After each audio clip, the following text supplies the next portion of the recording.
Okay, let me just kind of throw a thought out, and then I really would love to have a conversation with you more than to speak at you. But I'm really privileged to have a lot of resources around me in my life around this idea of faith in business or faith at work, or there's kind of a new term rolling around, at least entrepreneurial circles, called work as worship.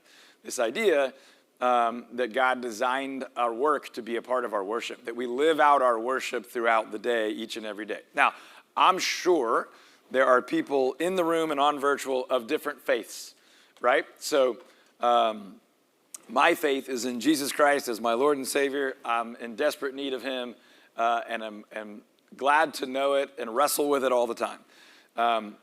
Wherever you are on the spectrum of no faith, new faith, mature faith, different faiths, I just want to invite you into this conversation of what it looks like for there to be no carve-outs in our lives, where I'm faithful at church, in the building called the church, or I'm faithful at home, but at work I'm cutthroat, or at work I'm just a good person.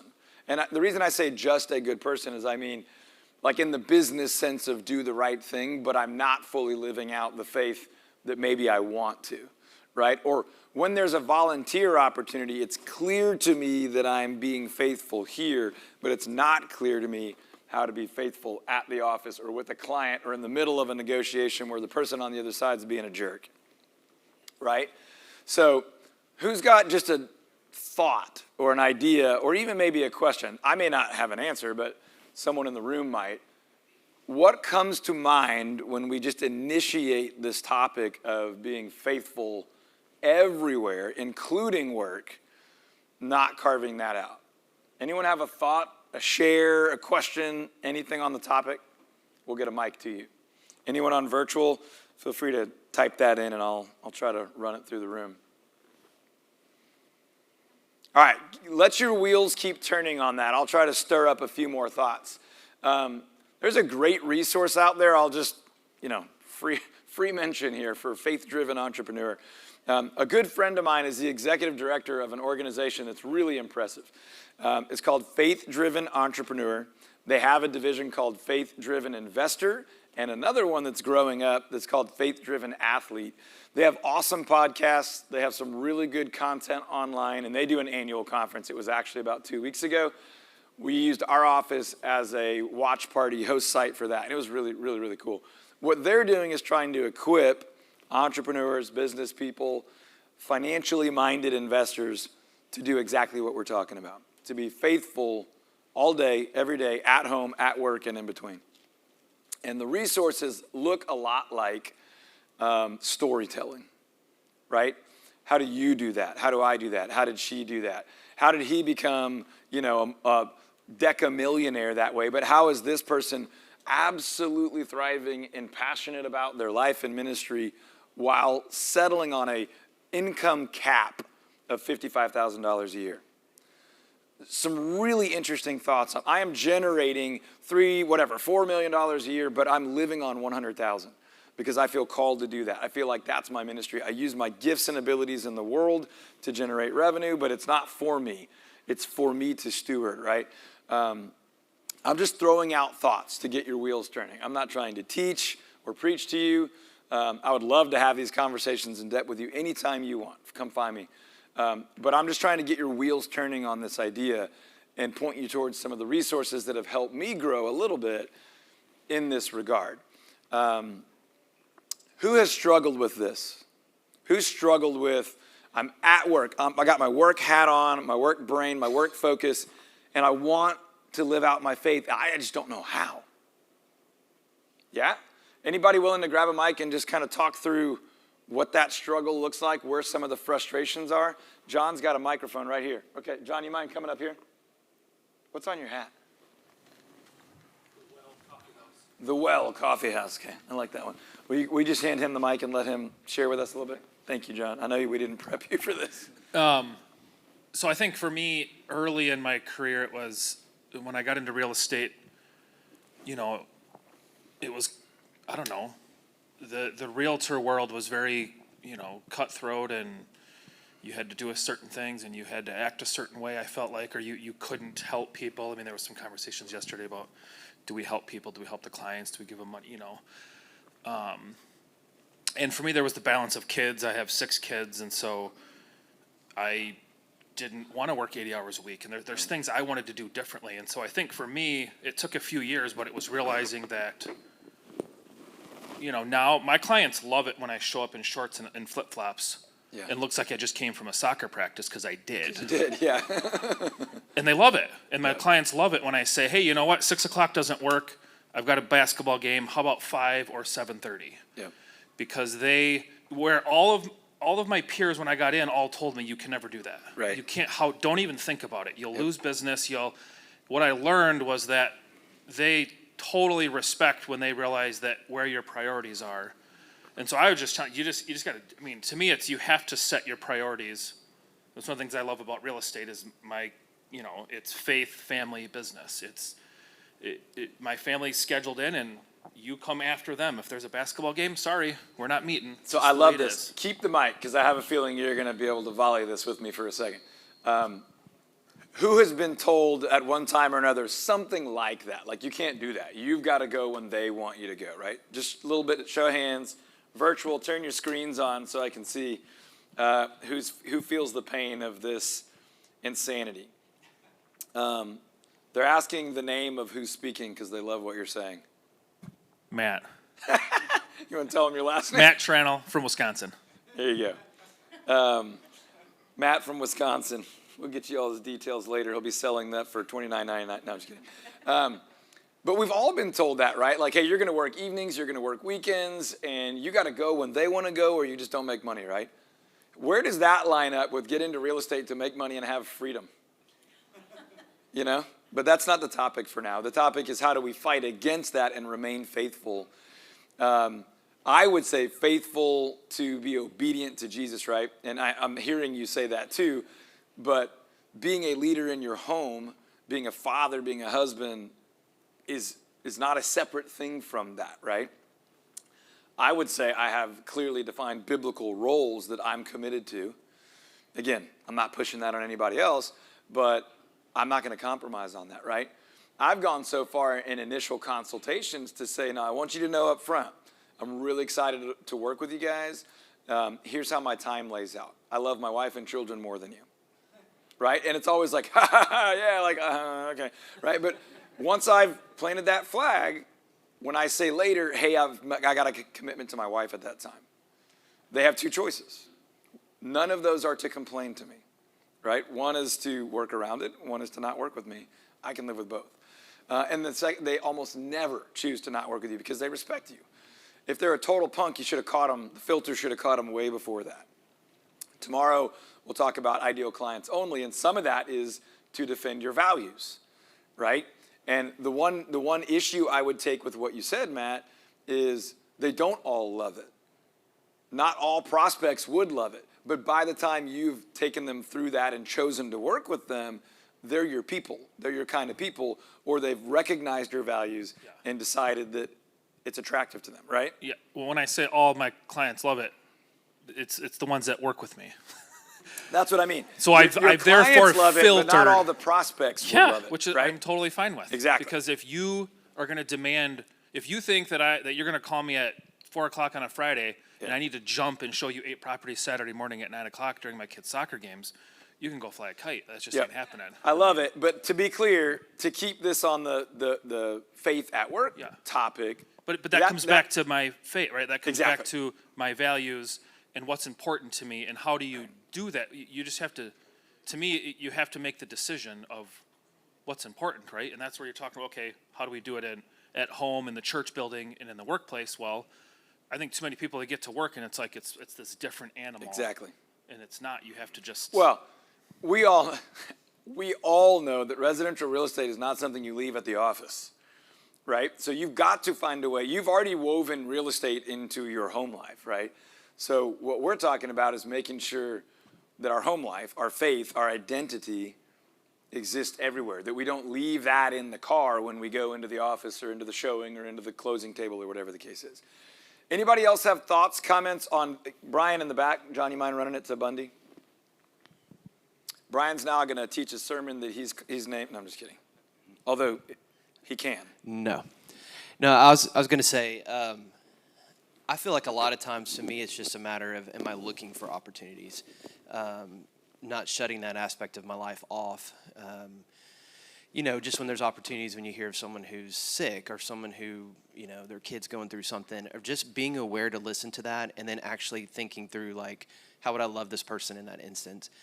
Am I going to write them a little note? Am I going to say, like, hey, I heard that and just want to let you know I was praying for you? Or actually go into their office and say, hey, do you care if I pray with you for just a second?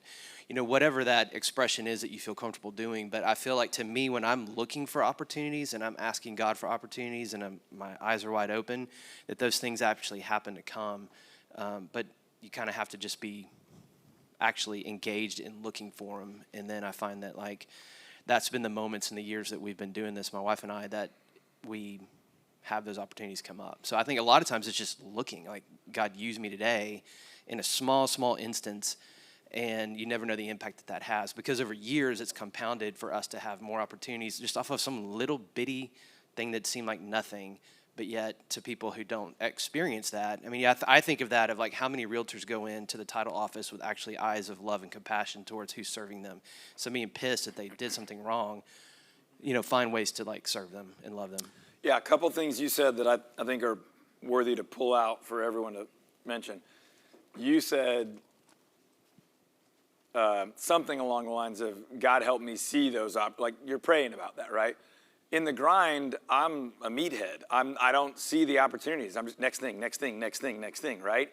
But in the times where I am faithful to slow down and say, God, will you help me be aware, where I can be the hands and feet of Jesus, where I can see need and meet need, where I can see someone hurting and slow down for non-revenue reasons and just love on somebody, then I see them better, right? I've literally stopped and been intentional about wanting to see those, wanting to be useful, wanting to be obedient. Whereas when I'm in grind mode, I just don't see it. I wish I did. I wish I was less of a prideful dirtbag, but I am one. So when I slow down and ask God to help me, or however you would say that, right? Slow down to prepare, to create space, to be perceptive in that way, it happens. So that's a beautiful thing. One other thing you said is this element of it compounding. Do you mind sharing just a little bit more about what that looks like? The more faithful you are, the more opportunities you're having to be faithful?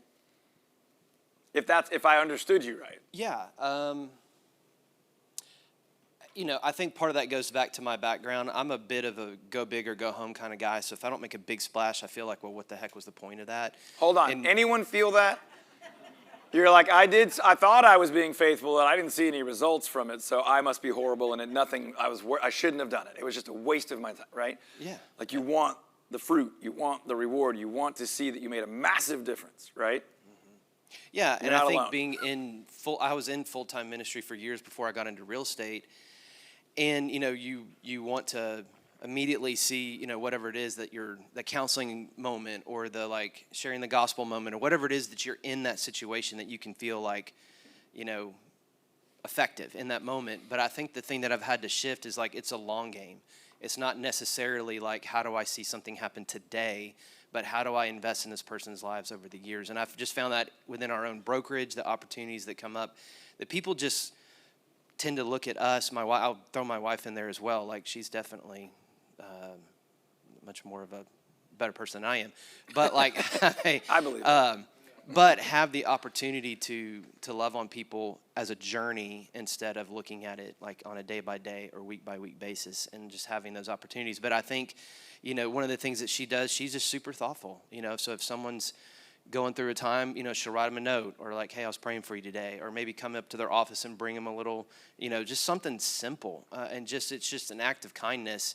But I think the thing that's taken me back, because I grew up in the church all my life, and then I was on church staff, is we live in this, it really is like a cocoon of, like, love and compassion towards people and all that. But when you're not in that, and you're in the, dog eat dog world, like, people don't experience that. So I would say, like, the power of you just saying, like, hey, I'm praying for you, or going up and giving them a hug or something, like, I'm sorry your mom's sick, or whatever it is to me, I've been surprised by how impactful that is. And again, it's not a big splash, but it's the little moments of that have really, I think to me, is really challenging me to look at things more as a long game more than just in the moment. Love it. Any other thoughts, ideas, topics, questions, comments? Right here in the pink, John. I hope you didn't have other plans, because I totally derailed your morning. Thank you. Thank you. I think that real estate gets so competitive and cutthroat that what I like to do is, because you don't see it enough, when somebody's had a great closing or somebody's had that you don't even know, pick up the phone, call them, say, wow, what a great deal you put together on that property, it's a challenge property or whatever, just to encourage people that, you're doing a great job and that was a nice thing. And because we don't hear that in our industry. Yeah. We certainly don't hear it across companies usually. Right. And it's just nice to encourage others to, and build them up and let them know you saw it, you saw them, you saw what they did. I wish we had more of that in our industry. I love what you're saying, because you said especially across companies. Mm-hmm. And I think that's one of the ways in our industry we can be set apart. Yes. You can stand out, right? Is to show some love and kindness and compassion for an agent that's on the other side. Right. We have some scripting in our office. You've heard some of it up here. I've actually tried not to be up here as much. But when another agent, how many of you get the call where it's like, hey, our clients are, $4,300 apart. You want to split it? Yeah. No. Everybody. I don't want to split that at all. Right. Our scripting goes something like this. What's your name? Susie. Susie, I don't want you to have to pay for any of this. And I'm not going to pay for any of this. I know how hard you've worked, and I appreciate you. How about you and I get together and figure out how our clients can buy and sell their homes together and pay for their own things? But make sure that it works out really well for everybody. But I want you to know that I appreciate you, and I don't want you to have to give $2,000 plus of your hard-earned income. What do you say we figure this out, right? And it's like, what? Yeah. I didn't see my value. Thank you for seeing my, right, let's go, Right, yes, exactly. Right, and it's not just a negotiation tactic on money. It's legitimately caring for them and saying, hold on, before we go do what they expect us to do. Yeah, let's take And it's not about us versus them. Certainly not that, No. fiduciary, let's be very clear. But it's about stopping for a second and just saying, I actually want you to be well compensated. It's not about getting from you for me. But I like the way you said that, because if you can love on another agent or your vendors who they think their job is to just bribe you with donuts and do nice things for you to get from you, and you can stop and say, no, we appreciate you. We do that with our title company fairly well, and we send a ton of business to our title company. And probably 4 or 5 times a year, they're like, you're the only team that gives gifts to us, that invites us to yours, that thanks us, And of course, there's a business benefit to that, but that's not why we want to do that. Right. I think that's what you're saying. Exactly. It's just sometimes nice to, you don't even know this person, and they just had a great, and maybe it was just a $500,000 deal they put together. Maybe it was their first one. But it's just nice to pick up the phone and say, you know what? I saw that come through. Congratulations. Yeah. It's really nice. It's just nice to hear. Who in the room feels like that conversation doesn't even yet qualify as faith at work or ministry? Does anyone wrestle with that? Yeah. I'm here to tell you, I learn more and more over time. It is. Like, at the end of the day, if you can serve and love someone else and point them towards what your purpose is to point them towards. For me, it's to point them towards Jesus, the man. The Trinity is complex, but for me, it's to point them towards God. I don't need to always say, now I did this because Jesus first loved me. That's great if you have a moment or an invitation or if you've earned the right to be heard in that moment and all those things. But that is serving. That is kindness. That's being the hands and feet of Jesus. That is serving someone else. I'll just leave it at that. Was there a hand going up over here? Can we run that to DM? David, do you mind telling just a tiny bit of our minivan story at some point? Okay, we'll do that in a minute.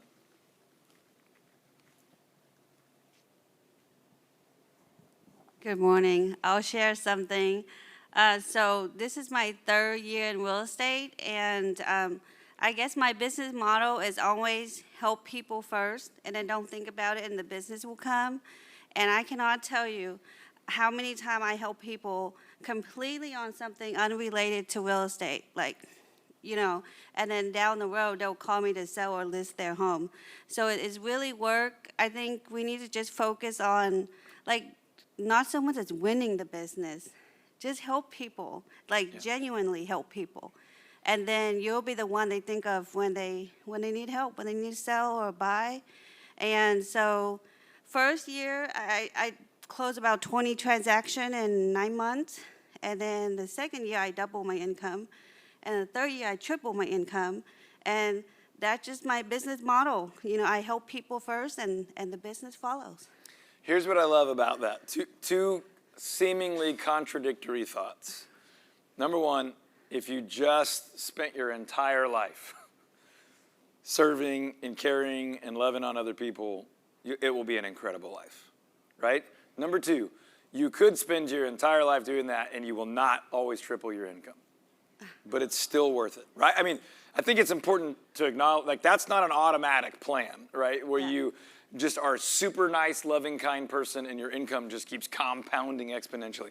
That's not guaranteed, right? Nope. But laying your head on the pillow at night, being proud of who you are and what you've done and sleeping like a baby and enjoying the life you're living, that's a near guarantee, right? You can't guarantee all the outside factors, right? But you can know that you've done well. You've been who you wanted to be in the world. Does that line up? I feel good about what I do. I go to sleep at night knowing that I help somebody. I don't feel like a dirty salesperson. Yeah. So those for dirty me, salespeople. For me, that's peace. My first year, I helped this first-time home buyer family, and the house was $175,000, and they were getting down payment assistance. And it took everything they have to pull it together. 3 days before closing, the husband calling me crying, they're going to lose their house because the gift fund that they were going to get is not going to come through, and they don't have any money. And they have 4 kids and a baby on the way. And so I decided, while I don't discount my commission, I decided that I was going to help them. And it was going to take my whole commission except what I'm going to pay to my broker. And I think we're still short $500. So I call the other agent and I call the lender, and they both go in $250, and that family got their house. And I didn't get paid, but that was okay. You know what? 6 months later, they had to move to Arkansas, and he called me to list their home. Yeah. So okay, eventually I got paid, but I didn't know that when I helped them. I love that, and if it's okay with you, I'm going to break it down in a couple of quick points, and then we'll bounce over here. 2 interesting thoughts. Again, this is just my opinion. I'm not teaching this. I just want to be a part of the conversation. I put that decision in 2 categories. One of them is a business decision, and one of them, to me, is a giving decision. Now, for some of you, again, we're talking about kind of not having that line, but in this regard, from a business decision, it's like, look, I will do this because I think I'll make money later. I do need to make money in business, right? That's not wrong to say that.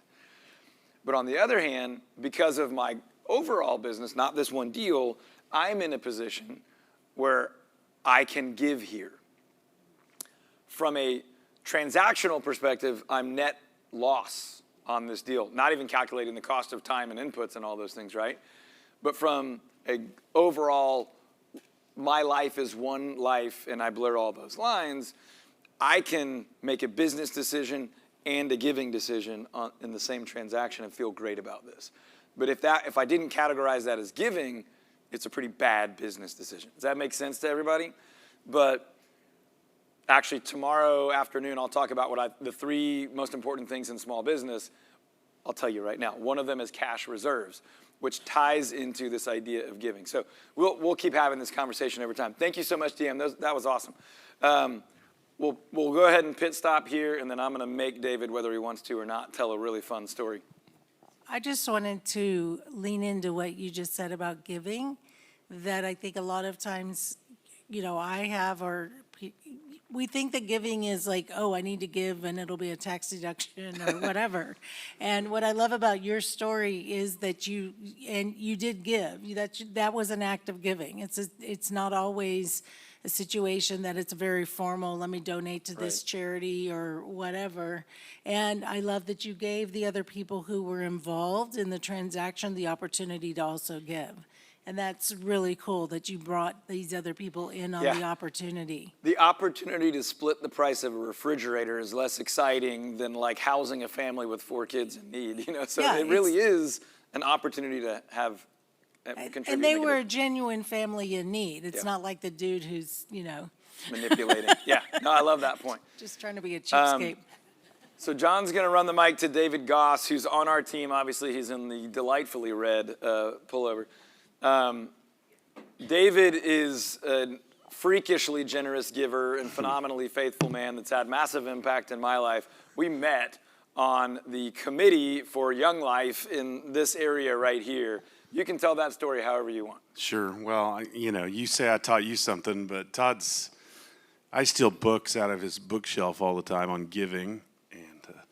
And, I feel like, in real estate, I've made enough money you can only live on so much, right? And at 40, I turned emotional. Todd knows this. Something happened at 40 where I turned emotional at church. I started crying, and now I'm 56 years old. But Todd has taught me so much about giving. There's one book I've been reading recently, God and Money. So good. It's these 2 Harvard Business School guys. I don't know if you've seen it, but it's amazing. And like I said, there's only so much you live on. Once I've already paid, my kids are grown and gone, paid for college. There's nothing left. Me and my wife save for retirement. But when the kids got out of the house, the wife said, it's time to get rid of this minivan. And I was like, well, I guess I'll just sell it. And Todd came to me and was like, well, why don't we bless a family with it? And I was like, no, I need the money. But Todd was like, no, we'll make it all work. And we have a wonderful referral client that Todd's known forever that 9 kids, 10, 8, now. 10 kids. 10 kiddos, adopted 3 special needs kids. Yeah. Like lots of needs kids. The most wonderful, kind, generous, giving people ever, but we're literally in a 1-car scenario with a family at that time of 10, now 11 or 12. Yeah. So Todd's a secret giver too, and so somehow he parked it in their driveway, and they came out and had a fairly nice little minivan for their family, and I don't know if they... And David's a secret dirtbag where he doesn't tell you about his generosity. So David went and had it repaired and improved and detailed. Anyway, the reason I tell you that story, clearly we're not being real secretive about it here, but the point is that's what you did. You saw a need and you were able to meet it. And you don't always meet every need you see, right? Some people are manipulative punks, and it's not that we don't want to still serve them, but that may not be a serving opportunity. The reason I want to tell the story is, and David told it better than me. David came from a background of a life in ministry and some other sales opportunities, found an industry that fits his giftedness, has been able to generate some good income, and has immediately turned around and said, great, this is blessing my family. How then can we let that cup run over and bless some other people? And that was a way that he's like, look, I need to get a couple $1,000, whatever it was, out of this minivan. And together I was like, look, let's make sure you get what you need, but also let's go do this thing. And I don't know which one of us had more fun. There was like this covert operation of sneaking a minivan into a family's life, but, and I didn't know he was going to clean it and fix it, and he didn't know we were going to sneak in. Anyway, it was fun, and we've been able to do some more of that. So I'm just trying to get your wheels turning. What other thoughts, ideas, questions, comments, stories do you have right here? Oh, go there, and then we'll come over here. All right, thanks, you guys. Good stuff today. So my wife and I, we started our company about 20 years ago, and I was living in my dad's spare bedroom, right? So with 2 kids, so we were trying to figure it out. It's worked out pretty good, but the whole premise of what my wife and I did was was just live by our faith through our business. And we were just trying to pay bills at first. And then, but the more we did that, and the more we were open to people about just, our faith and what we do, always do the right thing, win-win or no deal, all of that stuff, the more we did that, it was attractive to people. And at that time, we started tithing on our money too, because we had at church we had read a book, and we had started tithing on our commission checks, which is tough because we were living in my dad's spare bedroom, right? So anyway, long story short, as a result of just always trying to do the right thing, even when it hurts, even when you have to give up commission to do the right thing, even when you got some crazy people on the other side that don't have the same values as you. And we fought through that, and people would want to come work with us. Mm-hmm. It's attractive, and we don't attract everybody, but we attract the people that we want to attract, that we like to have in our business, or people that want to be in our business. And we're in East Texas in Lufkin, and that's kind of a Bible Belt-ish area, and it's really nice. Right now we have 4 offices, we have 65 agents, and it's attraction rather than promotion. We don't promote it. We treat people right. We do the right things. We tithe on our money. That's important to us, and people do it different ways. And I'm not judging that, but I always want to work with the 90% that God blesses me with, and I'll give Him the 10. And we work through that in our company, and we talk about it, and we talk about. We're KW, so it's the main values, God, family, and business, and it's in our lobbies, in our offices, and that's just who we are. And it's really nice because the people that don't agree or might not jive with us, they kind of just stay away, and there's plenty, there's plenty. So anyway, I love this topic, and I appreciate you bringing this up, Todd. Awesome, love that share, appreciate it. I think we had right here in the hat.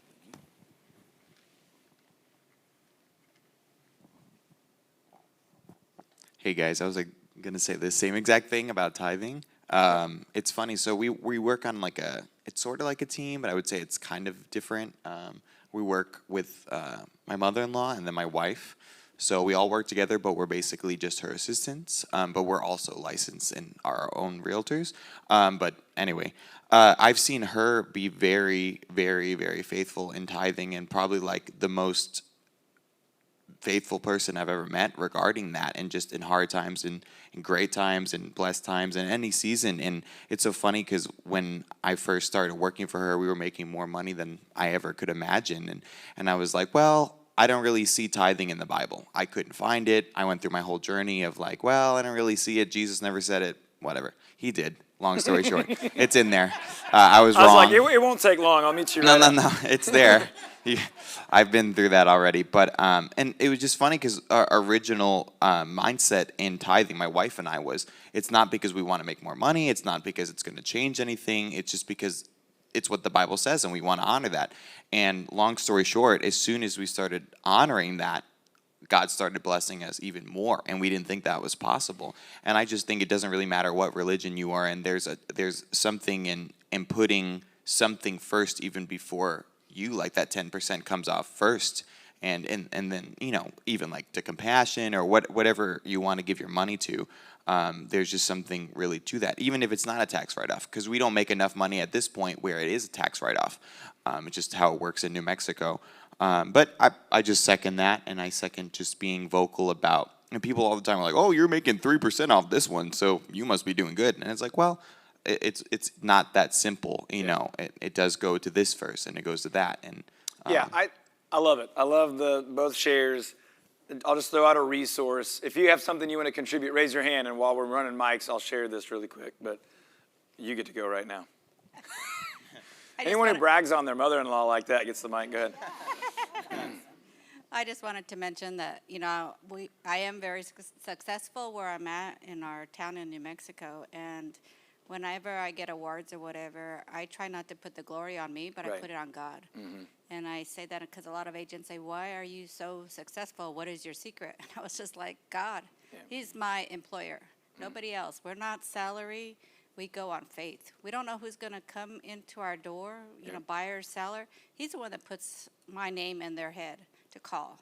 And once I notice that I give him the glory and I don't put the glory in myself, the success has been crazy. Yeah, that's awesome. Let me challenge the room on one thing, though. Who's experienced that it's a little bit harder to be faithful at work when things aren't going that well?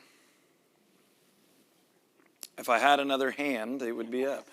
And I'm not in any way contradicting what y'all are saying, but it's harder when you're going, I don't have a single closing on the books, or I just spent a ton of money on this and that didn't work, right? But where I've grown is to become more and more faithful, that God is always faithful, right? It may not come in the form of money or commissions. My name might not be in the head of a whole bunch of clients this month, but I still want to be faithful. He is still faithful to me. And again, I understand there's probably a spectrum of different faiths around here, but hopefully that's an encouragement to you. And I'm not trying to take the legs out of the joy of faithfulness. I'm saying it's still worth it. It's still worth it even when the spreadsheet doesn't look as nice as we want it potentially. But it's also easy to drift when the spreadsheet looks really good, right? And all of a sudden there's like more cars and more me and less faith, right? So it's always worth it. So thank you so much for that share. Love it, love it, love it. Anybody else? I'm going to throw a couple resources. Go ahead and pass it. The book David was talking about is called God and Money, and it's by Cortines and Balmer, right? Baumer, B-A-U-M-E-R, something like that. You'll find it. God and Money. 2 Harvard Business School grads that started literally surveying Harvard Business School grads who had a faith in, who are Christians, which is a weird cross-section, to be clear, but a pretty cool one, and started pulling away some common practices. Now, this is not a perfectly prescriptive, this is what God's word says about giving. There's a lot of that in there, and they pull from Randy Alcorn. If you don't know who Randy Alcorn is, he's got some incredible resources. He's got a book called Money, Possessions, and God that I think is phenomenal. Not just on faithfulness in the workplace and in your money and at home and in your giftedness, your time, your talent, and your treasure, but also around the idea that we're wired for rewards, that God designed us to desire rewards, but often we get ourselves in trouble pursuing rewards right now, when I believe, and Randy Alcorn believes, that God's word points us towards eternal rewards, right? Sidebar, I set up a father-son camp-out thing with some buddies and our sons, and we're trying to raise our boys into men. And one of the key principles that we train them on, there's 4, is expect the greater reward, right? So I'm not trying to look the best in the cafeteria at school today as a young man. I'm trying to live faithfully for the reward that God has promised me eternally. So I might make different decisions on how I position myself on the team or in the cafeteria based on when I want my reward. But Randy Alcorn in that book speaks really well on the fact that sometimes as people of faith, we try to choke down that desire for reward, and we say, that's a bad part of me, that I want to win, that I want to achieve something. That's selfish or prideful, and Alcorn helped me see it differently. No. God gave me that, but for something eternal, for something bigger than right now. So I hope that helps. But Randy Alcorn's book, Money, Possessions, and Eternity, and then he had a lot of influence on that God and Money book. He also has a cool shorter one called The Treasure Principle, which is hyper-specific, just about how to think about your money. Just a bunch of other great stuff. I'd love to talk to you more, but those are some really good ones. What do you got? 2 things. I wanted to circle back. I was talking about my kids and family and being a dad, and I think there was a period where I struggled with, we're supposed to be, share the gospel, and we're supposed to be living out our faith, and what does that look like? And so I guess I've come to the realization that there's seasons, and it's not that we hyper-focus in those seasons, but right now with 6 kids, my duty is to, raise my children. And so that's ministry. And so it's not always, I have to be going and doing all these other things to be living out my faith. And so just to circle back on that, I mean, Yeah, it's and if I can, I'll add on to that. That's kind of a home version of that, right? Is like, there's no program here other than I'm trying to be a faithful husband and dad, right? And at work, sometimes it's not the Bible study that you invite your whole staff and team to on Thursdays at 7 a.m. It's being a kind and thoughtful leader every day, all day. Yeah. Right? You're like, I'm in the moment. I'm not currently on a board anywhere to bridge business and ministry, but I'm bringing my faithfulness and the man I want to be, the woman I want to be, into every room I'm in, into every chair I sit, right? That's what you're saying? Yeah, I mean, the Bible commands us to love our neighbor as ourselves, right? I mean, when I think about that, that's daunting. And I our really enemy. like myself. You know what I'm saying? I mean, so if you use that and then go, okay, I feel real estate is one of the coolest professions where I get to meet people all the time. Yep. And I get to build relationships. And I can't, if I don't know Todd, which I've met Todd yesterday for the first time. I don't know Todd. Todd doesn't know me. Is Todd going to listen to me when I sit down and want to have a really deep conversation, or if he's struggling with? No. Right. But if I get to know Todd and I have a relationship with Todd, well, now I may have the door may be opened. So for me, it's I really focus on building relationships. I mean, some of my closest friends right now were clients I met at open houses 4 years ago. I love it. I mean, you use this as it's not just, oh, I have to have a Bible study and I have to just, it should be who you are. And a sidebar, if you are struggling with that, and it's like, oh, I'm really good at home and I'm great at the church building, but when I go to work, I'm a dick. Well, then you should get some buddies and figure out what's going on, because And there's a lot of people struggling with that. There's something else in underlying, because it should kind of be a continuation of just who you are. Yeah, I know a lot of people, obviously I probably talk to more adult men than women, but a lot of those guys struggle with being a dirtbag or just not being a vocal, kind, generous, thoughtful, loving person, right? And both of those things are real, right? It's like, I'm basically silent at work. I just don't know how to make this happen. Or my personality at work is very different, you know, that kind of deal. All right, real quick, can I see the chat on my screen up here, fellas? Is there anything in the chat, Andrew, that we've got like 2 minutes left here? Is there anything in the chat that we want to, yeah, if you can just expand the chat box so I can see it right here. I don't need to scroll it or anything, but Andrew, is there anything you wanted me to vocalize here in the room? If you'll just type it, Andrew, I'll see it. If not, we're good. I'll keep an eye on that. Oh, on the resources and stuff. Okay, I just wanted to make sure our friends in virtual land knew that we were paying attention to you, and if there was anything, we'll do it. Thank you, guys. AV's just been incredible. Okay, don't leave me just yet, because I want to, those of you that are interested in this topic, how do I say this carefully? Pay attention to a few of the sessions where this topic is not clearly labeled and presented, but you will see it again. Specifically tomorrow, when I talk about the 3 most important things in small business, you're not going to hear as many of the labels as we used this morning, but you're going to hear the same values, right?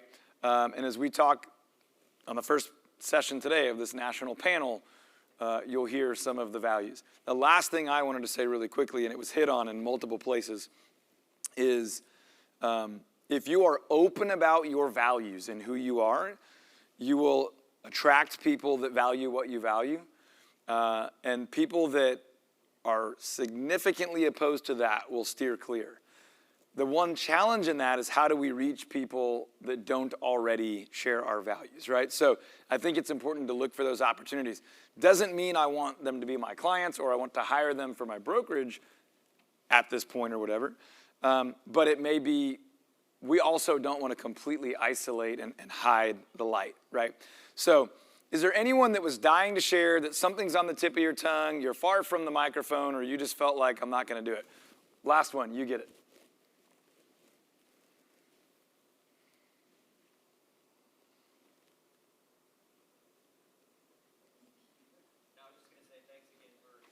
Can we get that handheld? Did I break it? Nope, you got it. All right. I was just going to say thanks again for bringing up the topic. I was sitting here thinking a lot of what we talk about in our mastermind group that you continually challenge us on is the mindset. And I think a lot of times too that it bleeds into like, are we effective in the things that matter the most? Which, if we're in this room, our faith obviously is the thing that probably drives us the most. But having that mindset on there of, again, looking for opportunities and believing that what we have within us is something that someone else would want, not just in what our sharing our faith, but I think a lot of times too, the thing I would encourage y'all is, I talk to people all the time that are living overseas or, other small businesses outside of real estate, people who are struggling with the same thing, that you guys might have, when I think of discipleship, it's not necessarily just like, here's what Jesus said and how do we live it out, but it could be like, hey, I'm really good at marketing, I'm really good at, connecting with people or whatever it is, that you might really be able to bless someone else in another business, another industry, someone on the other side of the world, maybe a church plant on the other side of town that you're not involved in, but really needs the encouragement. And sometimes I would say, even from a ministry perspective, like someone who's not in our ministry that we can be free just to kind of really talk with and share the grime and the dirt and stuff that we're going through can be the most life-giving thing to people. So I would just want to encourage y'all that to seek those opportunities and find it. And so I appreciate you even bringing it up to just talk about it. But I think even that you challenge us a lot on mindset, but I think in the same way, just our mindset and how do we live this out is good to be challenged on as well. Brian's bringing up a lot of the conversations we have in our small group mastermind group, which is through regs. If you have questions, we can talk about that later. But the point that I would take away from that is we spent a lot of time in one of our recent masterminds where people come to town and we're hanging out together at our office about being transformed by the renewing of our mind, which is a biblical principle. It's also the single most popular self-help principle on earth, right? We become what we think about, your thoughts are things. Like every self-help book is about, bringing your subconscious into conscious and pushing your conscious back into your subconscious and, affirmations and you bring about what you think about, all that stuff, right? I believe it's tied to Scripture. Again, I know there's probably different faiths here. Mike, I'm extremely confident that wherever you are on that spectrum, you can find truth in what Brian just said. This idea that if we can get our head right and if we can align it with our heart and truth, we don't ever want to drift from that, right? So we want to stay consistent. And when things start to get hard and we start to pull away from it, we want to be reminded of that. Nope, that's what I believe. That's who I want to be. That's what I want to live out. Head, heart, hands. You guys seeing the consistency? Okay. I appreciate all of you. And if you hear me talk about business, you always hear me. We got one more? One more. Okay, we'll do that after real quick, and then we got to wrap up. If you hear me talk about business, you hear me say, the only reason I would build a business is to support a life of meaning and purpose and impact. You hearing it? Right? So let's build businesses that fund it, that create flexibility for it, that allow us to be who God uniquely created us to be, and then let's go have a ton of fun together. If we can help each other, that'd be great. You get the final word. Well, I don't want to take too much time, but appreciate the topic. By the way, I'm Paul. You'll hear from me later today. I run the marketing team for URGUC. But 10 years ago, I had spent some time in ministry. I was a pastor before I went into sales, before I went into all this. But so it's interesting the way that faith and business intersect. And for me in business now, when you deal with clients, when you're dealing with, because I deal with, thousands of clients, agents in business, the executive leadership for URGUC and everything. Two things I wanted to mention, and this is not, it's kind of a weird thing because I don't know where any really of my colleagues, we don't talk about we don't sit down and have prayer meetings, talk about faith. But URGUC has impressed me because of their desire to do the right thing by the clients. And they want to see the clients succeed. And they want you guys to be successful. And when we talk in these, senior leadership meetings about what's right by the client, and that's not right. We need to do this, we need to do that, and everything, even just agonizing over increasing your price by $50 on the thing. They're just like, Kevin has anxiety about that. And I love this company because they're trying to do the right thing by the client, and I hope you guys see that. So I just, that's my 2 cents from being at the company, but also as I am a leader and I lead people, like I ran a sales team at my last company, people are people and they have things going on. And if they're sitting there telling you that they can't come to work today because their marriage is falling apart, or they got a diagnosis and they have cancer, or their wife is in the hospital or something. And I never thought twice about, well, I wonder if this is bad for HR. It's just like, hey, do you mind if I pray for you right now? You know?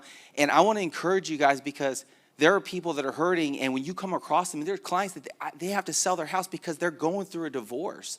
They're in a tough time. They're going through a situation where, you know, their wife left them, or they're financially, they can't afford it. They're going for foreclosure. It's going to happen the next couple of years. You guys may have an opportunity to be having people that are having to short sell their house, or they're getting foreclosed on, or they're just struggling. And then you have to make a decision. It's not always just about business, but it's about the people. And I love this guy up here said it's about relationships, right? And so you're connecting with these people, building relationships, and meeting them where they're at, whatever that looks like, right? And so it's sometimes you feel like God prompting you to do something, say a prayer, meet with them, encourage them. Sometimes it's not about the business. It becomes about, like, you're just counseling a client, right? You're just like talking to them, or it almost feels like God has uniquely positioned you in their life to make an impact at that strategic moment, right? Take it, run with it, go with it. God be with you. It doesn't have to be always about the dollar, the money. It can be about your faith, and that's just what I wanted to share for what it's worth. Love it. Appreciate it, man. Yeah, we could have spent a whole session just on leading faithfully, right? Leading other people. So I love it. Would love to continue this conversation with any of you that are interested in it for the rest of our lives, and in the hallways and after the event and all those things. If it's okay with you guys, I'll close this out in a quick prayer, and then we have like 6 minutes before the first session. So God, thanks for folks that even want to have this conversation, that want to be faithful in all places, including work, with no carve-outs, that want to love and serve and be kind and generous to other people. We pray that the next couple of days of this event would glorify you and will be a good time. We pray this in Jesus' name. Amen. All right, we got 6 minutes. Go grab some coffee, do what you got to do, and we're going to invite everybody in. What we're going to do here, and I'll do some super quick intros of who these folks are. We're just going to hear from folks all across the U.S. what's happening in their market right now on the ground, what they're doing with and about that, and a little bit about what they see coming in the future. My hope is that the value for everyone in the room is to get a consensus on some very sharp leaders, what's going on in the marketplace, and some nuggets you can pull from that, and some insight onto what we see coming. And so we're going to take a good chunk of time here. Hopefully you'll have a lot of good notes. Let's just start with folks with the microphones. We'll go Terry and then Craig. We'll kind of work our way in. What's happening? First of all, this is Terry Bickmore, Bickmore & Associates, Salt Lake City. Terry's an incredible leader. He's built a really powerful, almost deliberately exclusively referral-based relational business for decades now that has been a wonderful provider for Terry and his family. And in the last few years, he's built out his own brokerage, and he's brought some folks on to leave a legacy and to invest in their lives and their businesses, and it's really fun to watch and be a little bitty part of. So what's happening in Salt Lake, and what are you guys doing with it? Well, I think we're much like others that I've talked to. I mean, our market has slowed significantly. It's obviously starting with the Fed party that began in March with their extreme rise of rates, and kind of peaking at, I would say, a tough spot when rates got to 7.6. So our business, we do a lot of business with first-time home buyers, not by design, just because we have a referral-based business, and sometimes that's who we're referred to, which I've loved throughout my career, because first-timers become, investors and move-up buyers and so on and so forth. But at the end of the day, what we've had to do is just adjust, because a lot of those folks just can't afford to buy a home right now. And we're hopeful that will change. And in working with Todd and in his coaching program, he helped us understand and realize that, you still stay in touch and communicate with those folks, but their timing might not be now. So what we've been doing is trying to reshift and refocus the buyer clientele that we're kind of going after because that's a need, right? So our market has slowed. It's, I mean, I don't know any better way to say it than that. It is not what it was anything like the last couple of years. I think part of, the hard things and overcoming hard things that I just talked about is recognizing that things are a little bit different, and yet figuring out a way to stay positive and upbeat and optimistic, and yet making the necessary changes so that you can still not only get by, but thrive in a changing market. So I think my biggest takeaway right now is we need to adapt. We need to continue to thrive. Yeah, what I love about the brutal honesty of that is, look, you can be a leader who's had a successful business for a long time and still not love what's happening right now. It's not always just a joyous ride, but you recognize the shift in the market, you shift strategy, and you continue to do well. There's a strategy for every market. The strategy that I'm hearing you shift is, instead of just taking what comes from a large, powerful, valuable, lifetime value-oriented referral base, you're now choosing to go after a different buyer segment that can be successful right now, right? And that takes a little bit of an adjustment and some time, but that's what's needed in your market right now. Yeah, definitely. And the other thing is, we talk as a team a lot about, what can we be doing now? There's a lot of things, habits, right? The things that you do every day when you get up in the morning. Yep. Are going to dictate not only the next few weeks and months, but years. So I think we need to be consistent about doing the things that will lead to business. And I mean, obviously, I speak from a position of referral-based business, and I'm not the expert on the online lead gen stuff. That's why I'm here learning. But at the end of the day, what I have found too is, if you continue to do the things that you've done successfully to create your successful businesses, even when things are slower, things still happen and clients still reach out. And the conversation we were having the other day as a team is, how many sold properties sold in our market last month? And we came up with, 6,000 sides, right, in a month? It's like, there's plenty of business out there, right? Let's go get our 20. It's framing. Let's get our piece of that. Yep, So. love it. Real estate rock star, Real Geeks rock star, beard rock star, Craig I thought you were Schneider. still talking about Terry. All right, but he doesn't have a beard. I kept my eyes over here, knowing there was literally no suspense, that everyone knew what I was talking about when I made the shift over. Well, we're from the Rochester market. We're in a very unique situation. Remote work has made our city a thing again. It's affordable affordable housing, affordable market, affordable place to live.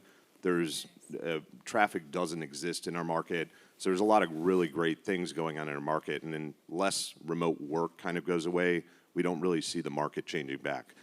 But that's created new opportunities to get better for us. The one thing that we're seeing a lot of is people using national news or national information to make decisions in our market, and the two don't connect with each other. So we're doing a lot of educating on how a local market is much different than what you're hearing on the nightly news. And so it takes a little bit of getting used to it first and coming up with some systems to overcome those things, and also working on educational pieces for our team to share, or proof source information like Terry was talking about. Sometimes you got to stop and look at the numbers in your market and see, are we really way down, or is that just what we're hearing, the doom and gloom on the actual nightly news every night? So it's created a lot of opportunity. One of my agents just, I guess what I would say is, focus on the fundamentals. You should always do that, obviously, but when you're in a time of change, really, really take some time, stop for 5 minutes, look at what you're doing, and plan where you're going, versus just kind of letting the market take you where you're going like it has for the last few years. So one thing, we're doing some of the fundamental stuff that we did for years, like first-time homebuyer seminars. We had an agent that just did one. She had 43 people that were just knocking at the door to get in on this, with just some basic marketing on Facebook, and we did a back cover of like a local real estate paper thing, but nothing major. And to have 43 people come, Obviously, as real estate agents, if you've ever thrown one of these, you know, you're happy if a quarter of those people actually show up after they signed up. She did all the right things with just staying in touch with people and stuff, and half of those people did show up. She had, of those half of those people, 3/4 of those people signed buyer agreements with her at the meeting. Yeah. So, you know, this is a brand new agent that's looking to build business, and, you know, to have that many bodies just starting off with a new career, and the authority with those people, because those people look up to her as a professional. And, you know, when you can build that out of just doing something that's something that a lot of us don't do anymore, is, I think, really impactful. So there's always opportunity, I guess, to look back at the things you did and were successful before, because they'll likely lead to success again. Our market is very anti-development, unfortunately, so we don't see anything changing with, you know, new home builders or anything catching up. I mean, they'd have to develop land, you know, in the next 5 years. It would take quite a while to catch up. So we think we're in it for the long haul. Things have changed a little bit based on mortgage rates. So, I mean, that is opening up some opportunities for some of these first-time home buyers, where some of the people who are just making it before are no longer qualified. So it is opening up some opportunity in that entry level. And the very top level, we're seeing a little bit of a dive. And those are the two areas usually in our market we see the biggest change when it's coming. It's been interesting on some of our group strategy and role play calls. Everyone's market's not the same, and that's kind of the point of a panel of people from a lot of different markets, is to give everybody an accurate on-the-ground look. A lot of people are saying, yeah, our market's really slow, and Craig and his team are saying, look, we still have really low inventory. We're still having a hard time, you know, getting deals done. And he's saying he expects that to continue, but I hope what you're hearing him say is the word opportunity over and over and over, right? And that's the way we succeed. We always look for the opportunity instead of just riding the emotional wave of the headlines, right? And so I hope you're hearing, that's your note from that, is the market's changing. It hasn't been easy, but there is opportunity. Someone's gonna have to lead in these markets, and in your market, it might as well be you. Most people in your market are not attending something like this to get better, to get information, to create connections, to be able to refer to each other like this as a board of advisors and say, hey, I got a member of a board of advisors that's in a market that's about 3 months ahead of ours, or that's experienced this recently. We have the strategies in place to still help you win, that kind of thing. So, love it.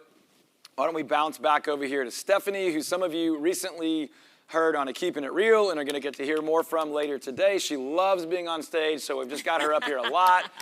What's happening in, first of all, she's incredible. So if you've seen the Keeping It Reals, you know her story a little bit. You'll hear more later. Northern Michigan. We're all generally angry with her because if you know where she lives, you're probably a little disgruntled about where you live. But I love where I live. But Northern Michigan, Bay Harbor. Yeah, not the UP, but Northern Michigan, so if anyone's familiar. So I live in a destination market, but with any destination market, you have the move up, move down market as well. But primarily what I focus is like luxury, destination, second time, like, you know, second, third, fourth, fifth home places for people. I have a really unique opportunity where I live. The community has like 33 different neighborhoods, and they're all different price points. So you can get in at like a $500,000. You can go all the way up to 25 million or plus. So it's unique, and like Craig had mentioned, obviously things, you know, have really shifted. I am lucky to sit here and say it hasn't completely come to a halt for us. My market is not as affected by interest rates. But with that being said, those people that have those second homes or third homes, they don't also want to leave. So my inventory is a different shift, and I've become what I'm kind of coining my own term is like a matchmaker. In my market, I'm able to work ethically as a dual agent. So right now, a lot of it is just finding, you know, the needs and really listening to my client about what they want, because the days of people thinking they can even come see, I mean, my joke was always like, I'd show them only 3 homes.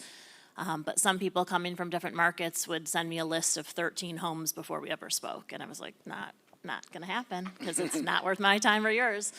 So now it's come to, you know, after having like a 45 consult with them, dialing it down to like maybe 2 homes, and sometimes those homes aren't even available anymore. So then I'm having to really, really listen to what their needs are and then work my own database and figure out where I could place them. And in this market, more than anything, relationships. I think besides all this tech, which is amazing, and I'll talk later about I'm the least techie probably in this room. But I'm getting there. I'm trying, but it works. And with the tech side aside, the relationships are what I'm seeing in my market is super important. Not only with your own clients, but with the people you work with, not just your team, the other agents. And I know that doesn't speak to everybody. Like Dallas with 40,000 agents, you might not come across the same agent all the time. Right. But in a smaller market, if you're in one, I can share later stories about how in a really small market, having those good quality relationships with everybody, not just your clients, makes a huge difference. Yeah, so one of the takeaways I hope you hear from Stephanie is she's in a multifaceted market, right? It's a second, third, fourth, or fifth home market if you need to do that. Feel free to reach out to Stephanie. But she's also in a move up, move down market, and they're 2 wildly different markets. So she's managing both of those in a changing market where expectations could be as far off as I'd like to see 13 homes, and she's going, okay. We have 2. One might be gone by the time your plane lands, because that's how they come to buy homes in her market. And the other one's not even public. I just happen to know the seller, and so yeah, there's a lot of the off-market stuff happening. Hopefully what you're hearing her say is she's building her buyer list, she's building her seller list, potential seller list, potential buyer list, and she's playing matchmaker. Regardless of the size of your market, when things start to change and get crazy, behind the curtain is not the right word, right? But below the radar maybe is a more appropriate word of being able to know people, connect, have built trust, to be able to track and keep records and remember of where the opportunities are and connect those dots can make a massive difference. Does that line up? Yeah, 100% massive difference. And that's where the Real Geeks stuff does come in, because you can't completely remember every single person and every connection, no matter how great you are at keeping in touch with your clients.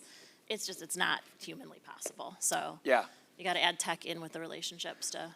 Love it, and we'll unpack a little bit more of that later. Real Geeks OG, and also destination market dude, Dino Denena. I was going for alliteration. Dino Denena, dude. All right, what's happening in your market, and what are you guys doing with it? Well, they say all markets are local. I mean, we've slowed, but we're not like so much of the rest of the country. Our prices have kind of flattened, though they are still going up. The number of homes available is still way down. It's starting to climb a little bit, but this morning I checked, there was only 700 in our whole MLS. But even then, when we get within that market, we've got a Sun City 55-plus community with over 9,000 homes. And there's only 40 available in there, including the new construction. Hilton Head Island, South Carolina. We're lucky that 70% of our buyers are cash buyers, so we're not as affected by the interest rates. Where we're going to be affected on the retiree section is if they can't sell their home elsewhere in the country, then they're not going to move to where we are. That is going to start to have an effect. Our resort and rental market, the investment property, second homes, it's still going strong. A lot of people are buying for Airbnb investment. They're getting good returns. So that is still on fire. We're not getting a lot of multiple offers. We're still getting a few. We're still seeing some prices that are going at 10% over ask. Our average is probably a little over 99% of ask. And we got outbid on one yesterday. It's nuts. What am I doing? I'm putting the pedal down. I mean, in the last 6 months, I have not backed off on my ad spend. I'm driving leads to the Real Geek site. I'm building the pipeline. One, I'm running as a numbers game. If the low-hanging fruit's there, I need more numbers to find it. But 2, seasoning them. Let me get them in now. Let me get them seasoned. So if it does break the other way again, we're ready. We've got the leads, and other people are backing off. Yeah, I love that. If we had a ton of time, we would really unpack what Dino means by seasoning. But can you give a one-sentence Well, I answer to mean, why that matters? Well, I mean, you know how long it takes for an internet lead to go from registration to sale. So we put them in the pipeline 6 months to a year ago, so that when we get to that year to 18 months, we've already had them. We're not just registering anew. Yeah.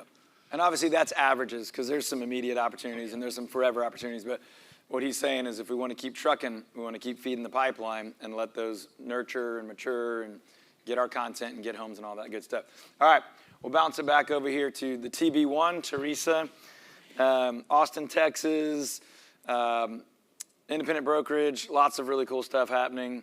What's happening in Austin and what are y'all doing? So my market, the Austin market I think is more similar to what Terry described, is we really have seen a dramatic shift since the interest rate hike. We have inventory, we're up to 5.5 months of inventory, where for the last 2 years we were like maybe a week of inventory. So it's a dramatic shift. It's an incredible opportunity for buyers, but as a listing agent, what we have to do to attract those buyers is dramatically different than anything I've seen in my career. And what I'm doing now, this is what's having success. When I take a listing, or it's finally, the home is finally ready for market, I'm talking to my sellers about, we're pricing the home according to active comps, because it doesn't matter what happened 90 days ago, it's a different market. And if it doesn't sell within 2 weeks, we're doing a dramatic price reduction, and I'm talking 20%. So this is kind of my new trial, and it seems to be working. I thought by doing a 20% price reduction, I would attract multiple offers and then end up over that new list price. You just get one. But that house is selling, and the other 5 that were our direct competition are not. So this is the news I go on listing appointments with now, folks. And if they want to sell, they're going to take my advice. And I'm not shy about saying that's what it takes to sell right now, because there's a ton of inventory in Austin. If anyone would like to invest in Austin, it's a great place, and I can help you. The other thing we're doing with listings is building in that we're offering the maximum in seller paid buyer closing costs that they can use to buy down their rate. That's something we're not seeing advertised a lot. So we're using that as, whether they use it on buying down their rate or not is really not the seller's concern, but it's a marketing ploy that we're able to talk to, and I think that messaging is helping. And if you're in a market where that's necessary or sounds ideal, that money goes farther than a price reduction. Absolutely. So your seller gets better value for saying, we will contribute the max seller, whatever, in our state, it's paragraph 12. Yep. And wherever you can give a seller contribution to buyer paid clause, whatever, buyer closing cost. That's more interesting, unique, seemingly more impactful than just a broad-based price reduction. So Teresa's using that really, really well. I actually want 2 more things from you if you're willing. Sure. Number 1, Austin was one of the hottest markets on the planet. Oh, how quickly things change. Which is why that's so dramatic, right? Yeah. And then would you just share what y'all are doing to build more? You've always built great relationships, but what you're doing to build more relationships to continue the theme that Stephanie was talking about. One thing that I'm really excited about is starting in January, our company is going to do a series of seminars, kind of what, Craig, to echo what you said about first-time buyers. Ours are not for first-time buyers. One is going to be design and renovation trends that add value. One is going to be, we don't have the exact titles yet, but one is going to be like how safe is your home, how healthy is your home. So it's your HVAC, your roof, mold, the really sexy things that nobody wants to deal with, but some people will. And the next one is going to be outdoor spaces and landscaping and xeriscaping and drought-resistant plants, that sort of thing. And we're partnering with, whether it's a stager or a contractor or a HVAC, we have our trades with us. We'll do a panel. It'll be much like this format-wise. But by doing this, and we'll advertise the heck out of it, I think that it's just another way to add value to our community and our neighborhood that we really focus in, because maybe they're not interested in selling right now. Everybody loves HGTV. Everybody wants to know, what's current with their home. And that's a great way to build our database for long-time growth. Can you do 30 seconds on your fan club? Oh, yeah. So one of the things that has been really working well for us, and I give a shout out to Terry because Terry does this even better than we do, but it's new for us. It's been about a year and a half. We have our past clients and people who refer us business. They are in our VIP club. And every month we do a VIP club giveaway. So we have really cool items. This month it was a collapsible table with like an ice bucket in the bottom, and then you can put chips in the top and drink holders for tailgating. And so we do really cool photo shoot with the item, and we usually give 3 away. And all our agents send it out to their database, you know, their VIP club members who wants to be considered for the giveaway. And so it's a great way for us to stay in touch with our database, even though they're not necessarily buying or selling a home right now. It stays top of mind. We add value to them.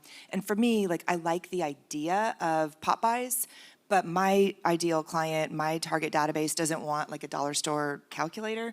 So, and I don't want to drive all over giving them to them. Yeah, we want tacos and tailgates. So we give them more what they want. And then every quarter we do an in-person get together, whether it's a happy hour or ice cream social. Yeah, love it. In our mastermind, we love the idea of a raving fan club of some kind. So there's different variations with different people. Find them, talk to them. Terry does some really cool events and giveaways. Teresa's doing both. Others are doing just events or just giveaways. But the point is to really stay in touch with your people. To build a little bit more suspense for Garrett, let me share one thing really quick. Every one of these people we've been having conversations about in a rapidly shifting market, which most of these markets are rapidly shifting in one way or another. You heard Stephanie and definitely Craig talk about the actual market data may not be moving as much as in other markets, but a lot of the messaging and mindset is. And so there's movement for sure. When those things happen, we just have to talk to more people about real estate. We have to be leaders and protectors and guides and advocates for our people. So many of these people, we were having these same conversations right after COVID. And so when COVID hit and we were locked down in our homes and none of us knew what the heck was going to happen, we all hunkered down and talked to our people a lot. We didn't have anything to sell. We couldn't leave the house. It was, how are you doing? Are you okay? Try to be a voice of optimism, a voice of hope, something aspirational. And really, most of us are doing the exact same thing right now. Different messaging. It's not about a pandemic. It's about a lot of uncertainty in the markets, financial, retirement, future, housing, all that stuff. Hey, don't make a rash decision. Don't respond to some crazy postcard or radio ad about doing something silly. Talk to me first. I don't want you to be taken advantage of. We're here to help. A lot of folks are doing a lot of that right now, and that applies to everyone. But I want to hear from Garrett. Just almost kind of dodged a hurricane a little bit. Didn't dodge it, but did well enough to be here. And also has a destination market business with his wife, Donna, who's around here somewhere and is delightful. But what's happening in your market, and what are y'all doing? Yeah, we're in the Marco Island, Naples, Florida area. We did have a hurricane a few weeks ago, but we're all good. That being said, you know, we're very seasonal in our market, so we're actually had an off season for the first time in probably 3 years. So it's kind of been nice. we got to let off the gas pedal a little bit, but it's time to put the pedal back down. The market has slowed a little, but we're in a great area, similar to Stephanie's, where people want to be. And, you know, like Craig said, we're pedal down on marketing, lead generation, prospecting, and, you know, our mindset and what we've built over the last few years, the noise outside don't even faze us. I mean, we're just going forward. Like someone even said the other night, transactions happen every day, and we're going to do what we can to be a part of them. And, I mean, that's just our mindset. And, you know, we know we're in an area where people want to be. We know we have the right systems in place. And, I mean, that's just how we operate. And a lot of that's due to the training that we've got from Todd, being parts of conferences like this, being parts of URGUC. I mean, It's all systems that just come together. And, you know, when you get those calls, when you actually drop the ball sometimes and don't make those follow-up calls, and that Real Geeks lead reaches out to you and that transaction comes like that. And we just had, I mean, we've done a couple deals since the hurricane, but when that phone rings and they're ready to go look at a property, you go show one property, you put the offer in, you get it. I mean, that's what's so fantastic about all the time we put in to create these systems, and it pays off. And it's just, that's what makes our job fun. And that's what makes all the work worth it at the end of the day. Okay, you keep the mic. We'll go reverse order on a couple other things. And the broad question here, just so you can start thinking a little more about it, is what do you see coming market-wise in the future? Locally and then broadly, however you want to comment. But before we do that, I want you to expand on something you just said because it's important. You've heard everyone here say, this is what's happening in my market, and this is what we're doing about it. Has this been helpful? I'm getting a lot of nods, but it's very quiet. Okay. The reason I ask is because you have some super sharp people up here, and if it's more valuable to do something different, we'll do that. But I don't want to do open Q&A because I want to let them pour out of their mind. At least not on this session. But what you just said was a little different than what some others have said. You said, you know, the market's changing a little bit. Obviously, we had a hurricane, which creates a short-term, there's some long-term lasting impact, but short-term rapid change in the market. But you kind of said we're not really changing much because we know we have a market and a product, and we're going to keep on trucking. I don't want to put words in your mouth, but what have you done over the last year or two that's gotten you into a place where you can say that, where we're confident in our systems and our structure to somewhat ignore the noise, not be oblivious to it, but not to make some rapid shift and to keep moving forward? Because I know you've begun to attract a lot of business. Even though you're still hustling and working leads and things, that's been part of the benefit for you to feel more stable in a really crazy scenario. Yeah, sure.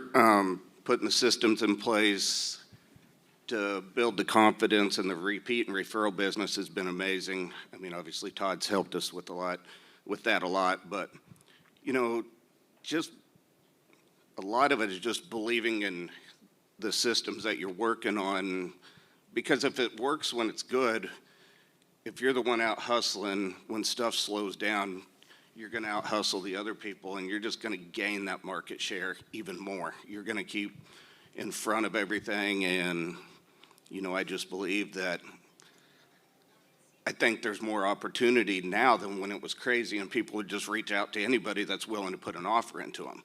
So I think there's more opportunity for the people, everybody here that's willing to put in the time, spend a little bit of money, go home, do a little work, and I just think the opportunity, I think the slow times is a better opportunity for people that's willing to do the work to grow. Yep. And I would just add that some of the technical things, in case you're looking for writer downers from Garrett and Donna, have worked really hard the last couple of years in a market that they're not originally from, by the way. So you can do this. In some ways, it's been to build a brand, right? And I don't love talking about brand building. I do think it's important.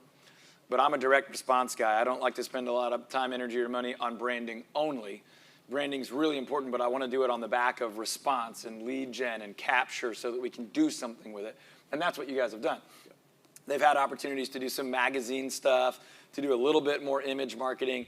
They're incredible with relationships with their clients. They didn't learn that from me. That's their gift. But I just want people to know that if you're putting yourself in a place where people can find you, and when they find you, they're attracted to you, and they can connect with you, that your people will do that. But if you don't build that infrastructure and that foundation, they won't do that. Your people are out there that want to find someone like you, but they're settling for someone else, or you're occasionally getting really lucky. And what I'm hearing you say is that that has become consistent enough that you're not terribly worried about market shifts. Yeah. Is that fair to say? Yeah, absolutely. I mean, 4 years ago, we were sitting out here for the first time. We're Keller Williams agents, and it was the first time we really did something outside of Keller Williams. And we sat out here and, you know, truly just thought, holy cow, these guys are marketing experts that happen to sell real estate. And we felt like they're up here and we were down here. In a 4-year period of time, we got into branding. Our team name is Living the Dream Team, because that's what we do. We live the dream. And so, but we feel in that 4-year period of time, we've gone from down here to maybe up here compared to these guys. And it's truly just because confidence, hard work, systems, and I mean, it's amazing to see our growth, but let alone to grow with all these other guys. Well, and you guys have put together a proprietary selling system, a proprietary buying system, operational systems, physical marketing pieces, digital. Yeah. So there's a lot to it. They've put in the work. But the point I'm trying to pull out so that you guys can all hear it, guys and girls, is because of that now, almost any market shift doesn't rock the boat too much. They're confident. A hurricane clearly changed things, but they're not terribly worried about the future of their business. And I love hearing that. So way to go, man. Love it. Love it, love it. Okay. We can go, Dino. No, we'll just bounce back and forth. But the question for everybody, again, is going to be, where do you see your local market going in the future, or maybe even the industry on kind of micro and macro?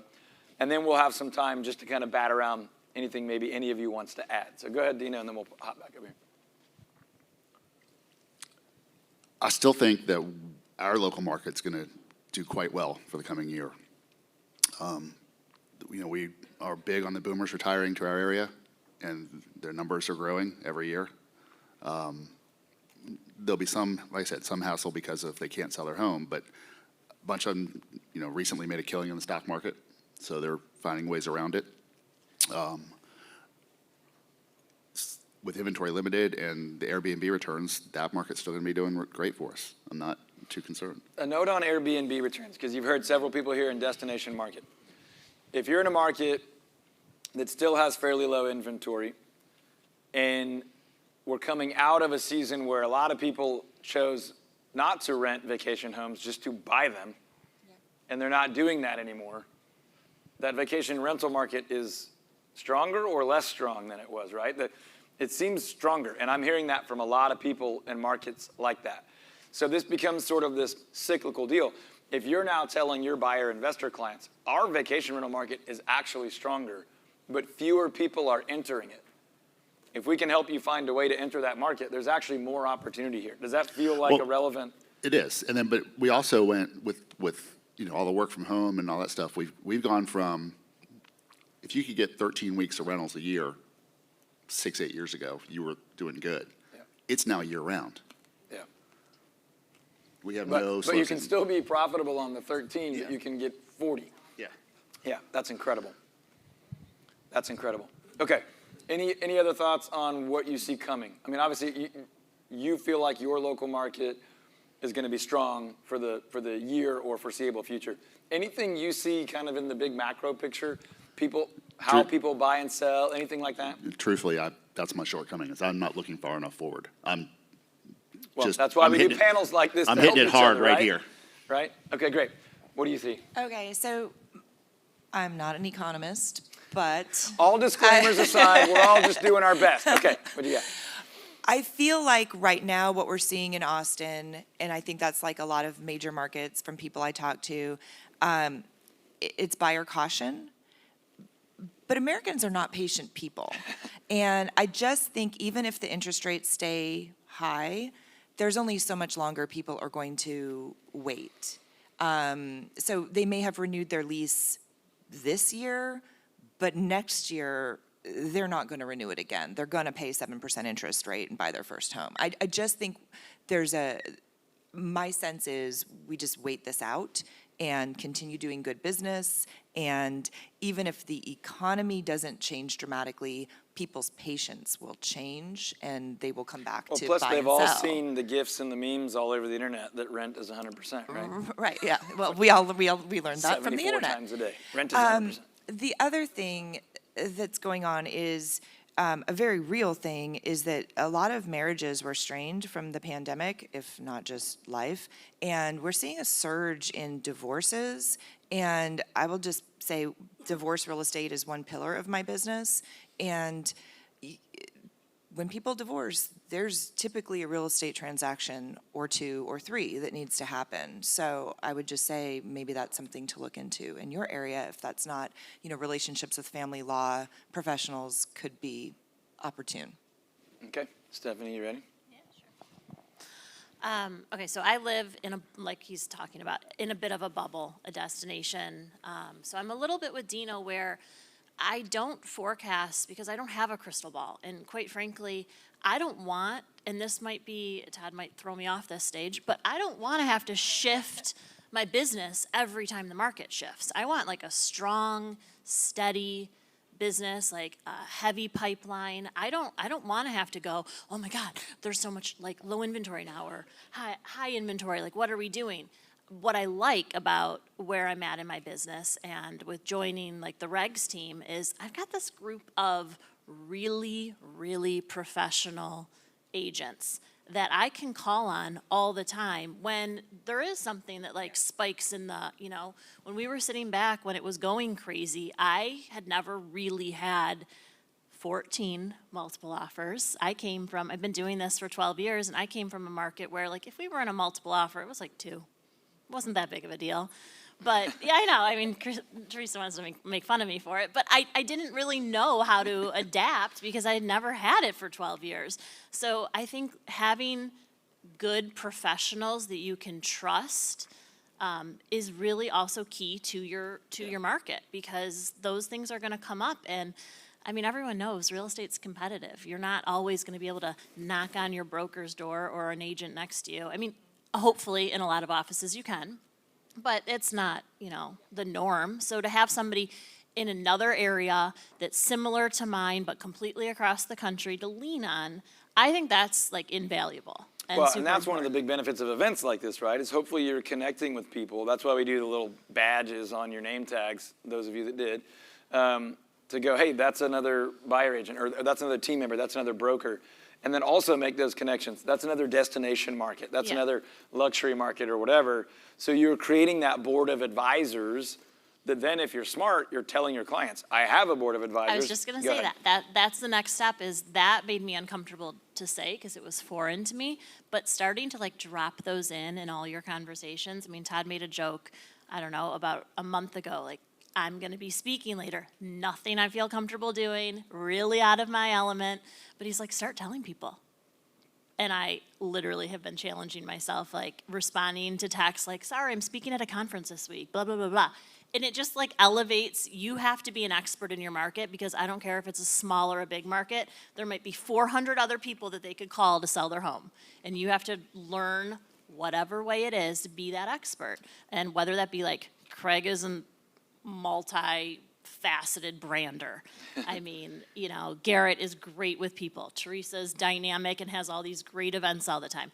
Whatever, like, your thing that you're really strong in, I mean, you just have to put it out there and let all the people in your world, your sphere, know that you're an expert in your business. And then it doesn't matter. We call that your ACE, ACE, building your authority, your celebrity, and your expertise. And when we say celebrity, we just mean a local leader that people want to be connected to, right? Not Kardashian celebrity. That's not what we're going for. Right. But where people in town be like, yeah, of course I know her. She's amazing. Like that kind of local celebrity. Now, I want to come back to your original point, though. You said, I want to have a business that I don't have to shift in every market. Yeah. If you want to add to that, go ahead, and then I think I may comment on that.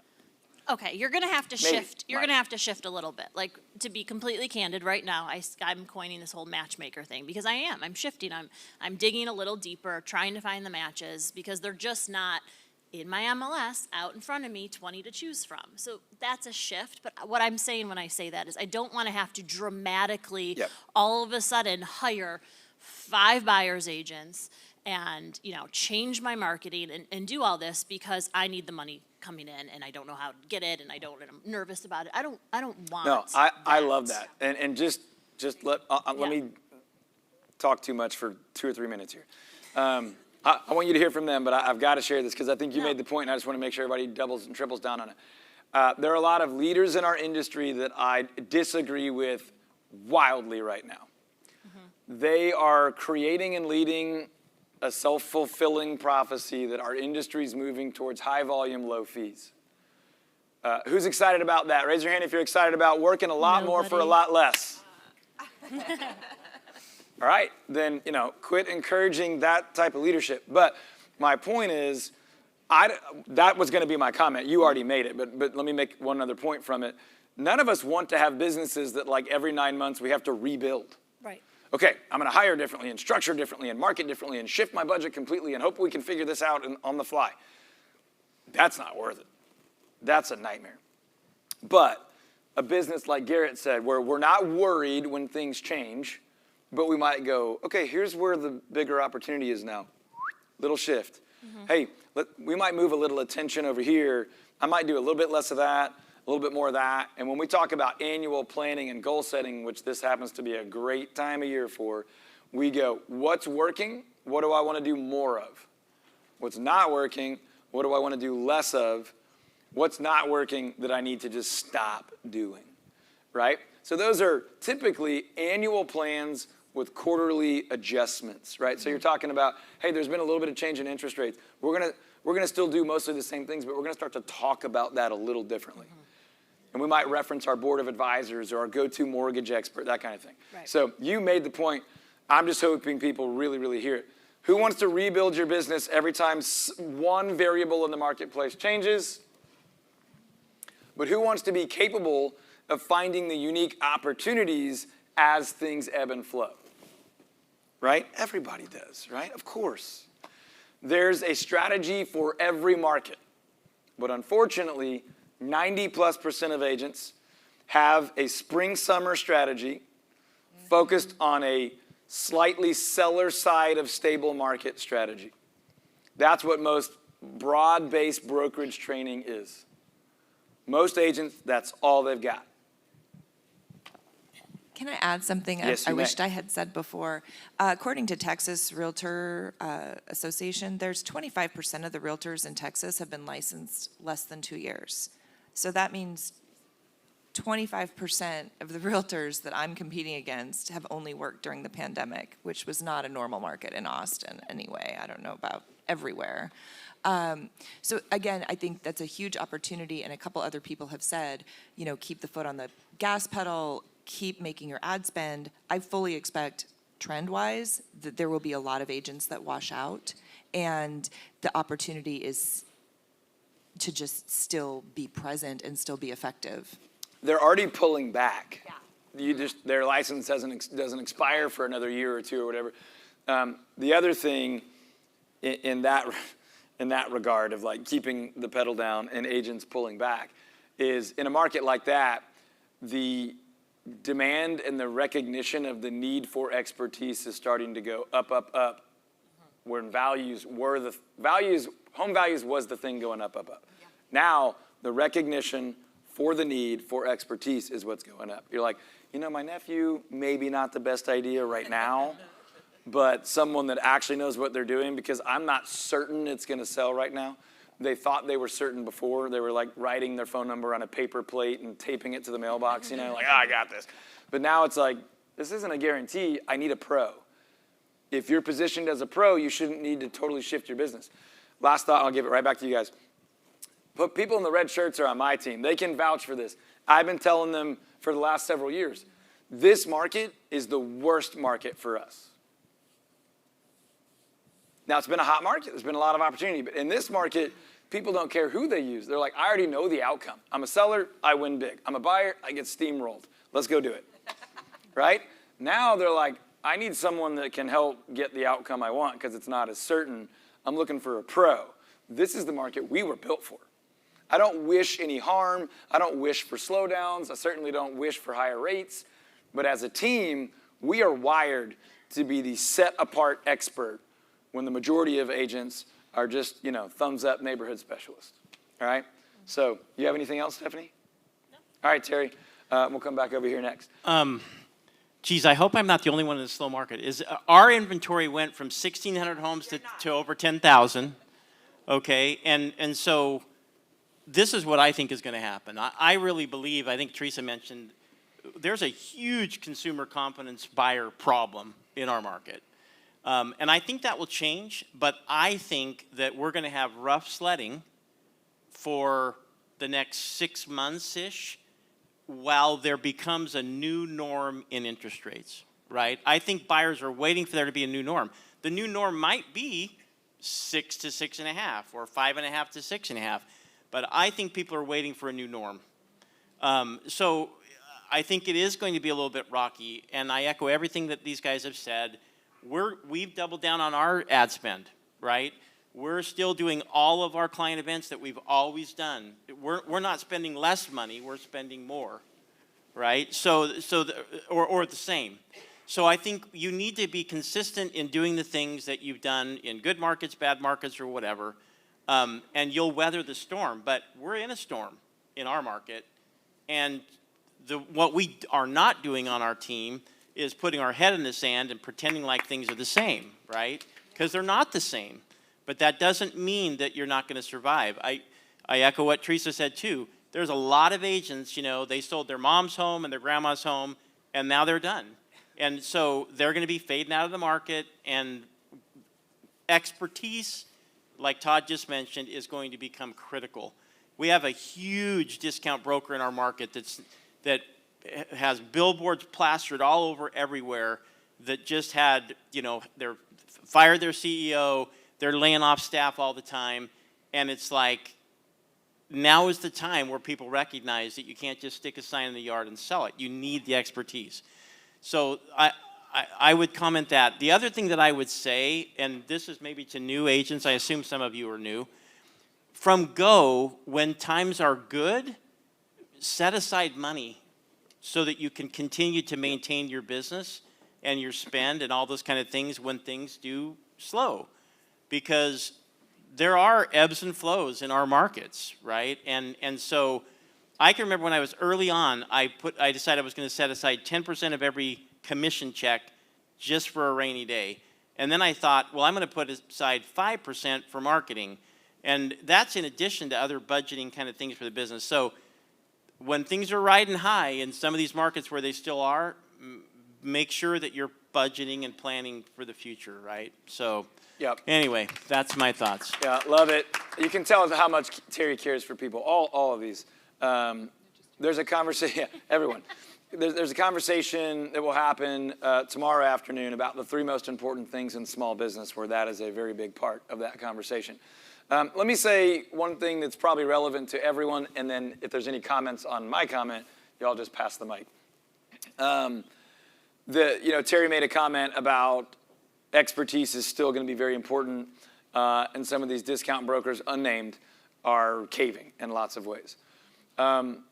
Raise your hand if you truly and genuinely feel like you are a residential real estate expert. Actually raise your hand. If you're on Zoom, drop it in the chat. Say, I'm an expert, right? Okay, 2 quick thoughts. If your hand is not up, you're in the right place, right? Dig in. Build that confidence. Gain that expertise. Read the books, take the courses, join the groups, whatever, to get to the place where you can say, no, I am an expert. And then number 2, I think, is harder for most people. Don't keep it to yourself. This is a harder one. Don't raise your hand. Just internally process this for a second. How many of you, again, you don't raise your hand. Just process this in your mind. How many of you know that you're an expert, but you don't do a very good job of making sure that your prospects in your marketplace know that you're an expert? That feels schmucky to you. That feels obnoxious and arrogant to you to say that we are world class at what we do. I am your best option for this and for that. Your growth through that, your success is on the other side of doing hard things, facing some of your own demons and the ego battle you have around letting your prospects in your marketplace know that you're different. One of our company core values is differentiate with excellence. Let the market know we are excellent at this. Most agents are barely even decent at this. Right? Build your authority, your celebrity, and your expertise. The perception of those things in the minds of your ideal clients. You don't need the world to think of you that way. The people you really want to serve and add value in their lives. Okay? And if you haven't done that, start today. You cannot wait. If you're doing that, do more, do it better, do it efficiently. Focus it more towards your ideal prospects, your ideal clients, the people that you would almost work with for free. You got to get paid. We got to feed our families. We got to move the engine forward. But that you would really, really enjoy it and do more and more and more of that. And then when you do that, it becomes easier, right? There starts to be momentum, less fear, better sleep, the ability to invite people onto the team or into that business and go, I feel confident I can also do this for you now. Instead of like one or both of you were saying, shifted the market, now I just got to hire a bunch of people, right? Like, well, hire them for what? Are you equipped to train them and lead them and guide them? Have you figured this out yet? You know. No, but Todd is. But the point I hope you're taking away is you can do one. I don't remember who I originally heard this from, and if I did, I promise I would try to give them credit. But I wrote a chapter in a book about it. As I've grown and expanded this at one point, I have a book called, what's my book called? The 5 Lies That Will Ruin Your Career, your real estate career, right? It's for agents. It's to help you recruit. Like I wrote it for friends so they could use it to give to people to help recruit and train your own agents. One of those lies is basically it says the better agent will always win the business. That's not true. That's a lie. Does everybody understand that? If you're the most skilled agent, you're going to get beat by the better marketer on winning the client most of the time. Now, the client receiving value from someone who's only a great marketer is a nightmare, right? And you, on the rarer occasions where you win the client, you're going to deliver way more value and care for them better, and all, the future of their real estate needs is way better with you. But they don't know about you yet.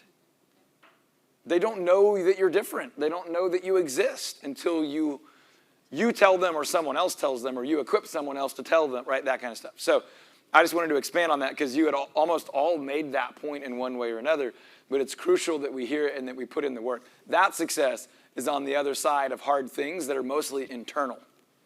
I've got to face the discomfort of that and having other people help me do that and do it in a way that has character and integrity and feels right. Sometimes it's saying, I can't help everybody, but for you, I'm your best option. That little, I can't help everybody, what in marketing we call a damaging admission. That little trust builder, I'm not trying to be God to everyone, but for you, I can really help. You're sick and I have the right medicine for you. All of a sudden begins to be, I feel compelled to do that. If I didn't do that, it might be wrong not to do that. I'll try to get you a mic in just a second. Yeah. Okay. Any thoughts, comments on that? Yeah, go ahead. Not so much what you said. I just want to ask a question. Yeah. Quick question of all of us up here. How many months of inventory is in your market? I'm at 1.8. Ours 3 to 4. Okay. Like 2. 5.5, not counting new builds. Say 2. We got about half a month. That's all. Hold on. That's all. I'm sorry. Will everybody say it again into the microphone so that virtual can hear? We got about half a month. The question was how many months of inventory in your market? Half a month in Rochester, New York. I'd say 2. 1.8 for me. 3 to 4. 2 in my market as a whole. 5.5. In Dallas, Texas, we're up from just under 2 weeks to in the 3-month range. It's a very big market. Different pockets are different. We'll call it 3. How many months is a seller's market versus a balanced market? So I teach, I preach, I hammer all the time. It's going to wiggle a little bit in every market. But less than 4 months of inventory is a seller's market. 4 to 6 is stable. And more than 6 is a buyer's market. Now, your market might move a little bit, but that's general rule. So what are you hearing up here? I think that I've always been told 6 months is kind of the cutoff of balanced. Combined with the interest rate hike, at 5.5 months of inventory, we have been a buyer's market for months in Austin. Well, and you finish your thought. Well, no, it's something you said. All these new agents have been for 2 years or less. They've only seen that market. And the mind shift for the new normal for interest rates. We got so used to this market for the last 2 months that we think we're in a slow market now. Yeah. We're not. We're not in the post 07, 08 crash. No. And we're not either. I mean, because I lived that, and this is not that. The thing that is missing for those agents and for many agents that are seasoned but just have forgotten how to work with sellers on a very high level. we no longer tell sellers, go out of town the weekend, I list your house and it'll be sold when you get back. So you have to communicate with those sellers every week. Here's how many showings, here's what's happened. And that's what's missing. We have to do our job. A lot of, yeah. You know an email I got this week yeah, that I haven't they're gotten in not like doing 7.5 years? Is for a service that helps maintain your vacant listings. Yes, sir. I was like, oh, Back to God. basics. House sitters or whatever, they're all like, no, I do not want you in my life. Was it a realtor doing it? I'm sure it was. Like, I haven't sold a house in a while, and let's try this again. Christine, we see you. You're supposed to be right here. I'm looking up there. You're supposed to be right here. Okay. What other comments, thoughts on what's been said so far? You want me to give my opinion? Yeah. Let's hear it. So this question to me is the exact same question when someone identifies is a lead good or not. The market, the same thing in my opinion. It is what you think it is. If you think it's a good lead, it's a good lead. If you think it's a bad lead, it's a bad lead. And the same thing in the market. If you think it's a bad market, guess what? It's going to be a really bad market for you. So I know that oversimplifies it, but in the same note, you have to look for the positive things in the market. I've heard a bunch of things here that are positive. Number one, some of these companies that were coming over to eat our lunch are really struggling. And not that I want to see any bad on anybody, but I kind of want to see bad on them. I like it. So, so when these super tech companies think they can push us out of our industry, we're starting to learn that we do have a place in the world of helping people make good decisions and great financial decisions for their family and themselves. So that would be number one. I would say, try to find things that are good. Well, here's a couple good things, right? Number one, the largest population of home buyers ever in our history is actually just starting to be in the buying age, the millennials. So those people we're going to be the renter generation, right? But I think the pandemic opened their minds to that's not as glamorous as maybe we thought it would be. Also, with inflation the way it is, their rents are going up through the roof. So they're starting to realize why buying and being able to lock into a long-term investment makes sense. The other thing to add to that is those millennials, we can often say, well, a lot of them can't afford houses, right? Because they don't have the money because they can't afford the payment. Why can't they afford the payment? Because they have huge college debt, right?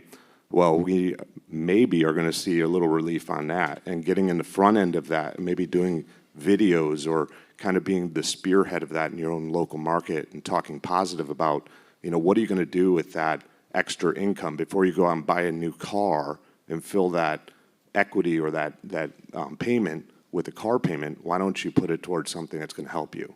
So we talk about interest rates all the time, but people don't care about interest rates. They care about their monthly payment, right? That's what they live in, and that's what they care about. What am I going to do? Well, that's the one thing Terry left out when he was saying have a little bit of money for the rainy day. You should be investing in yourself and surrounding yourself with great people. And that's what I plan on doing more of, like at events like this, finding your people, finding your tribe that you are surrounded by people that are smarter than you. And that's what I'm always looking to do. So take advantage of these type of events. Take advantage of coaching groups. Find one that you can be a part of and that you can actually learn from and not be kind of sitting back there feeling like you're just going to something for no reason. So that would be my advice, but just be positive. Find the positive. There's always positive in every market, and anybody who's been through any of these turns knows there's more opportunity than ever in this market that we have coming, and I'm excited about it. I've never been more excited about going into a new year, even though there's all this craziness. Don't focus on it. And I guess the last thing I would say is don't watch the news because that's not going to help you. So. I love it. Before we wrap up here really quickly, I just want to reiterate a couple of things. On the broad spectrum, you've heard from people that are in hard markets right now. No one said, this is my favorite market we've ever been in my city, right? But you're hearing all of them have a plan.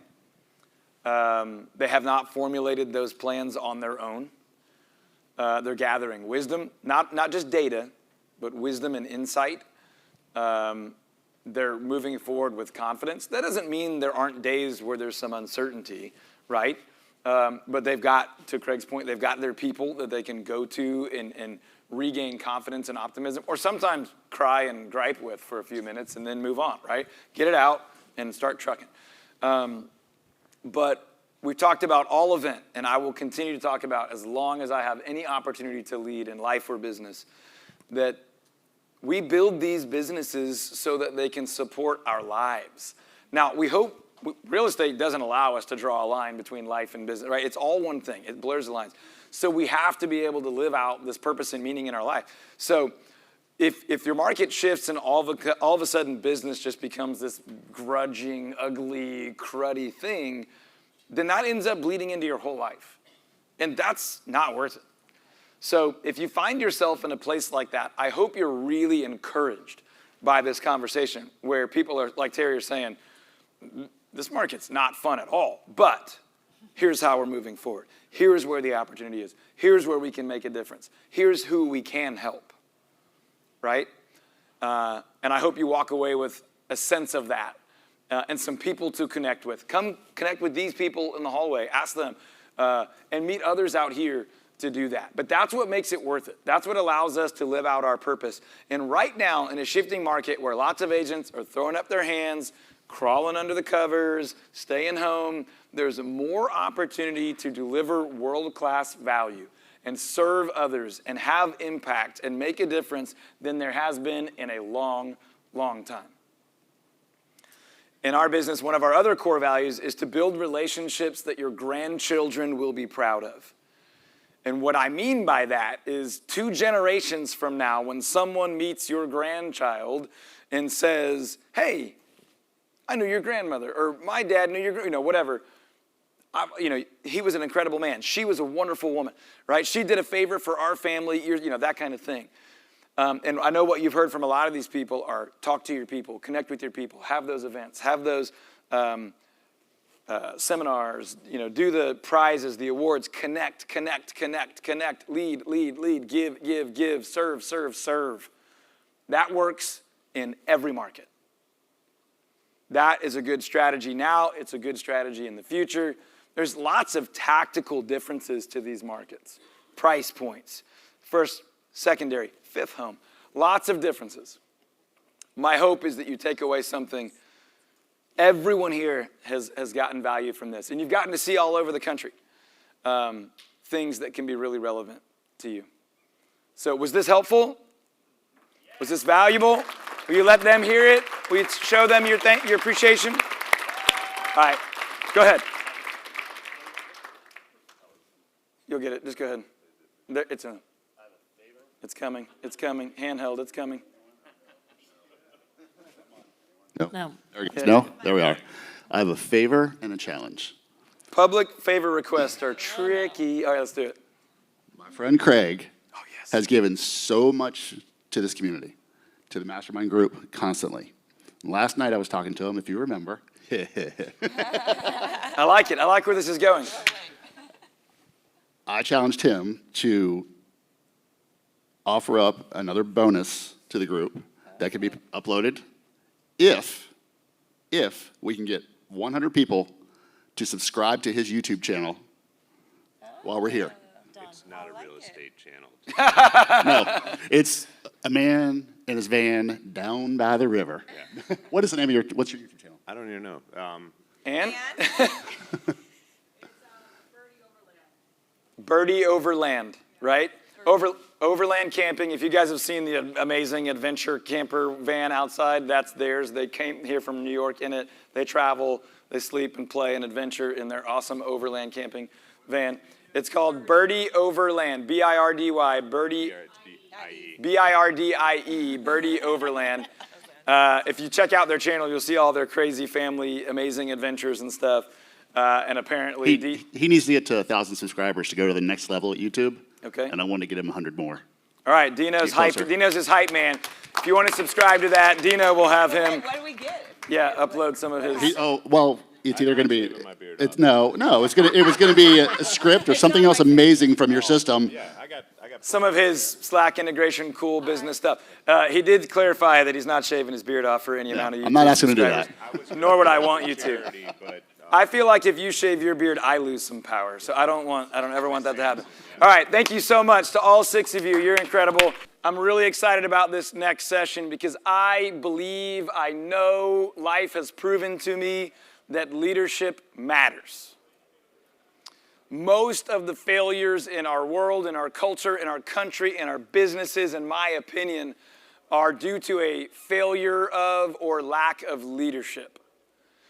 And so I have invited a leader that I am blessed and privileged to be led by in multiple ways. And so I'm going to give a quick, specific introduction here of my buddy Josh, and then I'm going to give him the floor to share with you, to encourage you, to love on you, to teach you, and to model for you some really cool technical, but also really powerfully applicable leadership content. So I want to introduce you to a leader both in life, in business, and in ministry, my buddy and one of your probably favorite session leaders, Josh Wilhite. Come on up, buddy.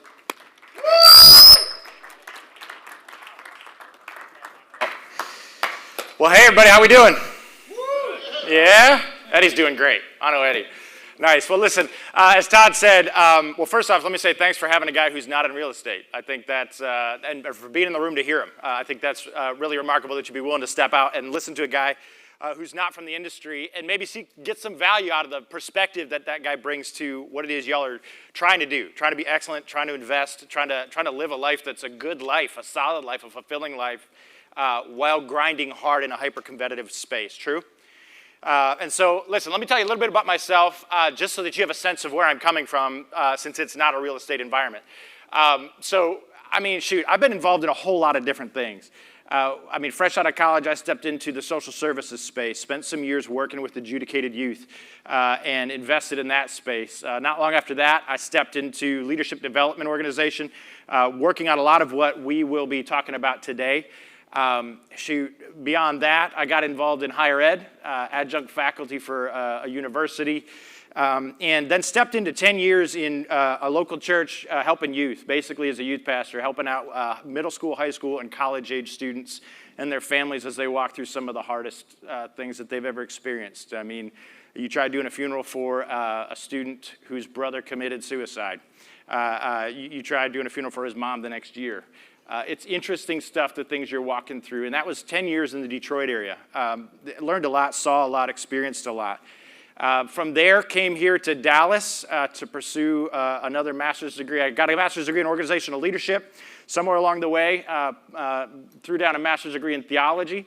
And while I was involved with that, paying my way through, I got involved in the marketplace for the first time in my life and spent some years working in an organization that provided black car service globally for the Fortune 100 executive elite, which is a hard pivot. And discovered after a few years there that I was overseeing 2 teams with 18 people reporting up to me, overseeing about a $30 million book of business, traveling around, getting in the C-suites of Fortune 50, Fortune 100 companies and engaging directly with those teams, and learned a ton. Ended up getting involved in business development, land and expand, building new relationships with high influence, high impact, high net worth individuals, and understanding and learning more about that. And after a while there, realized, hey, the way I'm built, man, the money was good, I'll tell you that. Thoroughly enjoyed that piece of it, but the way I was built, realized, hey, the way I'm gonna live best and invest best personally was to step back into local church ministry. So I'm up at City Bridge Community Church, just up 75, been there for about 3 years, investing in equipping people and taking leadership skill, leadership development skills, and trying to help people wrap their head around what does it mean to live a good life, to live well. So that's kind of where I'm at. Now, I don't tell you that because I think it'll be impressive. I would imagine there's people here with way more impressive pedigrees. And you're about to yawn when you hear my story. I tell you that, one, so you can get a sense of where I'm coming from and that there may actually be some validity in what I'm about to say. And 2, so that you can understand what I mean when I say for all of those places I've been, for all of those things I've been involved in and all those people I've met and engaged with, from zero net worth to hundreds of millions of dollars of net worth, from student all the way through retired, in all of these different life situations. Do you know the one observation I've made that I want to bring to you today and challenge you with is this? That across that whole spectrum, I have found that one of the biggest things missing among highly functioning professional adults in all of these different spaces is a skill set and a framework to look someone in the eyes and actually help that person grow in any context. There's very little language. So like if I come to this room, if I go to the boardroom of a Fortune 50 company and I ask, how do you lead for growth and impact?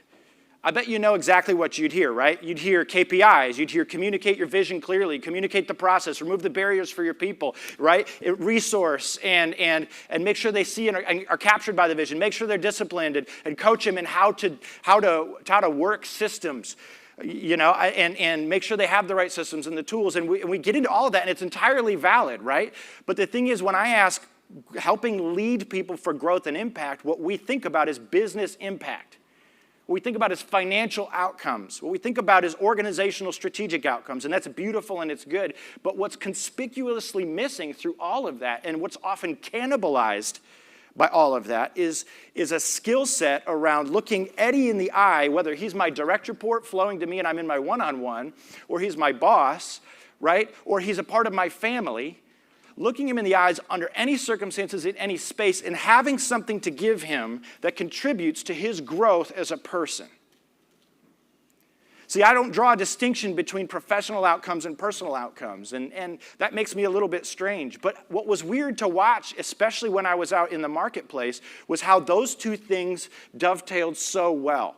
How my market outcomes were directly impacted and enhanced by my ability to connect with human beings. I'm not bragging, because what I'm going to share with you is a really simple simple framework and a simple set of tools that will help you to help unlock what's already in you. It's not something special about me. But what I want to push to you is, hey, there's a gap for most of us in our ability to step into a room, step into a space, and get beyond the market reality and into the personal human growth reality, which is one of the things I love about Tramonte, his team, and what he's doing in the marketplace. Is he's one of the few voices from what I can see out there saying, hey, those are not two different things.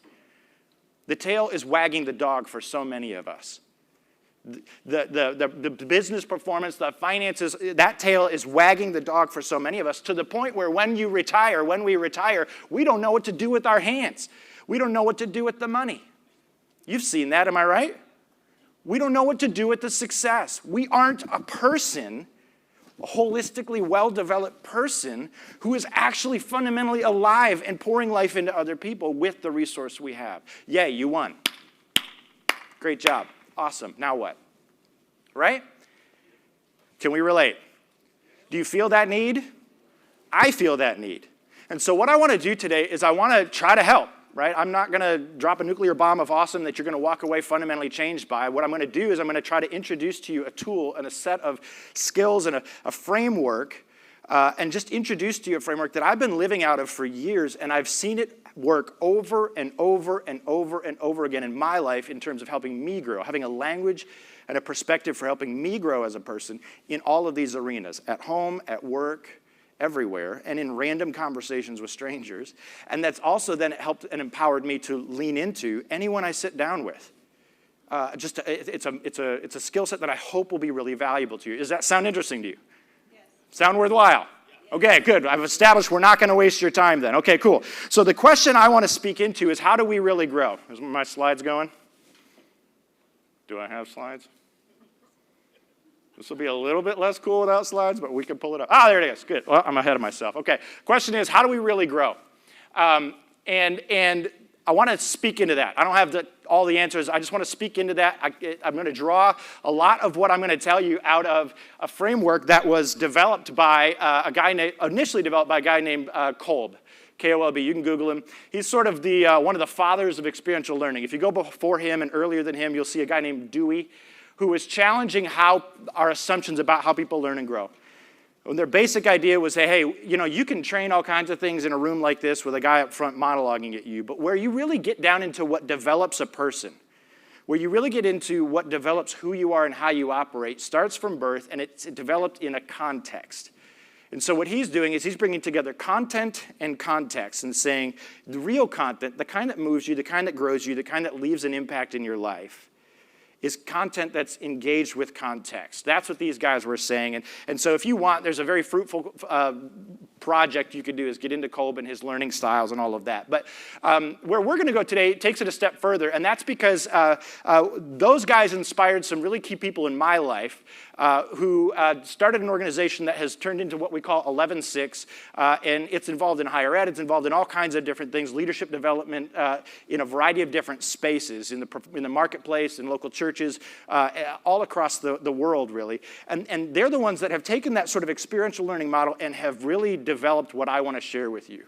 A transferable, simple framework for understanding how are we growing in the real world and how do we help other people grow. And so I want to give props to 11-6 and their grow process of leadership development. All right, and so let's get down into it. I need to, in order to answer the questions I've kind of raised for you, I got to give you a couple of pieces of framework, and the first is what we call the learning cycle. Right? And what you're going to find with this is it's woven into reality. There's a bunch in the room who are going to be like, oh, yeah, that's obvious. And yet we're not thinking about it. Okay? And so here's how the learning cycle works. If you see in the upper, on the upper right, you see the word experience. All right? And that's basically saying that every one of us, right now, you're having an experience. At any given minute of the day, unless you're asleep, you're having an experience. And it's in the context of those experiences that we run into tensions, things that challenge us, things that knock us off our equilibrium. True? Some of you are having the tension of listening to this guy that you're not sure you care to listen to anymore, right? You have this experience that's driving, that creates tension, and it's when you run into those tensions that you get knocked off your equilibrium, that you naturally, at the brainstem, not frontal lobe, brainstem, you're always evaluating, how do I decrease the pain, increase the pleasure? How do I get value out of this? How do I stop this thing I don't like? How do I get more of what I do like? And so we start examining and asking questions, and when we ask those questions at that level, we will always, always, always develop conclusions. We'll come to conclusions. And when we do that, we're going to always apply them and see and apply those conclusions. And as we do that, we transform who and what we are. That's very nerdy. Let me give you an illustration.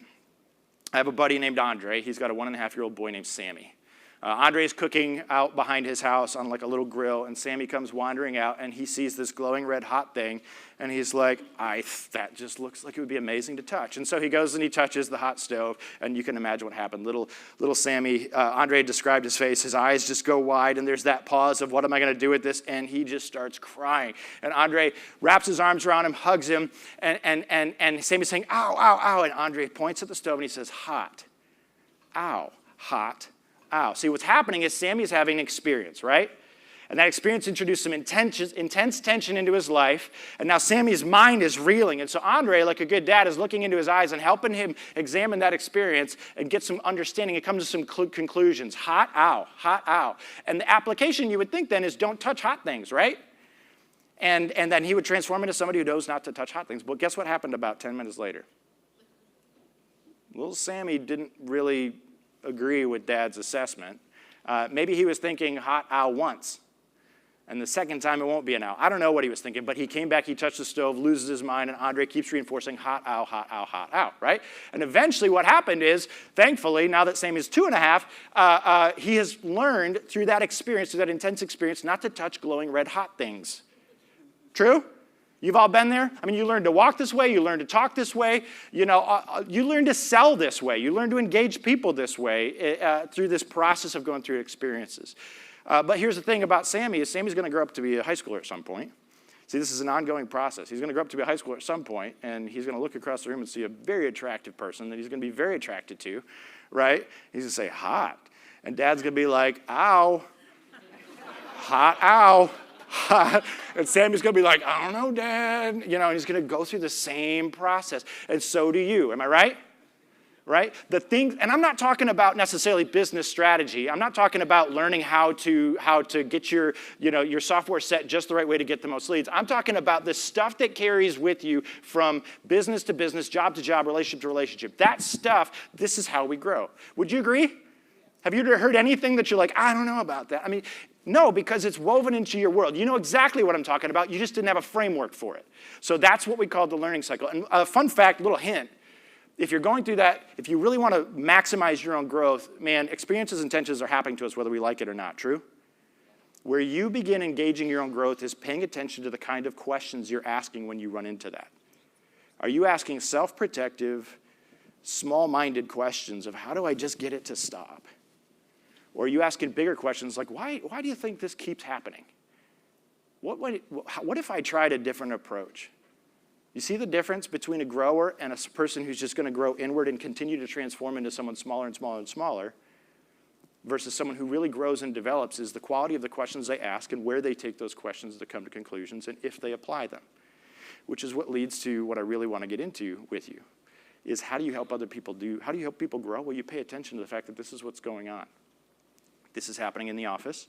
This is happening at home. This is happening in your kids' lives at school right now. I got 3 daughters in Plano ISD, right? And I got one who's got an orchestra concert tonight, and she's carrying all this tension around a lot of things, right? And me as a dad, I can just let that happen, or I can invest in her life intelligently, recognizing that there's a way, there's a language for how I can engage with her to help her be a grower through that process. You and your employees, you can do the same thing. So let's dig into it. What do you do now that you're aware that this is how you're growing, how other people grow? How do you get on board with helping people grow? I'm going to give it to you in 3 steps. All right, and it's basically, we're going to break this cycle into thirds. And I'm going to say there's 3 stages to helping people grow. The first is to connect. And any salespeople in the room who are like, yes, right? You're not telling me anything I don't already know, right? Like, love on people, find ways to connect, right? And the reason you're about it is because it's true. You're right, 100%. You want to help someone grow. You don't have a right to speak into someone's life until you earn that right, until you build that connection. Your voice is just one of many voices until you can actually be someone who has relational credibility in their life, which is why skeevy salespeople feel so skeevy. Am I right?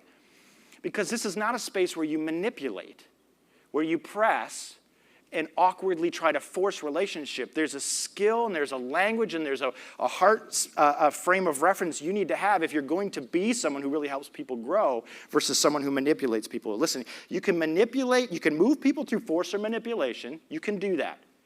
And you can actually make a lot of money doing that. And you can actually get a lot done. You can get your kids into the college you want them to get into. You can get certain outcomes in life. But let me tell you, as a guy who's watched families and watched individuals from birth all the way through marriage, I've done 25 weddings, right? I've done multiple funerals. I've been involved in the whole life cycle of families. I've been in the corporate space. And what I see over and over and over again is the people who try to force connection without actually caring don't create lasting impact and growth. It ends up becoming a barrier, and it doesn't produce growth and impact in other people. So you can move people through force and manipulation, but you won't move them, you won't grow them without sharing in their experiences and their tensions. And this is the key when we talk about the connect piece of helping people grow. Do you have skin in the game? Are you genuinely curious about this individual? Will you look in their eyes, see their humanity, see the presence of another human, infinite being, and care? Right? See, people who are good at connecting are people who can stop trying to sell, stop trying to force and create an outcome, and get really curious about the person across the desk from them. Who can come in as a peer, a co-human, whatever the role, and actually get there with somebody. And there's a way you do that. I'll give you an illustration. When I had, like I said, 18 direct reports. I'm in the marketplace. I'm in operations over all these millions of dollars of client care relationships. And one of my key employees is just clearly off. Her KPIs are way out of whack. And it's having a dramatic impact on our outcomes and on our team. And so I end up in my monthly one-on-one with her, and I'm looking at her, I'm like, okay, Madeline, what's going on? Boss hat off. Help me understand where you're at. And I start asking questions. And it takes a while because, that boss, employee relationship can be strange. And thankfully, I had interacted with her plenty before that. And finally, she takes a risk. And she trusts me with the information that her sister just had a miscarriage. And she's devastated. And she's trying to figure out what to do. And I have a moment where I can go business, well, that's hard. Yeah, hard. Now let's talk about KPIs. Or I can recognize this is a moment that I've earned the right to, based on previous connections and conversations we have, to recognize a few things and to lean in. And so what I do is I get really curious. Help me understand. What does that mean for you? What does that mean for her? Where is she from? Is there anything that are there barriers between what you want to do as a sister and where she's at that I can as an individual or we as an organization can help you with? Right? I'm really curious about that. And then I take a risk of getting vulnerable. And I read the room, I read the situation, and I start to explain to her, our first pregnancy was a miscarriage too, and it was devastating. And then my emotions kicked in, right? In a business place, right? And I mean, you can't do this all the time with everybody, but I just want to give you an illustration of, look, we ended up having a spectacular conversation that was not about KPIs and business outcomes, but let me tell you something. And my goal was not to create KPIs and business outcomes. My goal was to be a human with another human. But in doing that, I'll tell you what, even after I stepped out, Madeline is still there, even after the market gutted itself because of COVID. She's still there, she's still grinding, she's still cranking, and she's leading. All right, not because of that one conversation, but because of setting a tone of connecting and caring about people. You do that by getting curious, by allowing yourself to be vulnerable, and by being down in the space with somebody, instead of from a lofty professional distance, which we all know is so much BS. The lofty professional distance. Maybe we don't all know that.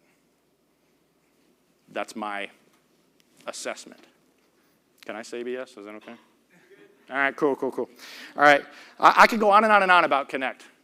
If you couldn't tell, it's a passion of mine. I think it's one of the things that's most significantly missing. And we settle for fake, plastic, fabricated, forced, awkward salesperson kind of Connect, which is why I think Todd says it's so often we change the name salesperson because people hear salesperson and they feel skeevy because so often it is.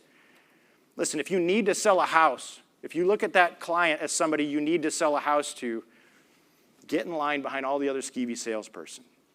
But if you can get to the place where you see a person, a human, a family, an outcome, and you see an opportunity to participate with them as one human to another, as one homeowner to another, and you can speak out of your own experience to theirs, you're curious enough to see where the connections are between their journey and yours and lean into those, not to manipulate the sale. If you're courageous enough to lose a sale, to take the risk because it's not what's best for them, that's what's going to have a lasting impact in someone's life. And I would wager long-term outcomes for your organization that are better than you think. Okay? So we connect. The first thing, if you want to have impact and grow people, you got to be somebody who's willing and able to authentically and vulnerably connect with other people. And then in the middle of their tensions. And then what I want to do is I want to take you to the next point, which is counsel. All right? There we go. We connect and then we counsel. See, we're doing homage to the natural, it's the physics of how we grow, right? We connect because that's what's going on. They're having experiences. We enter in their experiences and their tensions and we connect. And that provides a foundation and a framework from which we can then counsel. And what do I mean by counsel? All right, well, like I said, when somebody's running into a tense experience, they're automatically evaluating. Man, there's such a gift you can bring to people when you can come alongside them in their evaluation and help them evaluate better what it is they're running into. What's going on outside of them, what's happening to them, what's going on inside of them, and help bring them to true conclusions, things that are true and helpful. It's a gift that we're missing out on. See, the ditch here is there's a lot of people in the room like me, so this is my bent. You ask me my opinion on something, and I will tell you all about it. You ask me a question, and I'll hear it through the lens of what I want to speak to. Am I the only one? And then I'll just start laying it on. I got plenty to tell you, right? You've met that guy, me on a bad day, I'm the guy at the table, something comes up, and 10 minutes later, you're like, he's still talking about it, right? And I didn't even ask, right? Just being honest. You've met that guy, true? Anyone admit to kind of being that guy sometimes?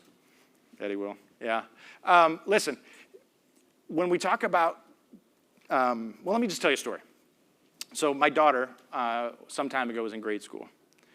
And she comes home from school visibly distraught. And I was like, so what's up, baby girl? What's going on? And what she expresses to me is that day in class, one of her classmates came up to her with this really intense look on her face and confronts her and says, hey, do you support blah, blah, blah, blah, blah, right? This hyper-politically and socially charged issue. And it threw her. And both the question, because she's like, I don't even know what that is. I don't know, like, she's a little kid. She's like, I don't even know what that is. And, anyway, she comes home and she's like, Dad, what is this? What is that? Now that's a question I'm ready to answer. Your kid comes home with that question, I guarantee you everyone in the room on that particular issue would have an opinion, and a strong one. I mean, this is a room of heavy hitters, right? You know what you want, you know what you're going to say. And it might present itself as the perfect opportunity to shepherd the heart of your kid and tell him, here's what you should think. True? Well, thankfully, I didn't take that route. Thankfully, this training, this skill set kicks in, and I start asking questions. And I'm going to give you 3 questions that I asked her that I think are super transferable. I completely ripped them off from a guy named Greg Kokel. And he calls it the Columbo tactic. Question 1, what do you mean by that? Question 2, where did you get that from? Where did your thinking come from? What's feeding that thinking? What's your source for that? And question 3, are you open to a different perspective?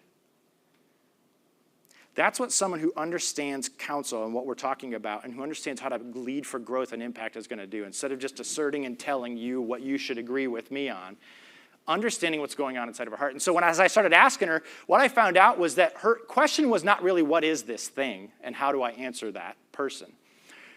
As I dug in and started asking questions, what I found out from my daughter was that what was really going on, her real question is, why is the world so complicated? Here's this very young elementary student who's for the first time really being confronted with not everybody thinks the same way. And people are asking questions and moving in directions I would have never understood. And suddenly her world got massively complicated. And I could have wasted half an hour of her life trying to speak to the issue and missed the real question all along. Are you following what I'm saying? See, this is the difference between somebody who's a teller, a teacher, a professor of the people around them, and someone who's going to pay attention to the individual, understand the real questions, and then speak to those. Now, here's one other thing about counsel. What you think is irrelevant if you want to help people grow. You may be right, 100% right, provable, all the data supports you. If your goal is to help an individual grow, what you think is irrelevant. I mean, you've seen, how many of you have kids? Anyone have teenagers? All right? Right? And you're like, let me tell you what you need to know. It's just like, pew, pew, pew, pew. It's just like coming right off, right? No matter how reasoned and how logical it is, right? Well, the thing is, that's true for all of us, isn't it? Isn't it? I could get up here and tell you all this stuff, but if you don't care, if you're not actually asking the question that this is answering, then we're wasting your time. Does that make sense? And so that's true of you. If you want to lead for impact and growth, you can sit all of your employees, all of your sales reps, all of your real estate agents, all of your clients in a room and tell them all kinds of things. But unless you do the work to become the kind of person to examine and dig down in and understand what are the questions they are actually asking, what is the question behind the question, you're just talking to the wind. You know what I mean? Can you feel that in the room? And so somebody who's going to be good at counsel is somebody who's going to have built a framework and built the right to speak into someone's life through connecting. And then they're going to reinforce that they're the guy, or that you're the guy that they want to come to by not just telling all of the time. Look, you want to sell? Here's how you sell. Right? Maybe the question's not so much tactical. Maybe it's personal fear and insecurity. Did you ever think about that? Maybe there's something going on in their home life that's actually driving their performance. You ever think about that? Maybe the reason your kid's not listening to you has something to do with you, something that you have no idea about because you haven't been paying attention and haven't been asking questions. Does that make sense? So somebody who's going to do good work at helping people grow for impact that lasts beyond real estate, lasts beyond a job, lasts beyond a conversation, is somebody who connects and somebody who counsels. But not just that. Third step. You ready? The good news is that means we're getting close to done. All right? Is coach. All right? I lost my slide. There it is. Coach. No, really, I promise. There we go. Coach, Connect Counsel Coach, and this is what completes the cycle. This is what finishes the process of doing homage to how people are learning and growing, allowing you to be a part of that process. You've connected with them, you've mined out the real question, and you've led them to what you can offer as far as the observable realities and truths that you can bring them to help answer their questions accurately. Okay, you've helped them come to some conclusions.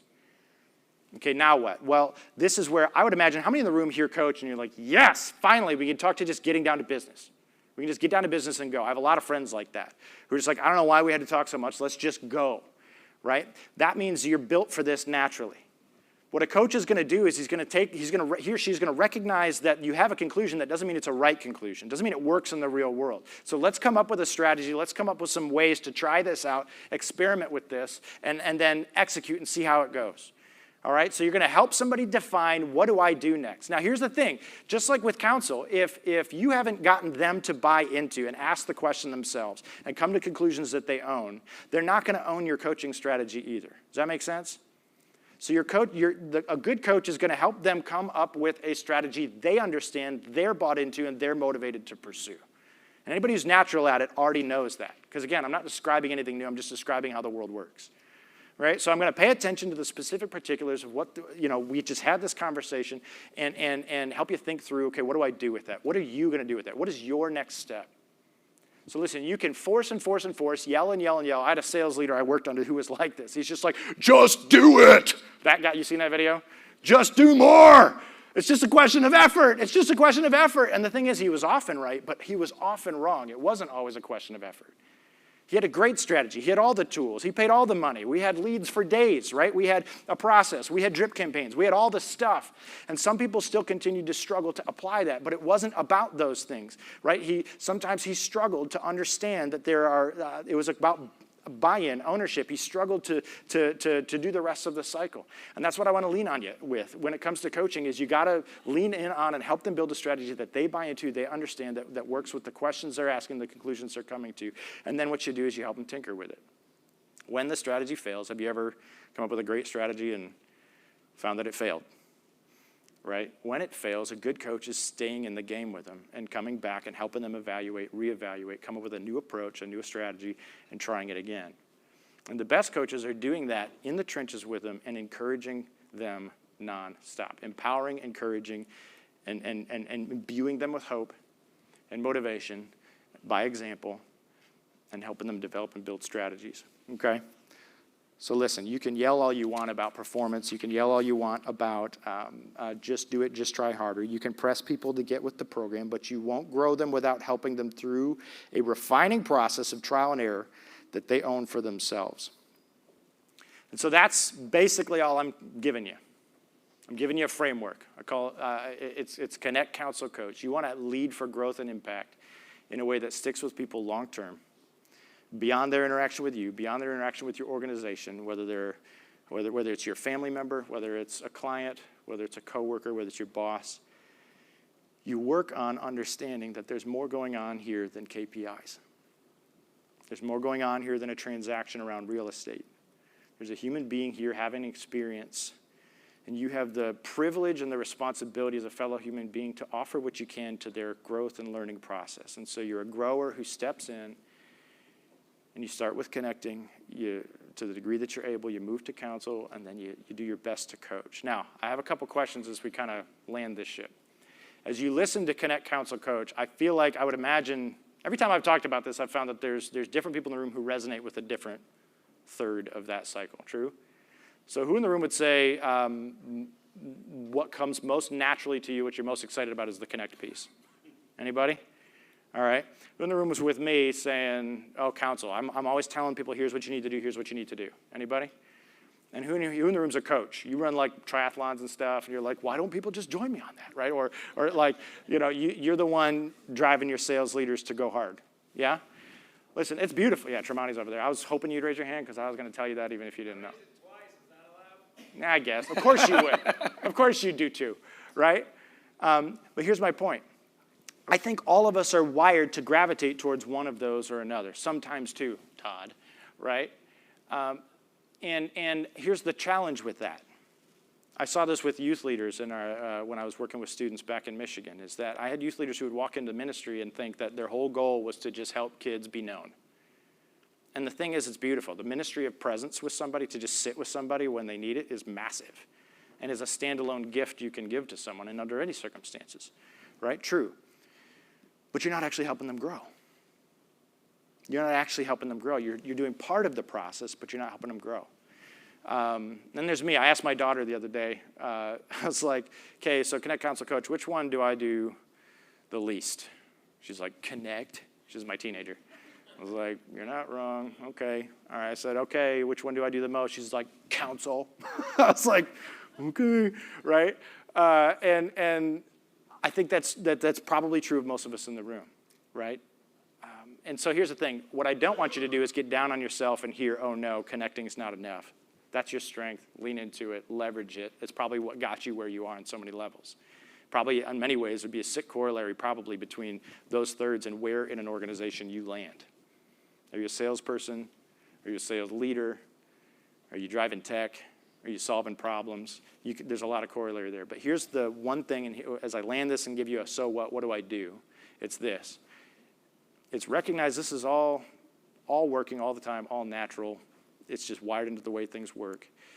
If you want to be somebody who leads to create growth and impact that lasts, if you want to differentiate yourself and go where most people, in my observation, never go, you develop the language, you pay attention to how people grow, and then you recognize that you work on the ones you're not natural at. Lean into your strength, but pay attention. My struggle is always coach. It's always long-term follow-through. Ask Todd, he'll tell you about it. Right? It's always the long-term, come up with a plan and stick with the plan and walk with somebody through the process of getting to that point of transformation. I got plenty of connecting in me. I got plenty of content in me. I struggle with coach. Anybody relate? Right? So you want to be somebody who leads for growth and impact. Be somebody who recognizes and leans into their strength in that cycle, but works on the others. You struggle with connecting? Man, focus on getting in the trench with somebody, removing the barrier, getting vulnerable, and getting curious. Whether it's a client, your kid, or a coworker. You're somebody who struggles with, I don't know what to say. Who am I to say? I don't know. Hey, you got somewhere. You got where you are somehow. Begin working on asking good questions and helping people mine out and verbalize their own questions. Half the time, you don't need to know what they need to do. It's in them. Your job is to just help mine it out and get them to verbalize. What are your questions and what's true in relationship to those questions? Become curious there and deliberate. Become a good question asker. If you're somebody who struggles with coaching, I don't know what to tell you because I'm bad at it too. Ask Todd, right? No, seriously, it's about what I'm working on is staying in it, not losing interest, staying committed to this outcome of this person, and tinkering with them and continuing to work and rework what it is, what's your next faithful step, the next step you're going to take to grow. Does that make sense? So my final question, I know he's like, get down. It's okay. My final question, I'll be done with this, is this. Imagine, I just want you to imagine a world, a workplace, a client interaction where you were somebody contributing to someone and you knew it. Your goal that you're bringing into this conversation, whether it's in that lobby in 5 minutes or in a client relationship or at home, where you knew it, you just stepped in and you started asking the question, where are we in this process? Is this a connect moment? Is this a counsel moment? Is it a coach moment? And am I willing to go beyond my comfort zone and press into things that I typically don't press into and try to help somebody connect, counsel, coach? Make sense? Yes. All right. I'm set.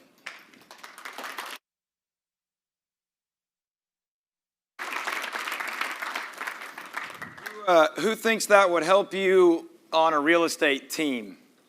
Anyone? All right, it's a half-dark room. It's been really quiet. Let's go a little bit better.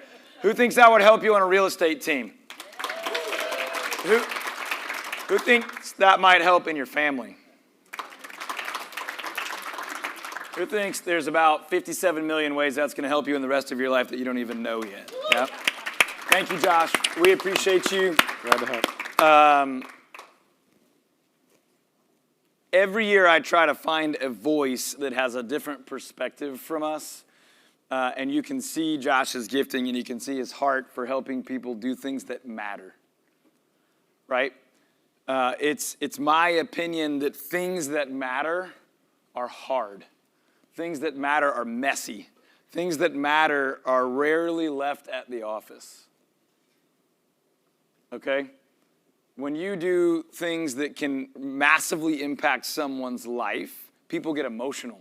Sometimes they get angry. Sometimes they get overly excited. Sometimes they become impulsive. And if you can master these skills that Josh is teaching us, you can lead people to a better life. Whether that's a financial piece of their life, that's a relational piece of their life, or that's something eternal. These are skills that matter. I would argue more so than turning a feature on or off, a script, a marketing piece. Those things matter for sure. But the ability, the gifting, the sharpening and mastery of skills where you can legitimately connect and counsel and coach people gives you a point of leverage to make a lasting difference in the world that I think is really, really, really awesome. So, appreciate you, Josh. Love the content. A couple announcements, and then we'll have a break. But before that, do me a favor in a half-dark room, and if you have a response, give it to me. If you don't have a response, feel free to sit quietly. But so far, has attending this conference been valuable to you? Yes? Have you taken away at least one thing that you would say will have more value in your business than you paid to be here? Yes or no? Yes? Have you met someone here that you know is going to have a positive impact in your life or business going forward? Have you found a resource or a tool or a technology that will have a positive impact in your life or your business going forward? Okay, this is it. I have a sales pitch for you. I have an offer for you. You ready? I would like you to attend again next year. That's all I got, right? So, yep. If you want to get out your phone or your tablet or your laptop right now and just go to urguc23.com. I can't see the slide. Is that what it says? urguc23.com. You will get the very best price that we will ever offer on that. Those of you that bought last year, you know that's true. You saved a lot of money by buying at the event last year. The reason for that is, and I'm just going to be brutally honest, I opened the event and I said, every year we risk a lot. We host this event. We have no idea if anybody cares, if anybody's going to come. We make commitments on rooms and things. We do all this marketing. We put all these man hours, and then we hope it works out. So when you buy right now, you're telling us, hey, we're going to have a legit event next year. Like, there's people coming. Keep planning. We're going to be there. Go ahead and commit to all the expense and time and energy. So when you buy now, you save a bunch of money, but you also really help us get the foundation set to do this again next year. We want next year to be bigger, better. Virtual and live is really hard to do that well. It's really important for us to know. So if you want to be here next year, we really want you to be here next year. We're happy to help you save some money on that. And any bonus that we offer any buyer of any tickets between now and next year, you will get. So we may have 5-6 rounds of offering tickets. We have 3 different price points.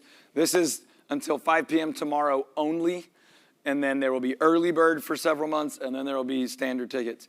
Any bonuses we offer, any extra trainings, any resources, tools, technology, any of that, you'll get all of it.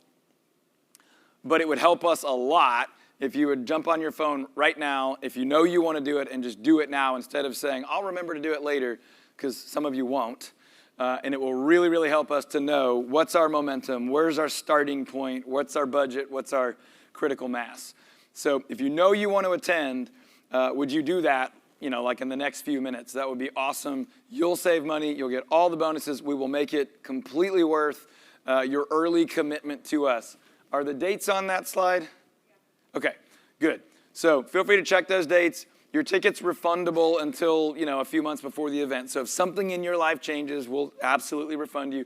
But letting us know now is really, really helpful to us and honestly, Real Geeks and everybody else, because we can begin to plan and make commitments and connect with speakers and venues and all that stuff. Now, we do not have location and all that locked down, but it's likely to be here in this, pretty much this setup, if not very nearby. So it's early, and the last few years have been a complete and utter nightmare of planning with hotels and COVID and flights and country rules and state rules and all that stuff. But we would love to keep the momentum of something like this.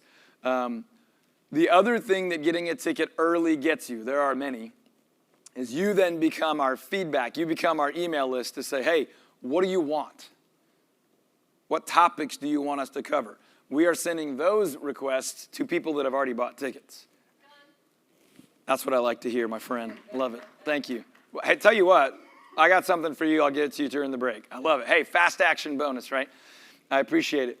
But seriously, you get to help us create the content for the event next year. Hey, I'd love to have a session on this. Could we do a breakout on that?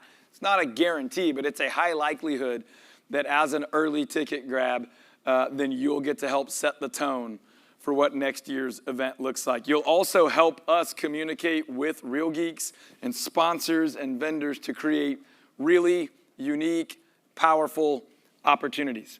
Ian, did we confirm the tomorrow thing? Okay, we're working on something for you right now based on feedback from this event that we're going to try to deliver to you before this event is over.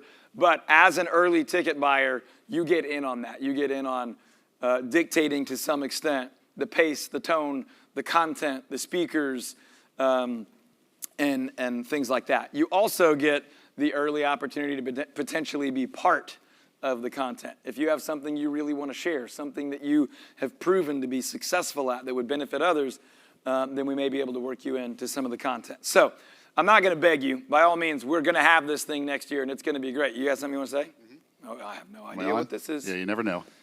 Todd, I want to thank you and your team for putting this together. When you first did this 3 years ago, and you made this speech at the end, I signed up immediately for the next one because I wanted to make sure it happened again. And then all that craziness happened. And you went above and beyond. And those of us who had the faith in you, you took care of us by doubling our entry for 2 years. And that was just amazing. I appreciate you, Dino. Thank you so much, man. Not planned, but appreciated. And I'm not a super emotional guy, but I'll just tell you this. It means a lot. People use that phrase, it means the world to me. It means a lot. All your feedback, even the critical feedback is really, really helpful. I've said it a lot, so I'm not going to take a ton of time on it, but on some level, it's weird that we run this event. You know, now you've heard from Real Geeks, you've heard why they like that. You know, it's good messaging, right? Our users love it so much they run their own event. It's also true, which makes it even more powerful. But I, as much as I do it because I do love the platform and the people at Real Geeks, I do it because we learn from you, we connect with you. So many of us share so many values and business principles and business goals. I don't want to get to a place where we don't do this, but I certainly can't do it in the dark, and I certainly can't do it without knowing what you want and getting your feedback and hearing the feedback, whether it's positive or negative. So thank you, Dino, and thank you for others of you that have told us similar things over the years, but especially the last couple of days. So I really do appreciate it. I'm going to say it one more time.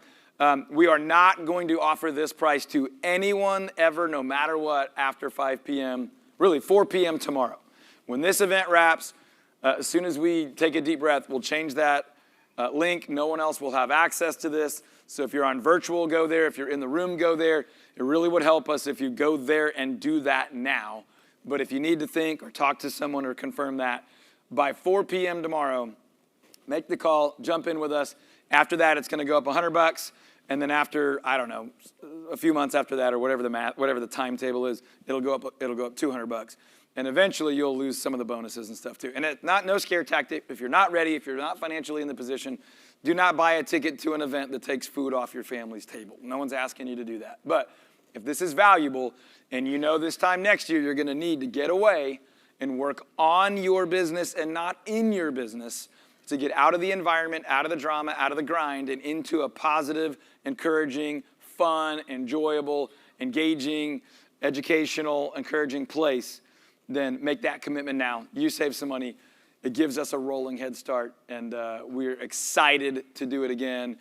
It gets better every year. It's been harder to get better, going live, virtual, live, flip to virtual, live after virtual. So, man, how cool would it be for the first time ever in year 5 to just do it in person twice in a row? To go, hey, we could just do that again. Maybe we could actually use that sign again. You know, something like Robert will never let me do that. He's like, no, we'll rebrand it. But we are working hard to get better for you every year, to bring in the best sponsors, the best content. And we do enjoy it, but it is a lot of work. So this helps us get better and better for you every year. So that's all I got. No heavy pitch. If you enjoy it, do it again. If there's someone else you'd like to invite, maybe you buy 2 or 3 tickets right now, and if you don't need one later, return it or sell it to someone, make some money or give them a great deal.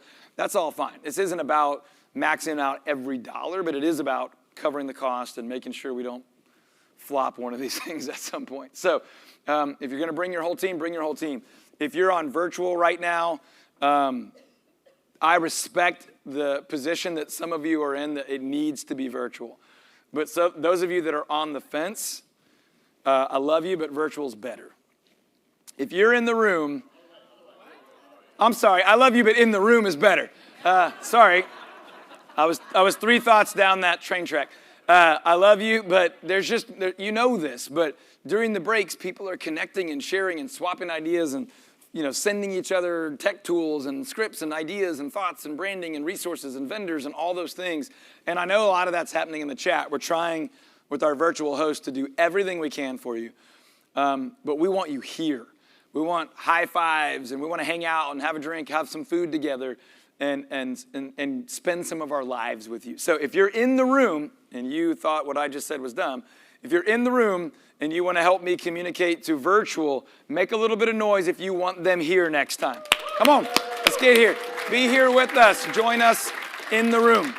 We would love to have you with us. So, you know, we can't do much about hurricanes, but I would love to have this room absolutely bursting at the seams next year, raise more money to feed more kids, have more fun together, do more business. That's all I got. Grab a ticket. Love to have you. We have a break, and then our next session is going to start at 12. Is that right, team? All right, we'll be back at noon. You got 20 minutes. We'll see you at noon. Hi, I'm Rochelle Wilhite. I'm the designated broker of Best Choice Realty, a Washington-based company. And I got started with Real Geeks when I started the company, actually. It was in 2012, and I had started the company with just me. I was a solo agent, and my husband had just got his license. And we were looking for an online provider that could at least get our clients' data. What attracted me most to Real Geeks was their email deliverability. They actually had a portal connection point with Internet Data Exchange with our local MLS that allowed us to showcase the pretty pictures to our clients in a very, very easy to use way. And at that time, there were a lot of other competitors to Real Geeks, but they were not doing a good job with how they displayed the data. And since that time, we have 425 brokers right now and 8 offices. We still continue to use Real Geeks, and that is our go-to provider. And the reason for that is because we're able to connect websites and landing pages and help individual agents go ahead and make the adjustments to their business model to also kind of, in essence, get them launched. At some point then they usually want to have their own website, and Real Geeks is a great provider because they have all of the tools that they're looking for. So when I participate with Real Leads, there's a process that's involved in getting that lead to actually come to my website. And it's saturated. It's super competitive right now, especially in the Seattle marketplace where there's probably 10 other people doing what I'm doing. And what's nice about Real Geeks is they're able to, with their website, properly position me. So when you do a search, say Seattle homes for sale in, Ballard, for example, Real Geeks is able to deliver my website in a very competitive way. I've used many different lead sources to add to my agents' sources of business, and what I've found with Real Leads is that it's the best. I've tried OpCity, I've tried Realtor, I've done Zillow personally with teams. I've used every source. You probably couldn't even give me a name that I have not tried, and by far, Real Leads is the best that I found. To convert online leads, it's super important to be able to have a system that you can go to every day without fail, that's connected with your mobile phone, which RealGeeks has that capacity to do that, and then to be able to communicate with your client on a regular, scheduled, automated, more importantly, a personalized way. And so what I love about RealGeeks is it has the ability to be simple, so that an agent or a broker that's really trying to improve their business can just jump right in, learn the system. There's training, tutorials, and it's not going to take months to learn. We find that it takes a combination of text messages, phone conversations, and emails to convert that lead into an actual sale. If you're going to consider doing Real Leads, I would say you first have to have a good foundation built. And then once you have that foundation built, then connecting with Real Leads, they do all the heavy lifting. Hey everyone, the for next you. session will start Pay-per-click, around noon, so make sure you go which grab zip lunch right code, now what and get back in the room. area, all of that, they do all that heavy lifting for you so that you can really spend time in understanding, what is your business going to look like? Do you want more buyers? Do you want more sellers? Do you want to be in one territory or another, rather than looking at the nitty-gritty details? They do all that work for you, and it's worth every penny. I've looked at a lot of different systems, and I don't know what the holdup is for some of the people who are trying to decide on a system, because I've used this system for so long, and it consistently delivers for me and for my brokerage. If you have any questions about RealGeeks or the relationship that I've built with this company, you're welcome to call me direct. Hands down, I have nothing but good things to say. We have a really awesome opportunity. If you have interest in getting enough leads and knowing exactly how those systems work, that's what we've got for you right now. So grab a seat, settle in, feel free to eat while you learn, and you're going to hear it directly from Real Geeks, the man, the myth, the smack-talking legend, Pablo Paul. Here, let's do it.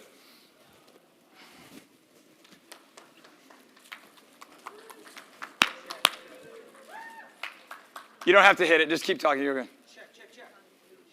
2, 3, check, check. You guys hear me all right? All right, good. Well, we want to see if there's anyone out there still getting lunch, have them come on back. We're glad to have you, obviously, at this conference. We want to thank you. I'm part of the senior leadership team at Real Geeks. I'm the VP of Managed Marketing, so we're going to talk about how to get leads without lifting a finger, right? But the thing about it, I was thinking about that as Todd came up with that title, and I'm actually not going to talk about any of that, so don't worry about it. But we are going to talk about leads. We're going to talk about lead conversions, best practices. We're going to tell about some of the marketing best practices and all of those things. But I want to thank you guys for being at the conference. And I also want to say, some of you have been finding me. I've been running around trying to grab people on the microphone, get a little interview, and talk to you about your business. And that's been really cool. And thank you for being a part of that. But do take time and fill out this scavenger hunt if you can. One of the items on there, for instance, is leaving a review for Real Geeks. And we love that. I mean, as a realtor, you guys build your business on your reviews, right? I mean, you know how it is when someone leaves a Zillow review, had a great, they helped me buy a home, and I was so happy when someone in your market, one of your clients that you worked with, becomes a raving fan, and all of a sudden they're just like singing your praises, and that helps you, right? That's huge for you, right? So as a company, same thing for us. So if you haven't, we love, if you could get on BBB, find Dallas, Texas, BBB. Actually, even up until a year ago, we finally just got a BBB profile, so that we don't have that many reviews on BBB, because, after 12 years, finally someone came around and said, maybe we should actually get a BBB profile, and so now we got one. So we're getting organized, but it does help. And like Kevin said, we're we're still kind of a secret, as far as we have more users than anyone. I mean, we got 7,500 owners using 68,000 users using Real Geeks, right? 68,000 sub-users using our software, and yet there's still more agents out there that need to take advantage. So what we want to talk about is this idea of getting people that want to work with you. And so one of the things, and you can see, let's see, the slide before that. Maybe I advanced too far. Let's see what we got here. Hold on. Well, maybe my clicker's not working. Maybe it is. Maybe I just don't know what the heck I'm doing. Oh, there it is. So what we need to do is attract people to your site. But more than that, we need to attract people that are interested in your market. We want to get them to respond to something, anything. Gosh, for years, I actually have worked on a couple top real estate teams. I worked on the #1 KW team in Hawaii. And I also worked on one of the #1 real estate teams in Washington State. But both of the agents I worked with were for like mega agents, top 1%, kind of like have big teams, generate thousands of leads. And when I worked on these teams, I helped them with their ISA, making calls. I worked setting appointments for their team, training their teams and stuff. But the whole idea was we want to find people that have a pulse. We want to find people that are engaged or interested. And when we talk about internet leads, it's all about getting that conversation opportunity, just getting that first conversation opportunity, right? Like Al was talking about, getting leads with no phone numbers and then researching and finding their phone numbers and then making that call. And they're like, well, how'd you call me? It's like, I'm trying to track you down. You got to, we have a conversation. I mean, who wouldn't love to have a conversation with Al in, Florida talking about, a waterfront property. The guy's so likable and so nice, but then that's just the start of the journey. And I really think that this is where a lot of real estate agents literally forget. It is not a situation where you get a lead and right then on the spot, come list me lead.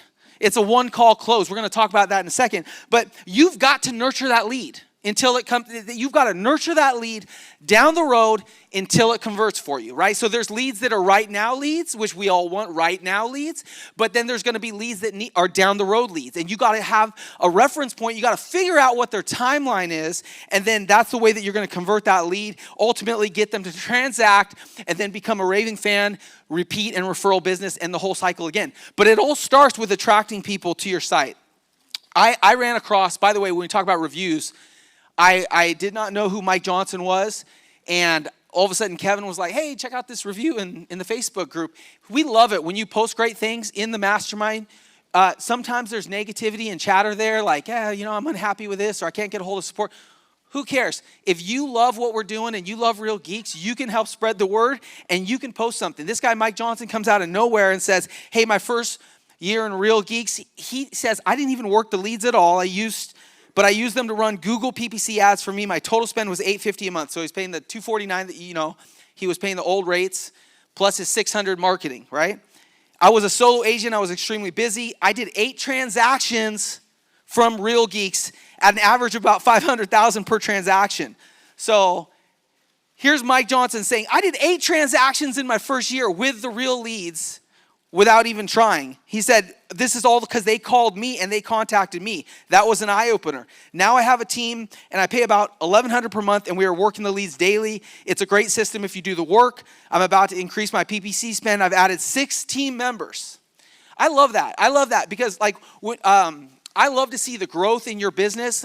I loved hearing from the agent out of Lufkin that, hey, went from 6 agents to 65 agents. Here's Mike. We flew down there and met with him and met all his team members, walked around his office, saw the ocean views there, great part of Florida. And, I love how he started using real leads. All of a sudden, he got 8 closings his first year. Now he's growing a team. His agents love him. In fact, when I was in his office meeting with him, and one of his agents come up to me and say, oh, I just closed a Real Geeks lead today, all excited and everything. And that's exciting. For his whole team was excited for what Real Geeks is doing and how it's impacting his business. By the way, if you have a story of how Real Geeks has impacted your business, we would love to find you across the country, across the nation. We're looking to get agents in 50 states to talk about how has Real Geeks impacted you over this next year. We're going to be making little field trips out to on location. We've been in Florida. We met with agents in New Jersey. We've been already to Philadelphia. And we may have missed you. We were in Hilton Head and I didn't know Dino, and now I know Dino. It's like, okay, maybe we have to go back, whatever. But we will come across the country. If you have a compelling story, let us know because we would love to meet with you, meet with your team. And I wanted you to watch and hear directly from Mike himself. So here's the video we shot with him and you can watch. Hey, my name is Mike Johnson. I'm with Century 21 Blue Marlin Pelican here in beautiful Destin, Florida. I've been in real estate about 6 years. I've been with Real Geeks for 2 years. And the reason I started with Real Geeks is I needed something with the CRM and a better lead source than what I was having in the past. I wanted more success. I wanted to grow my business. And Real Geeks has really stepped up and done that for me.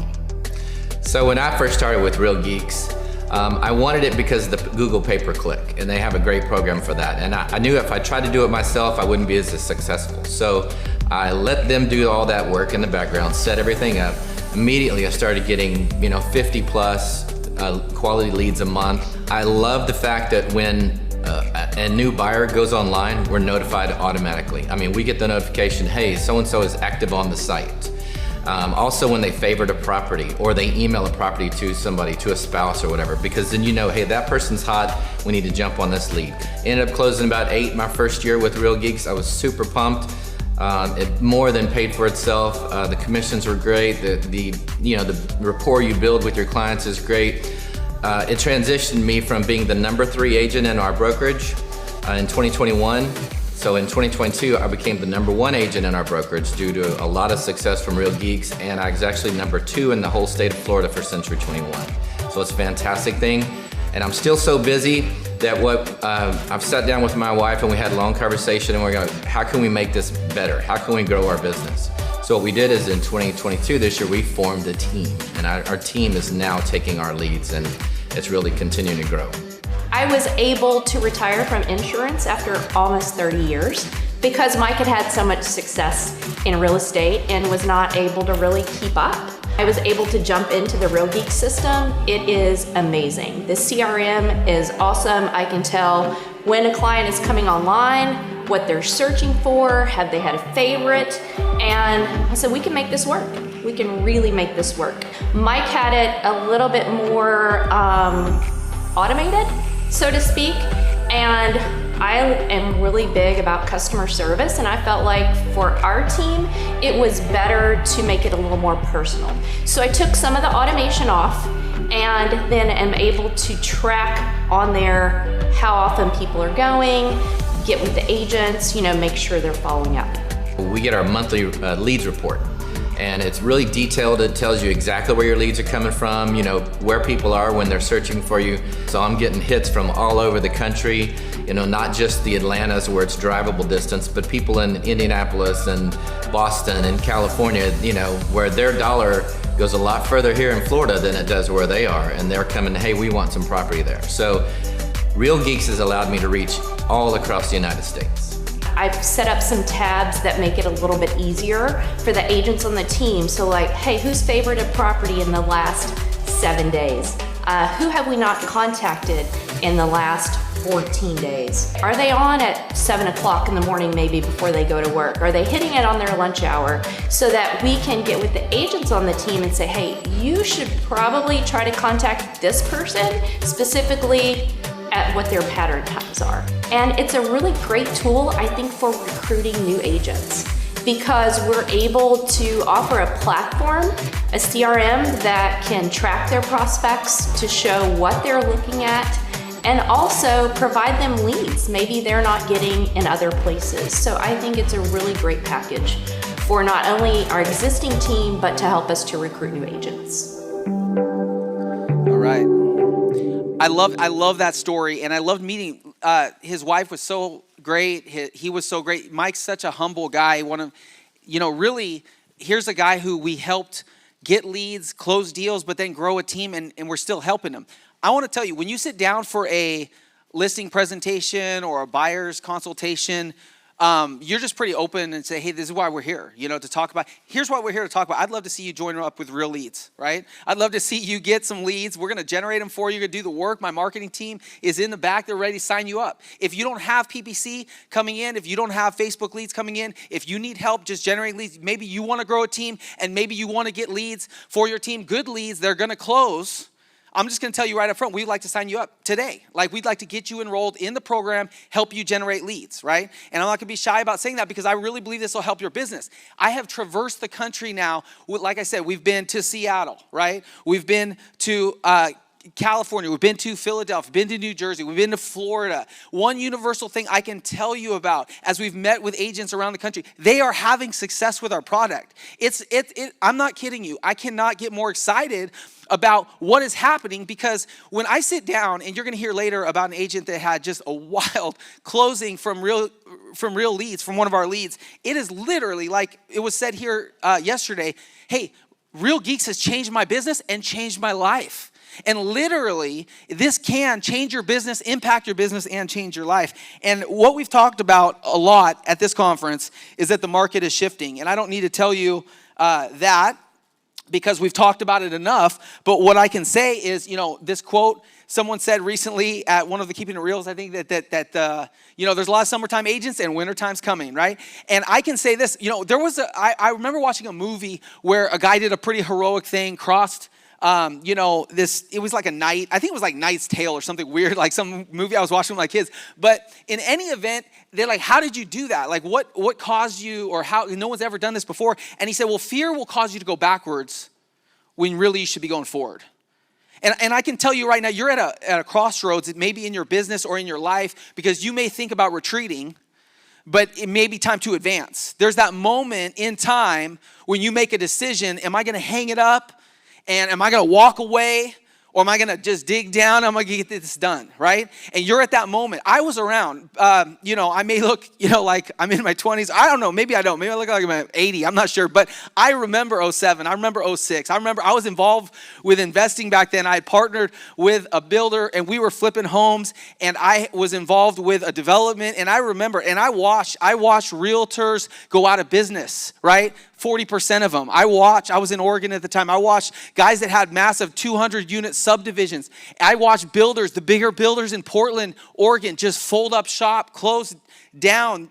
They didn't exist. I watched homes in Arizona that were on a golf course going for $450. All of a sudden you could buy it for $250. I watched in the aftermath of all of that 07, 08, 09. You guys remember it well. If you were in the game, you remember. I watched some real estate agents get stronger, get better, get more resolved, be more determined. I watched realtors grow their business when others, it's like picking up market share. It's like what happens in investing when it's up and it's down and it's up and down, and over the time when things are down and you're picking up market share because you're still buying at the same rate, and then it's going up and then you're up, and it goes up and it comes down. And I got to tell you, real estate, everyone knows it ebbs and flows and it's cyclical, and everyone knows there's up markets, down, and there's course corrections. The interest rate goes up and it goes down, and it's all around. When I bought my first house, it was 8.25. I didn't know any different. And my dad said, that's fine. I bought when it was 18% in the 80s. He was like, it's fine, you're good. I'm like, okay, I don't know any different. I was just happy to be in a house.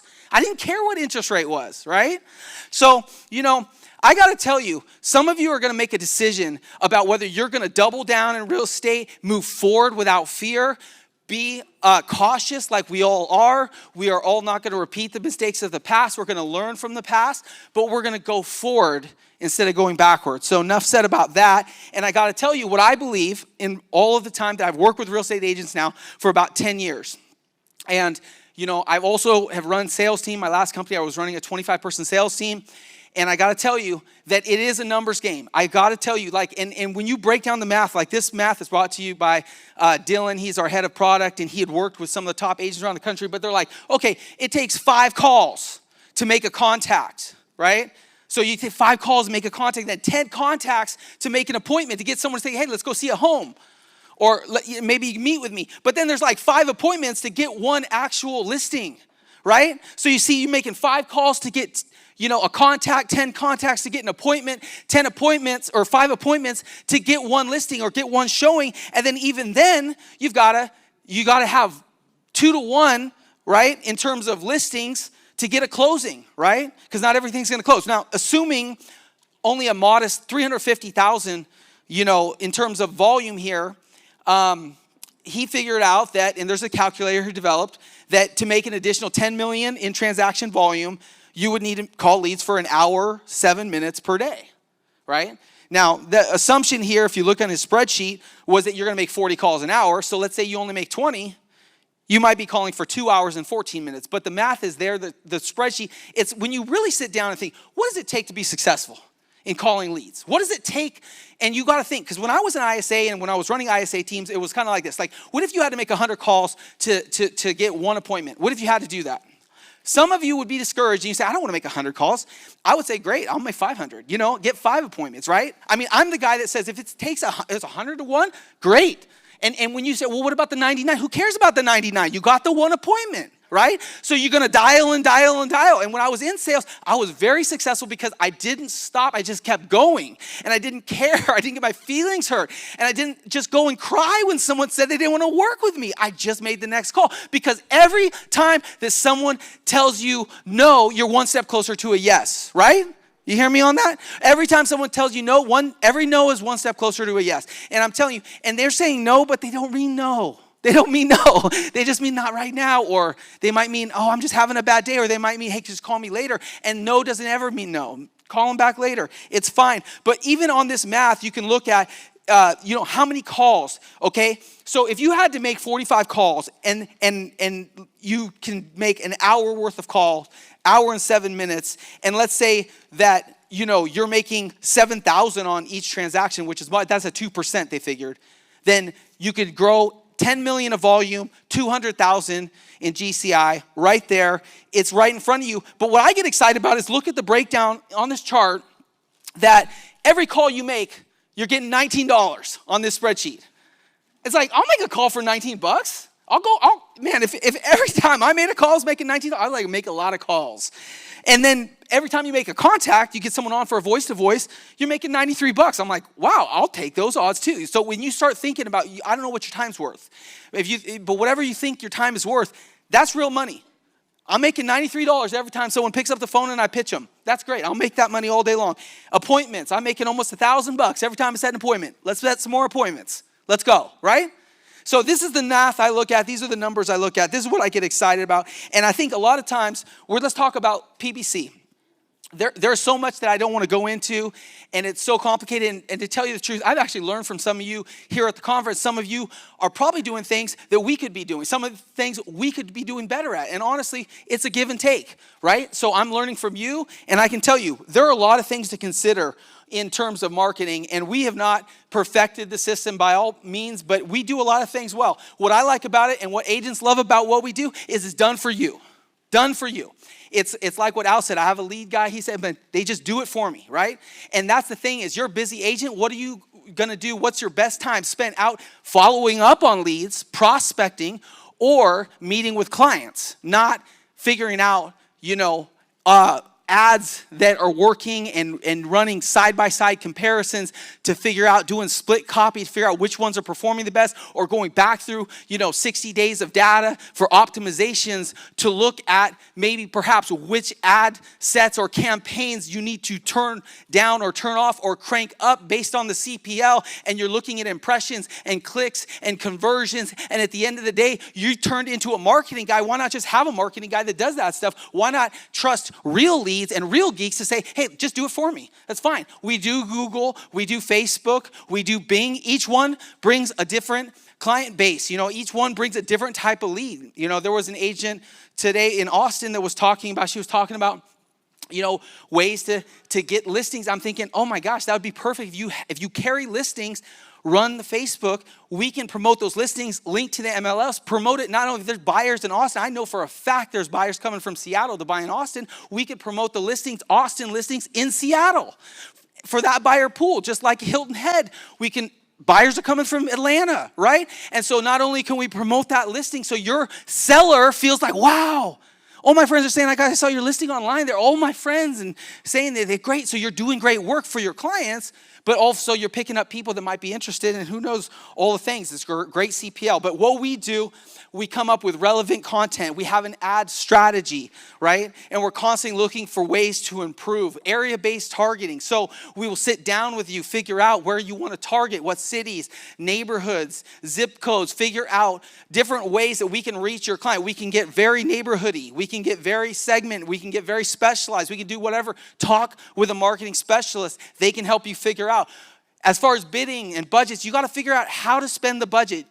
and spend, let's get to Q&A at the end, right? So biddings and budgets, we figure this stuff out, right? So we figure out how to spend your money efficiently, right? So you don't spend all the money early and not have for later, or figuring out based on CPL which campaigns to turn on or turn off. The key words for each campaign, we're running thousands and thousands of keywords. If for the clients that have been with us for a while, 20,000 keywords, right? And we're constantly modifying that list. They're like, hey, I'm getting leads. I'm a Vancouver agent, but Vancouver, Washington, not Vancouver, BC. So we have to build in negative keywords to make sure that we're not getting people that are looking for Vancouver homes, but they're looking at Vancouver, BC. Make sense? So there's all these things we do. And by the way, you want to get buyers looking for homes for sale, right? But not maybe $50,000 homes for sale, or manufactured home for sale, or mobile homes for sale, or trashy homes, or these kind of homes. So when a buyer's querying Google and searching, and we have to make sure we build in lots of negative keywords, so we not only attract the right people, but we don't attract the wrong people. And then we're constantly reviewing the campaign and analyzing it and making optimizations, tweaks, and changes based on the data that we have, so that you get better results. And that's worth something, right? Can you do it yourself? Absolutely. Can you run your own Facebook ads, Google ads? Absolutely. Can you spin your wheels and waste a lot of time doing it? Absolutely. You got to think about that, because I have personally in a past business spent a bunch of money and got no results doing Google ads. And to me, it's like, okay, wait, these guys have been doing it for years. They know what they're doing. They have thousands of clients. Let's trust them to run our ads. I don't have to mess with it. We give out a marketing report after the first, the learning phase is over and everything. We begin to, Kevin talked about it a little bit. We analyze where the impressions are coming for, the clicks, the conversions, the old-time stats, which cities are performing best, which ad groups are performing best. We kind of give you a look on the negative keywords and the keywords. We don't show you everything under the hood. Obviously, there's some proprietary things. We don't just jump in and do a screen share and show you the entire back end of Google, obviously. But we show you a highlight, kind of a snapshot of what's going on. So now what we want to talk about is lead conversion. Because I can tell you right now, I can get you leads. You can get yourself leads. Some of you guys are doing great things organically and with SEO, and you're getting your own leads. Great. But what about converting those leads? Come on. Can somebody tell me? Because you can get leads, and then can you convert those leads? And it was kind of funny, because I worked at Zillow for a stint. And after I worked at Zillow, I picked a broker that was the number, like a big spender on Zillow. I was like, man, I got to go work for this guy. He spent a lot of money on Zillow. And I got in there, and he was getting leads and leads and leads from everywhere. You name it, Boomtown and Realtor.com and Zillow, and leads from Mojo and RedX, and Dave Ramsey's coming with leads. I'm like, Dave Ramsey, this guy, we're bringing leads. Everybody's bringing leads. Barbara Corcoran, he was working, big team, generating all these leads, PPC leads, Facebook leads, you name it. We were just out there. Sign call leads. There's like people calling on the signs. Those are generating leads. Every lead, leads. I was swimming in leads. And I picked up the phone. I just started calling them one by one, right? And I didn't even know what the heck, how to convert a lead. Next thing you know, I'm running the whole team, setting appointments for all his agents, for this mega agent, right? And I got to tell you, I was just out there trying to make connections with people. You know what an internet lead is? It's literally someone that just clicked on something. Who cares? People tell me all the time, oh man, the leads are terrible. The leads are not hot. The leads are bad. I'm like, why are you assigning moral qualities to a lead? It's like, it's bad, it's good, it's right, it's a lead. What is a lead? It's someone that clicked on something. You know what? I mean, I've been a lead. I've owned 10 homes in my life. I've made realtors a lot of money. I'm a lead. 1 year alone, when I was doing the development and the flips, we did 10 properties we bought and sold in 1 year, 10, before everything crashed, right? I've been a lead. I am a lead. I'm a lead right now. Google's listening to me all the time. My wife talking about vacations, and it's coming up on my Facebook feed. Oh, and she's like, oh, babe, this is so convenient. Oh, we were just talking about going to Hawaii, and there's an ad for Hawaii. We should go. I'm like, babe, we were just talking. Do you see what's happening to us? And then we just got back from Hawaii 2 weeks ago. It's fine. It's fine. And next thing, she'll be talking about Mexico and Cancun. And she's talking about, every single thing she talks about. And then we're buying it. And I'm like, come on. But you know what? I'm a lead. We're a lead. You're a lead. Everybody. Who cares? Advertisers are trying to get at you. They're trying to get at my kids. People all of a sudden they're talking about something. My kids are like, oh, I saw this thing on TikTok. It was so cool. I just got to buy that jacket. I'm like, what the heck? Why is it so expensive? Come on. What is going on? But I'll tell you how we get these leads, people searching. And we're trying to get out there, cast a wide net, get people to come on your website. Great, they fill out a form. Great, okay, so they register. What's the timeline? We don't know. When are they going to convert? We don't know. Are they good people, bad people? We don't know. We don't know them. Who's going to get to know them? You are. You have to get to know them. I read this this was so cool on the Facebook group. This gal, Renee Kozlowski, just last week or the week before said, started Google and Facebook ads Friday with Real Geeks, wrote $1 million offer today and got it. Woo, come on somebody. That was like the week she started on a Friday and she posted this like on a Monday or Tuesday. I'm like, come on. I'm quitting and joining real estate. Let's go. I'm literally, you know how many times, I swear to you, I've worked in tech. I worked at another tech company before. How many times I thought about quitting to be a realtor, you know? Because I'm like, they're making money, real money. But you know, that doesn't always happen. But I tell you what does happen is that we have done studies on conversions from literally thousands and if not millions of leads, right? And we also are networked, owned by Fidelity, and we have other tech companies under our umbrella, and we have compared notes. This is real information that 1 to 3%. Some of you, that is discouraging. I have talked to realtors and said, yeah, you know, what if you get 1 or 3%? And they're like, I would never do that. You know, that's not worth my time. I'll be like 50% is worth my time, maybe 80%. I'm like, who are you? Like, why? Like, what kind of business? You want me to produce a lead that 1 out of 2 times, if 50% of the calls you're gonna make is boom, just giving you money, like $10,000. You're in for that. Al's in for that. Yeah, great. Well, you know what? Anyone would be in for that. Let me tell you, everyone wants to come list me leads, right? And everyone wants to just give me leads. And everyone wants to say, oh, we want these hot leads, right? And let me tell you something. If you got 1 to 3% conversion and 97 people were going to tell you no, that is exciting. You can build, you can make millions of dollars on that 1 to 3%. Can you not? Can you not? Yeah, yes, you can. And so you've got to build a healthy pipeline. Even just look at, if you had 1% of 100 leads, some of you generate that like in your sleep. Like you just dream, go to sleep at night, wake up, there's 100 new leads. You have done such a great job building out your Real Geeks site. It's just producing so many leads, right? 100 leads is nothing, but let's say you had to pay $20 for each of those leads. Let's say you did, right? So let's say you paid $600, you know, and you got, 30 leads in that month. That's $20 CPL. But let's say you paid 20 and you got 100 and you just got one deal. Who cares? Next year you get another deal. And then the next year you get another deal. You got 3 deals. And I figured out even at a $400,000 house, which is modest at 3%, and you made $36,000, you spent how much? Well, you spent $2,000 a year, $20 a lead for 100 leads, 3 years, $6,000. So there you go, 5 to 1 ROI. People don't get that.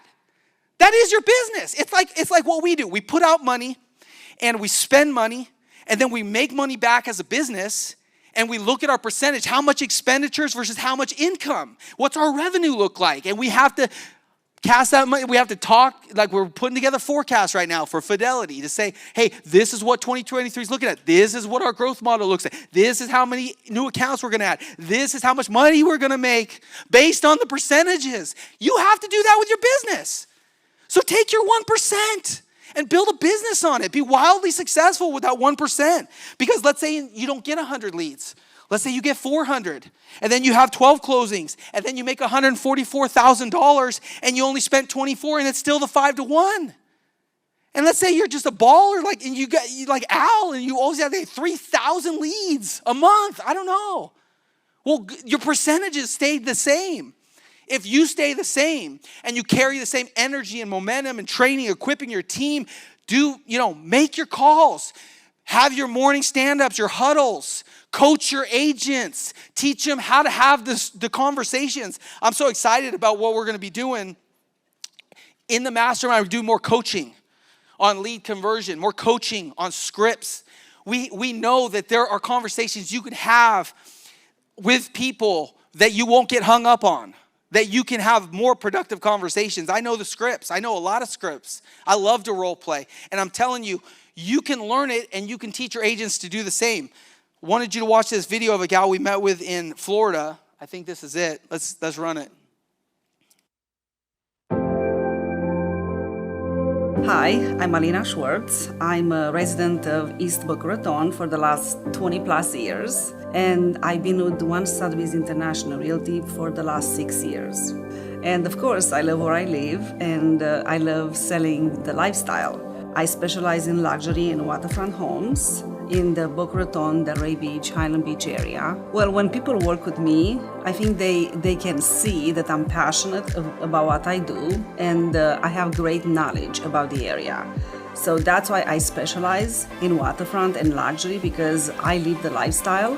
So when they work with me, I can, connect to them. I know exactly what they're looking for. So I've been in real estate for about 6 years. And at the beginning, you work with your friends and family and they refer you business. And I ended up working with a friend. We went looking all over the place. After I showed them about 70 properties, he decided to buy a for sale by owner. And the for sale by owner didn't want to pay a commission to the agent. So they cut me out of the deal. So that was very upsetting because I dedicated myself after working so hard. So at that moment, I decided, okay, if I'm gonna do this, I need to have my own business and I need to have a flow of leads.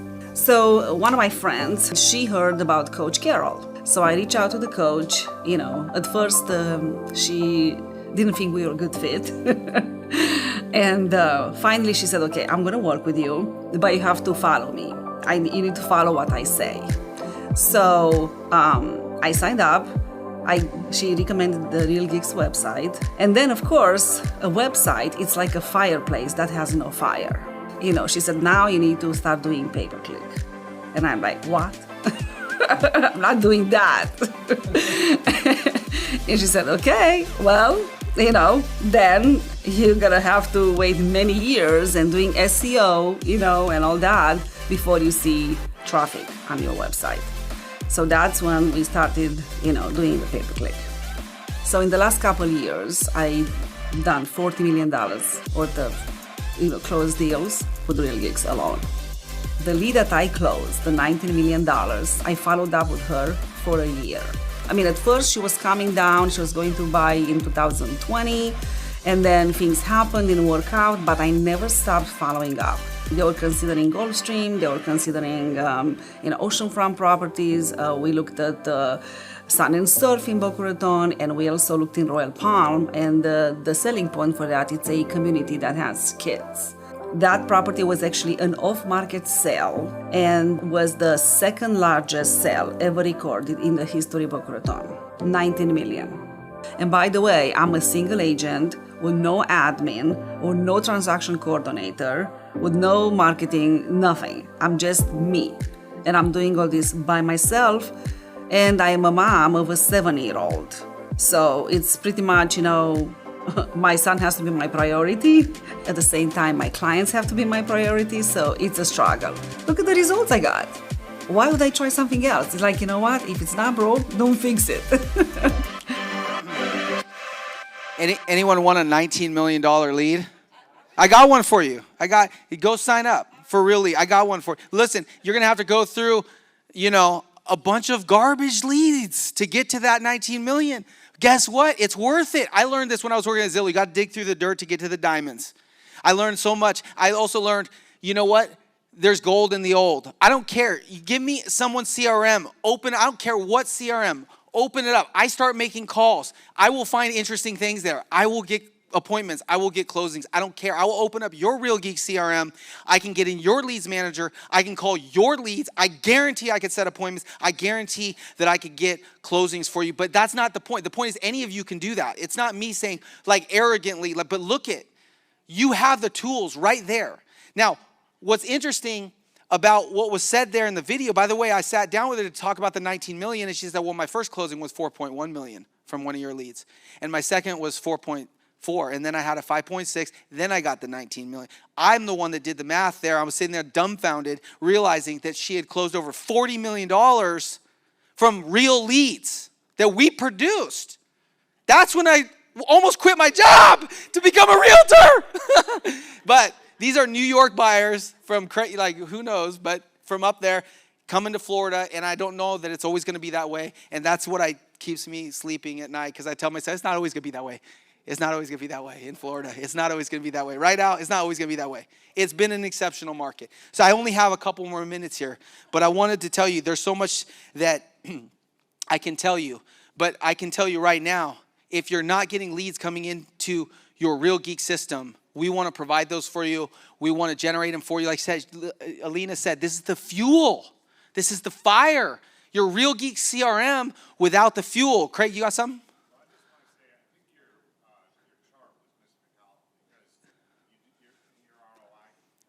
Yeah. Craig says there's even more missing from the chart because you get all the referrals on top of that from the, absolutely. And you're going to get residual business for years from people that you've closed, and you help them buy. One of the gals, when we went to Philadelphia, we met with a gal named Carmel Archdeacon, and she showed us around her $1 million condo listing in Philly, and they had views of like the Sixers stadium, and I was loving Philadelphia, by the way. And she goes, oh yeah, by the way, this was a real leads. Yeah, she was one of your leads. In fact, they just bought this one for the $1 million. They just bought it a year ago. And now he got transferred, relocated, so now I'm selling it for him, And it was phenomenal because, she helped them buy $1 million condo, and then a year later they had to move, but she's getting that business too, right? So, but I got to say, there's a lot more work that needs to be done. When you call your leads, what are you going to say? Because you got to provide real value. You've got to do consistent follow-up. This has been said a lot at this conference, but it's all about the relationships that you're going to build with these people on the phone, because the calls are going to lead to conversations. And the conversations are going to lead to commitments, and the commitments are going to lead to the closings are going to lead to cash. I have got to tell you, it is so strange for me, because when realtors get very transactional, they forget about the purpose of real estate. To me, it's relational. I feel like the real estate is relational. I feel like what you're doing is building relationships with folks, and it all starts with that call, that connection, that moment in time where you make a connection. I tell realtors, conversation has to last more than 15 seconds, right? Get hung up on. Figure out why you got hung up on. Make a better call next time. Ask better questions next time. We heard it say today to connect, to counsel, to coach. But let me tell you something. It's all about the questions that you're going to ask. You want better conversations? Ask better questions. When they tell you no, which they will, then you expect the no, and then immediately go, oh yeah, I know you're not listening. That's fine. Yeah, let me ask you a question though. If you were to sell, where would you go? Right? I'm not selling. I understand you're not selling. Let me ask you, when was the last time you had someone come over and talk to you about how much equity you have in your house? When was the time you did an equity analysis? I don't know. I don't know when that happened. I'm happy to come by your house and put together something for you. It's no problem. Well, we're not selling. That's fine. I understand you're not selling. What a lot of your neighbors have done is have me come over and bring a report. I'm happy to tell you what other similar homes are selling for in the neighborhood, just so you have that as a reference point. And you don't have to worry about it. I'm just going to do it for free. It's fine. But we're not selling. I don't know. I know you're not. You told me that 5 times.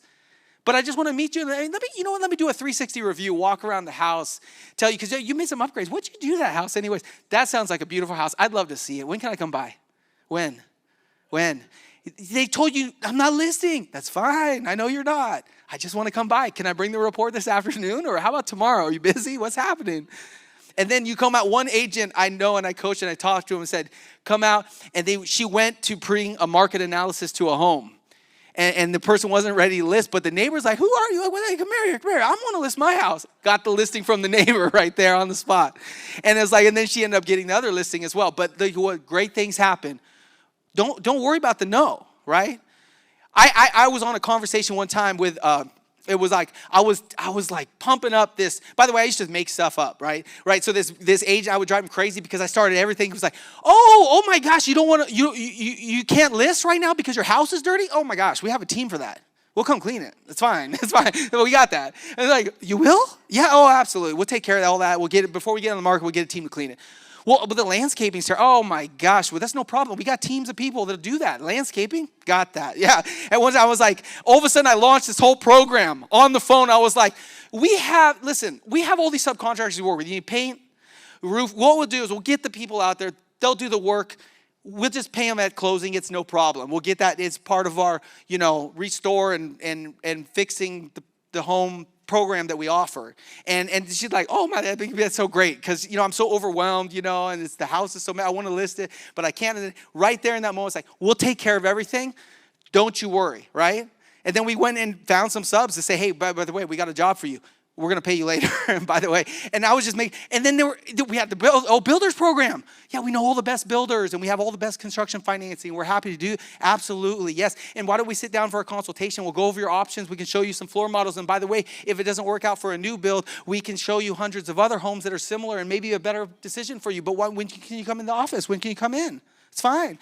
One time I was pitching on a buyer consultation, a new home buyer who knew nothing about the home buying process. I will sit down. In fact, we'll have the lender at the meeting. We'll get you pre-approved. We'll go over how much your monthly rate will be. It'll be awesome because we'll be able to show you on the spot hundreds of homes that you can afford in this market. We'll be able, we'll show you how you can save tens of thousands of dollars, give you a whole home smart buying home strategy. We'll do a little consultation. I mean, NAEA, anyone in the room, placemat situation, I'm telling, and there was so much value there that the guy, well, how much do I have to pay to do that? You don't have to pay anything. It's free. Just come in the office. I got bottled water. We got snacks. Well, can we bring our kids? We have toys for the kids, I said, And I called them, get some toys down here. I said, you want to bring the toys. It's fine. We'll tell you all about the smart home buying strategy, save you tens of thousands. By the way, someone asking you for 4%? Come on. Let me explain to you how the average agent is getting $429,000 on average, and we've averaged $489,000 this year. We have made our sellers $60,000 more than any other. Let me tell you, the average days on market in this market is 29 days. We've been selling homes in 7 days in the last 12 months. I got to tell you, when you talk about, I thought we were talking about making you money. That's what I'm talking about, making you. I want to sit down and show you how when you list with us, you will make more money than you can list with anyone and not make as much money. And that's what I'm going to explain to you. We're going to figure out what you need to make. We're going to make that money, right? So you're not backing down and saying, apologize. Well, yeah, you're saying, no. I have value. I know my value. I know what I can do for you. And I also know that you are in trouble because your property is going to get the most views and looks in the first 2 weeks. And if you go with the wrong agent and you don't get the right exposure and you have a really crappy photographer, videographer, you don't do the drone and you get all this and nothing happens after 2 weeks, your property's tainted, you may never get what you want. And I don't want to see that happen to you. I can't let that happen to you. I like you too much. So I'm going to come out. When can I come out today? We're going to talk about it. We're going to get you the most money in the shortest amount of time. We're going to sell your home for the most money in the shortest amount of time. And we're going to maximize. We're going to do everything you need and want. And we're going to do it. And I'm going to charge you 7%. You know what I mean? There was a time, actually, when the realtor I was working for was charging 7% on these listings. Getting 7% because he had value. So I got to close. And there's too much of the slides that I didn't do. But I wanted to end by saying that we have a great product right in-house with real leads. We can get you leads, right? And I wanted to end by saying something crazy. I guarantee you're going to close a deal from real leads. I guarantee it. Look at all these slides I didn't cover. We'll have to cover that later. Look at all this. There's a video. Oh my gosh. Talking about Geek AI being so cool, 50% engagement rate. Oh my gosh, look at this slide. These are just great slides. Kayla, I love Kayla. That was great. $3.6 million from Kayla. SW, somebody know that? Some will, some won't. So what? Who cares, right? Make the call. This is great stuff. I'll never get to it, but I will get to this. And I'm going to close with this. Don't worry, Ian, I got you on the close. Literally, never been done before. Conference only. I swear, I'm not trying to be Todd here, but conference only. Take advantage. You're going to close a deal from our leads in the next 12 months. I'm going to guarantee it. You're going to guarantee to me that you're going to call the freaking leads. And you're going to guarantee me that you're going to show me, we're going to talk, we're going to meet once a quarter. Yeah, Paul, I called the leads, right? Like, how am I going to make you know these agents that guarantee, like the guy I work for, guaranteed like $80,000 your first year, or I'll make the difference up, right? You heard these guys, I'll guarantee $100,000 your first year in real estate. Great, I'll make the difference up. What do you have to do for that? Work the leads, call the leads, do the thing, come to the meeting, brush your teeth. Wear some clothes when you meet with clients, whatever you have to do. Shine your shoes. I'm guaranteeing you're going to close a deal. You have nothing to lose. You're going to run this for 12 months. You mark my words. Todd said, next October at the conference, you grab me. Put me in a headlock if you didn't close a deal. Tell me, Paul, you told me I'd close a deal. But we'll catch it way before that. You have to meet with us once a quarter. And we're going to look in your CRM. We're going to help you. We're going to look at those leads. We're going to make sure you're statusing urgency. Make sure you have to have them on a drip, okay?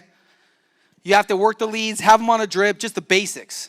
Save searches. You do that for us, and I tell you, you pay for it for 12 months. Sign a 12-month guarantee. Tell me you want to do. I want the guarantee one. Okay, you don't close a deal, then we back out all our management, and we cover you for the next year. We take care of it, right? So you run it for a year at your expense, then we'll run it for a year at our expense. You will never find an offer. You'll never find a tech company, lead generator, stand behind their product, say, guarantee you're going to close a deal. So you have nothing to lose, right? So this only applies for new sign-ons. Obviously, you're like, I already signed up a month or two. Can I get the deal? No, because you're already in. And I don't have to, talk you into it. So this is just for the new people that need a little persuasion. And some of you veterans that are like, I don't need real leads. I'm done. I've made the internet. I know the internet. That's fine. You don't need it. That's fine. But might as well jump in because one closing is going to cover your entire year of marketing anyways. And I'm guaranteeing that one closing. Anyone want to sign up for that? Literally, it's a guaranteed closing. Come on. So just go see us at the booth. Take advantage. If you're hearing me on a Zoom, then get in your car and drive down here. Take advantage. You can't do this on Zoom. I just thought about that. It's so weird. All right, well, my time is a little bit. I thank you. Listen, Real Leads team, but also Real Geeks, we just thank you for being here. Ian's going to come grab, but we'd love to meet you, talk to you, share PPC strategies, tips, best practices, or just get you signed up. Give us your credit card. Let's go. Let's get you some leads. Come on. Woo! Paul's Energy is brought to you by Monster Energy. It'll keep you going all day, right, Paul? All right, a couple of things before we break out for a few minutes. Thank you, Paul. That was awesome. Don't forget auction items at the back. There's been a bunch more activity going on with those. Let's make sure we get as much money as we can to feed hungry kiddos, educate, clothe them, all that good stuff that we've been talking about. Don't forget about the raffle for tonight. That's going to be dinner with me, with Todd, with all the speakers. We're going to go to a really fun place, locally owned restaurant. And then the big thing is we listen to people that say we would like something new. So tomorrow morning, completely up to you if you want to attend or not. But if you don't attend and then you complain that we didn't offer this thing, we're going to throw the complaint away. So 7:45 to 8:45, we're going to do a thing with Real Geeks in here that wasn't planned, and Dylan's going to give a quick explanation of what it is. So in the beginner session, we had some feedback, wanted an hour to just do a step-by-step, real simple walkthrough of the CRM. So we're going to do that tomorrow morning, 7:45. Bring your laptops, bring your phones, have the app installed, and we'll go step by step. Virtually as well. Yep, it's all going to be virtually as well. It's going to be step by step, clip by clip, like click by click. It's all going to be up there. So if you want to be a part of that, 7:45 in here. We'll go till 8:45. If you're new, in immediate advance, it doesn't really matter. Be in here if you want to be a part of that. That's going to be with Dylan, with some of the other guys, 7:45 in here. Don't forget about the auction. Don't forget about the raffle. Let's get as much money as we can for Compassion. Be back in here at 1 o'clock. If there's stragglers outside, go pull them in. 1 o'clock in here. We'll talk about the breakouts, and then we'll go to the breakouts right after that.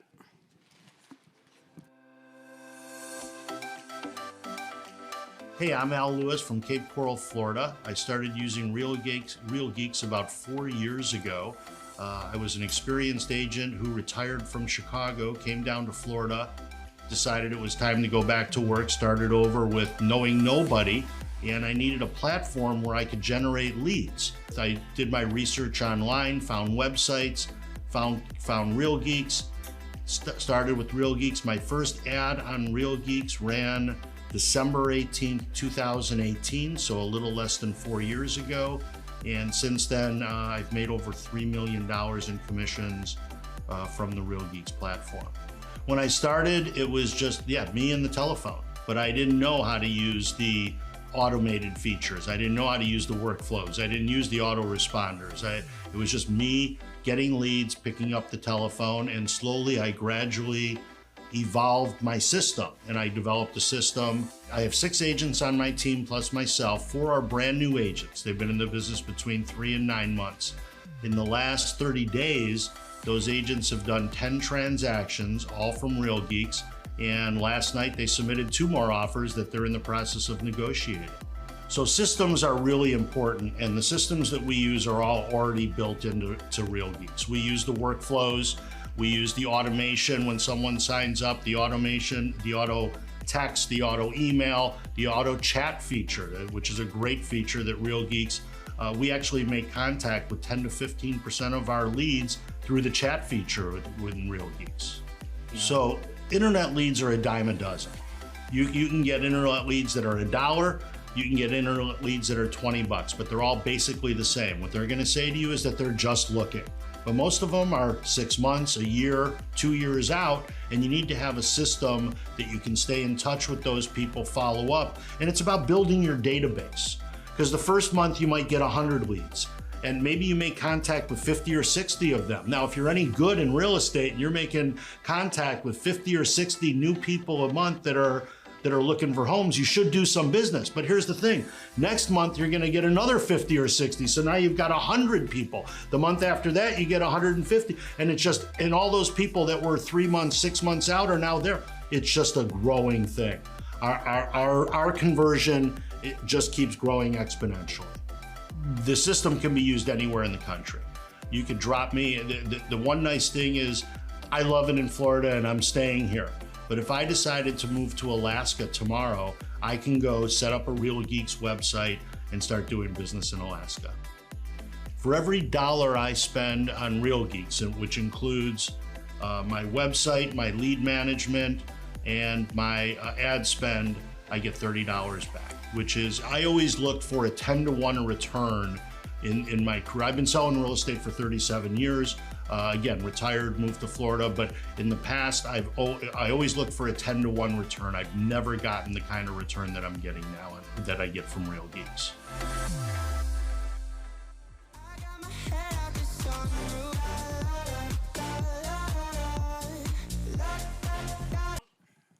Hello, there we go. Perfect. Okay, so here's what we're gonna do. Have a clock. Nope. Perfect. Can you count? Just count for me, Eddie. 3:20-ish. We're gonna go along. We are gonna chat about what Stephanie does, where she's been, how her business has looked over the past few years, and then we're gonna get into some of the things that have worked well in Real Geeks, and we're gonna have a lovely conversation with each other. And you all get to be a part of it. Stephanie? All right. So, like I spoke before, I'm actually not from, they call me a transplant. I grew up vacationing, where I currently live full-time now. But it's in northern Michigan. It's a small town. There's only about 4,000 people in the small town that I live in. And then there's, the surrounding areas. But it's a destination spot. Where we live is along Little Traverse Bay off Lake Michigan. It's just a small destination. Great. So you started in real estate when? So I started 12 years ago. I Okay. worked for the same firm. It's a small boutique firm. We have the least amount of agents that work at our firm in comparison to other real estate agencies and stuff like that. But we outsell everybody. So our firm does a little bit over, I mean, depending on every year, around 300 to 400 million in transactions. Okay. And give me a rundown of kind of your first 6 years or so.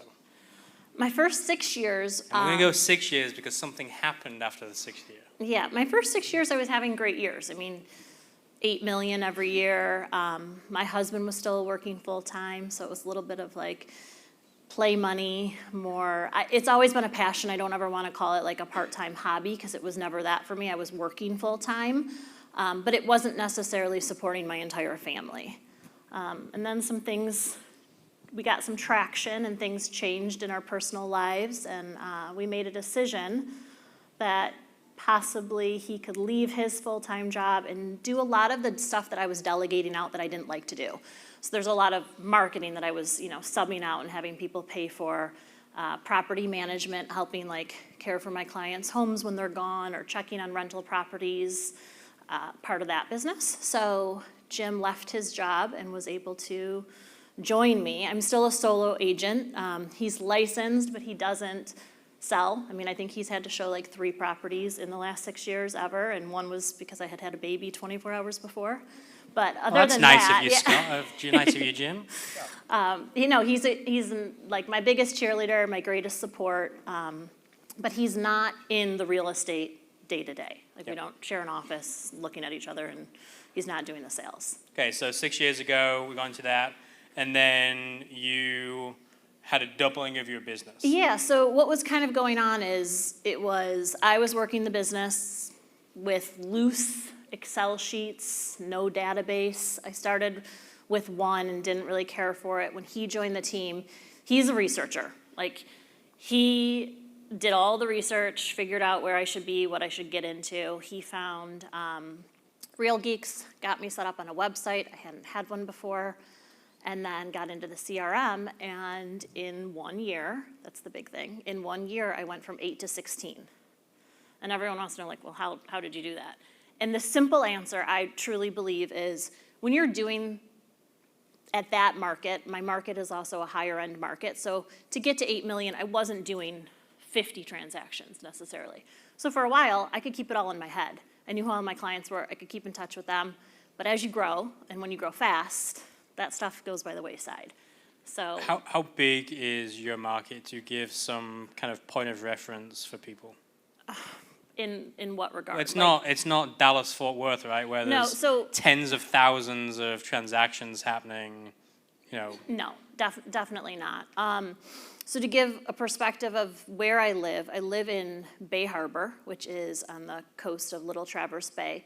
In that market, there's 33 different neighborhoods, and right now, there's 3 houses for sale in all that area. So what I do is I target the luxury waterfront properties. So I am definitely like an expert, because that's where I also live, in my neighborhood of the 33. And then I'll travel about 45 minutes within that radius. So I'll go to like inland lakes. We have Torch Lake, Walloon Lake, Lake Charlevoix, things like that. But to give perspective, there's 400 agents in my board. Right. So 16 that's a good number, right? Yeah. Because for some people, they're going to go 16. Like, Right. I'm doing 350, right? Right. Totally different market, okay? Yeah. So give us an idea, numbers-wise, what's happened through there. And then we're going to talk a little bit about what are some of the key things that Stephanie has done that she's discovered and has realized actually has brought tremendous value to help get to where she's at. Yeah, so with Real Geeks, like I said, I started around that like 8 to 10 million is what I was doing a year, and then got to 16, and then the following year doubled it again, or got close to doubling it. Let's say I got to like 24, and then the next year 36 and 40, and that's kind of where I've been over the last 5 years. The goal is to keep growing. There's only 2 agents kind of ahead of me in my market, which are actually who I work for. Number 3 out of 400 if we didn't get that. Yeah. Number 3 out of 400. That's really, really good. Yeah, we can stand up here and say it's all about relationships, and I will tell you, truly, I don't care how big or small your market is, it truly is. It's not just your client-to-client relationships, your friendships. It's like, who's cutting your hair? I mean, you have to be kind to everybody, respectful to everybody, and you also need to like yell from the mountains, like, this is what I do for a living, so that you can get those referrals. And to other agents, I know, in our Real Geeks, or our regs group, we talk about all of our different markets and like the tricks that we have, and some things that we pass along to each other, because in our regular markets we have competitors and not everyone wants to share your secrets. And this is just like a quick little story, but being kind in a cutthroat market goes a huge way. And like, I lead from my heart. I love what I do. I love selling the homes. I truly do. But selling the homes, that's our product. You're really selling yourself and what you can do. Like, are you like a fantastic negotiator? Do you like under-promise and over-deliver? Are you always surprising your clients with your knowledge and that you're an expert? You have to do that stuff. But also, like, who you work with can change the game. I know that in my market, it's small, so I run into like the same 10 agents. And I know that for everybody, I'm standing up here and some people are like, I have thousands, I'll never see this agent again. A couple years ago, somebody sent me a thank you card. It was an agent that was out of our area, and it was one of those, like, I had to look within kind of moments, because I don't know if you guys get frustrated in your own market with everybody wanting to be a real estate agent, but I had this instance where this woman came from about 2 hours away and wanted to represent a buyer on a really big home.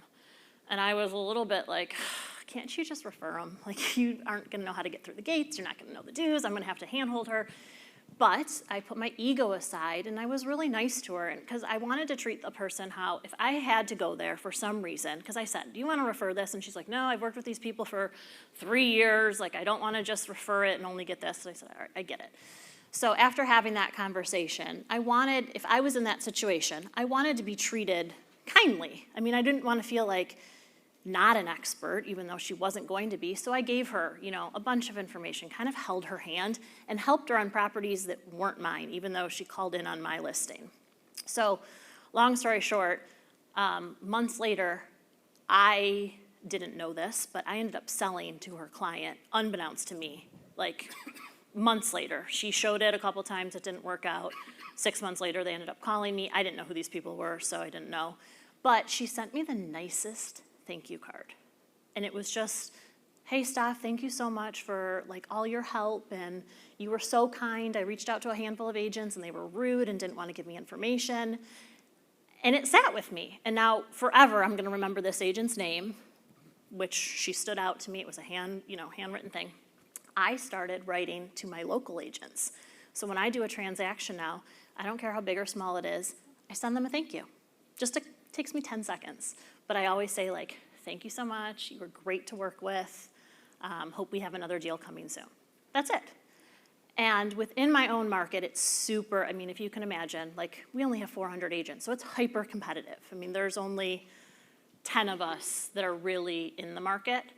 I got into a situation where we were in a multiple offer on a $3.5 million home, and the agent chose my offer, and my offer was not the best.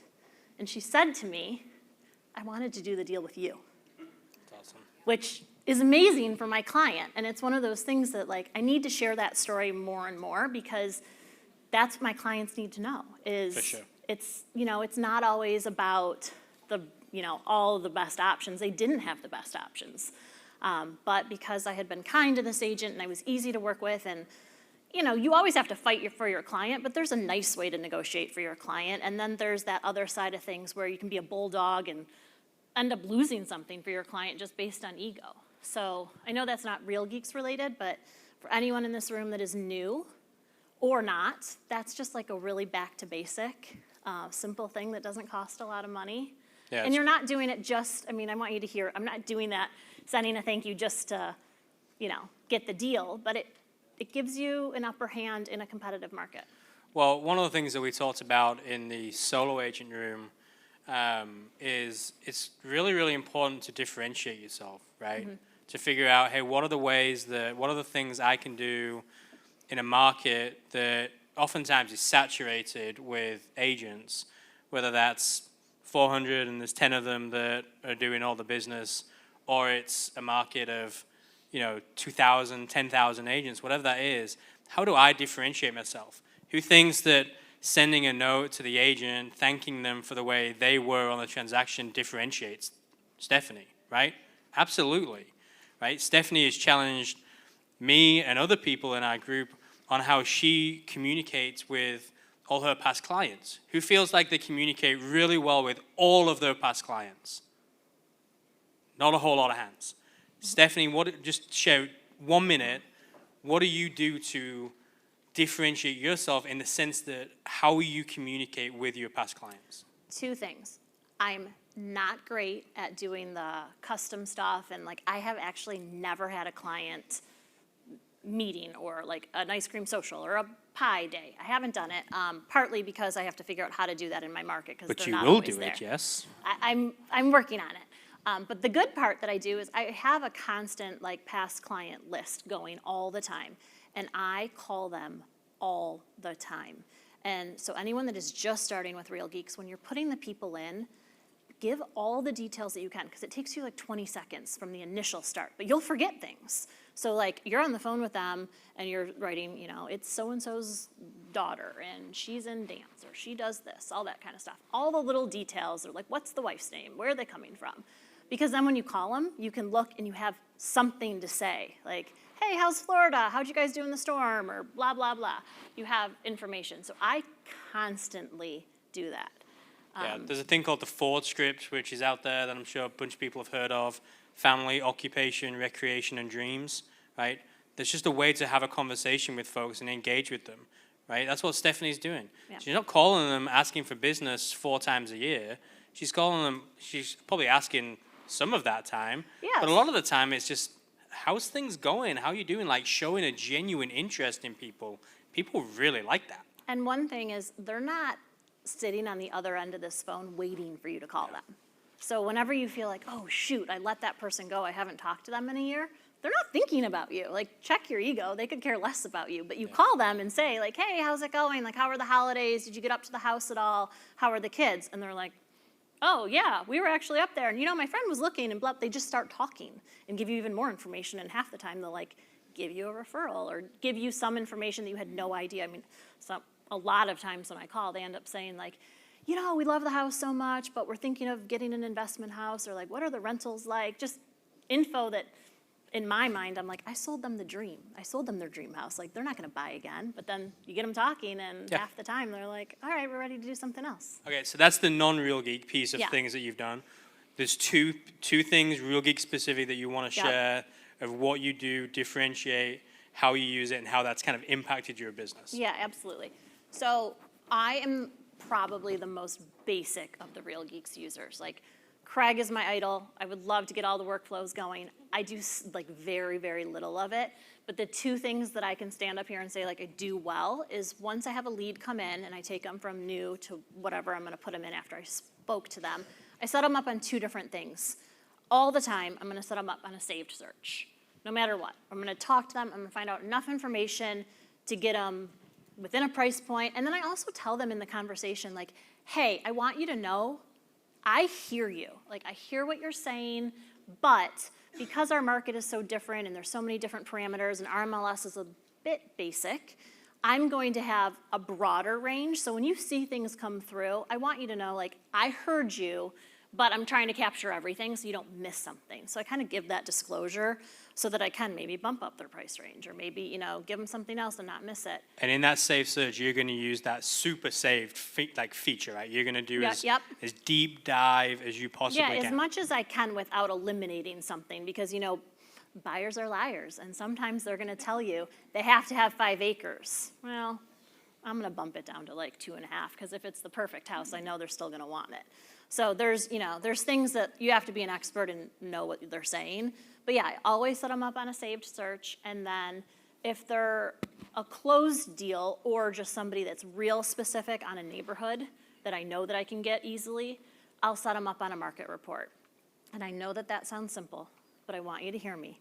I'm on a handful of boards. There's a yacht club that's mandatory to join in our neighborhood. I sit on the board of directors. I will sit next to some of the smartest people. One of them is like the ex-president of Chrysler.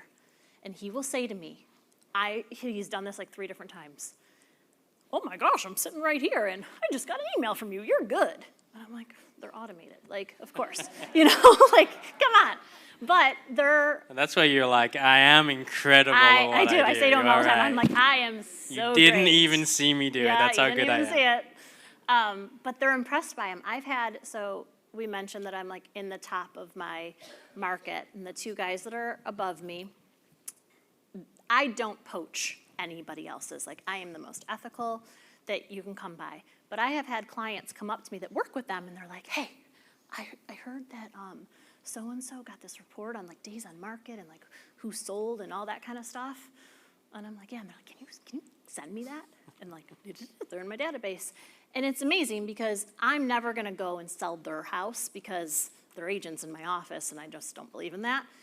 But I can't tell you how many times they have sent their friends to me instead of that agent that they originally bought from, because they think I'm this expert, I'm giving them all this data. And if you do it from the get-go, it's really simple and it does it for you. So you're not having to remember like, oh, send so-and-so this report.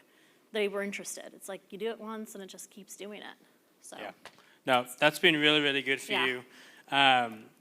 What are some of the other things that you would share that have been good with Real Geeks over the past 6 years? Anything else that really jumps out? Oh my gosh, so many things. Give me one more thing. I love the chat too, because once somebody starts chatting, I have a VA that I haven't really dialed in and figured out how to work well enough to justify it yet. But what I have her doing right now is when she sees something come in, she'll also text me. Like, even though I can see it, but I might be with a client, and then I know that I can either text my husband and be like, jump on and talk to this person and set the appointment, or I can. So that like live chat part, I think it's huge because you know that they're engaged, and then as you're on there, you can get into their profile and see everything about them. Yep. Like who they sent it, what they're, like stuff that they're not telling you in the chat or on the phone, you can see all their actions. So I know who the ideal client is for myself. So if it's somebody that's looking at something that's not realistic or necessarily worth my time, I'm not gonna stop everything. I'm gonna let the chat kind of work, have an email go out, but I'm not gonna, pull over on the side of the road and call the person. But if it's something that is my ideal client, I am gonna do that. Yep, that's great. Okay, let's shift gears slightly, or a lot, and let's talk about profit, right? Yeah. Let's talk about, big smile came on Stephanie's face as soon as I said the word profit. Talk to me about what's been the biggest thing that you've done to help increase your profit. We're not just talking increasing the number of sales, but increasing profit. The increase the profit is, Todd had a challenge for us. So I'm part of the regs group. So we have, I don't know, how many of us are there? Like 35, 40. 35. Plus team. Yeah. So it feels like my own team, to be completely candid about it. I can text Teresa, I can call Christine, I can ask Craig for something. Because in my market, it's super competitive. I can't go to my own broker. Like it's just not ideal. So when Todd came and said he wanted us to do this exercise, and I tell everybody that will listen, I think that you should do it. You always have to have a plan, and you have to decide like, where is that going? How much money for your family? Because we can all tell, like, you can all sell a bunch of houses, but if it's not ideal and lined for like your quality of life and your plan and how to feed your family, it doesn't matter. So Todd did this thing with us and said, take what you made last year and then add 0.5%. See what it gets you. And then it was like, add a whole percent, see what it gets you. And 0.5% for me was like $160,000. I was like, what? That's a whole lot of money.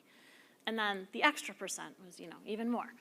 And that stuck with me, that was 2 years ago, so hard that we then did a lot of role playing about commission, and I know we can't like fix pricing and things like that, but obviously that's how we control how much money we make. And we had a lot of role playing on sticking to what you've decided you're going to collect for your worth.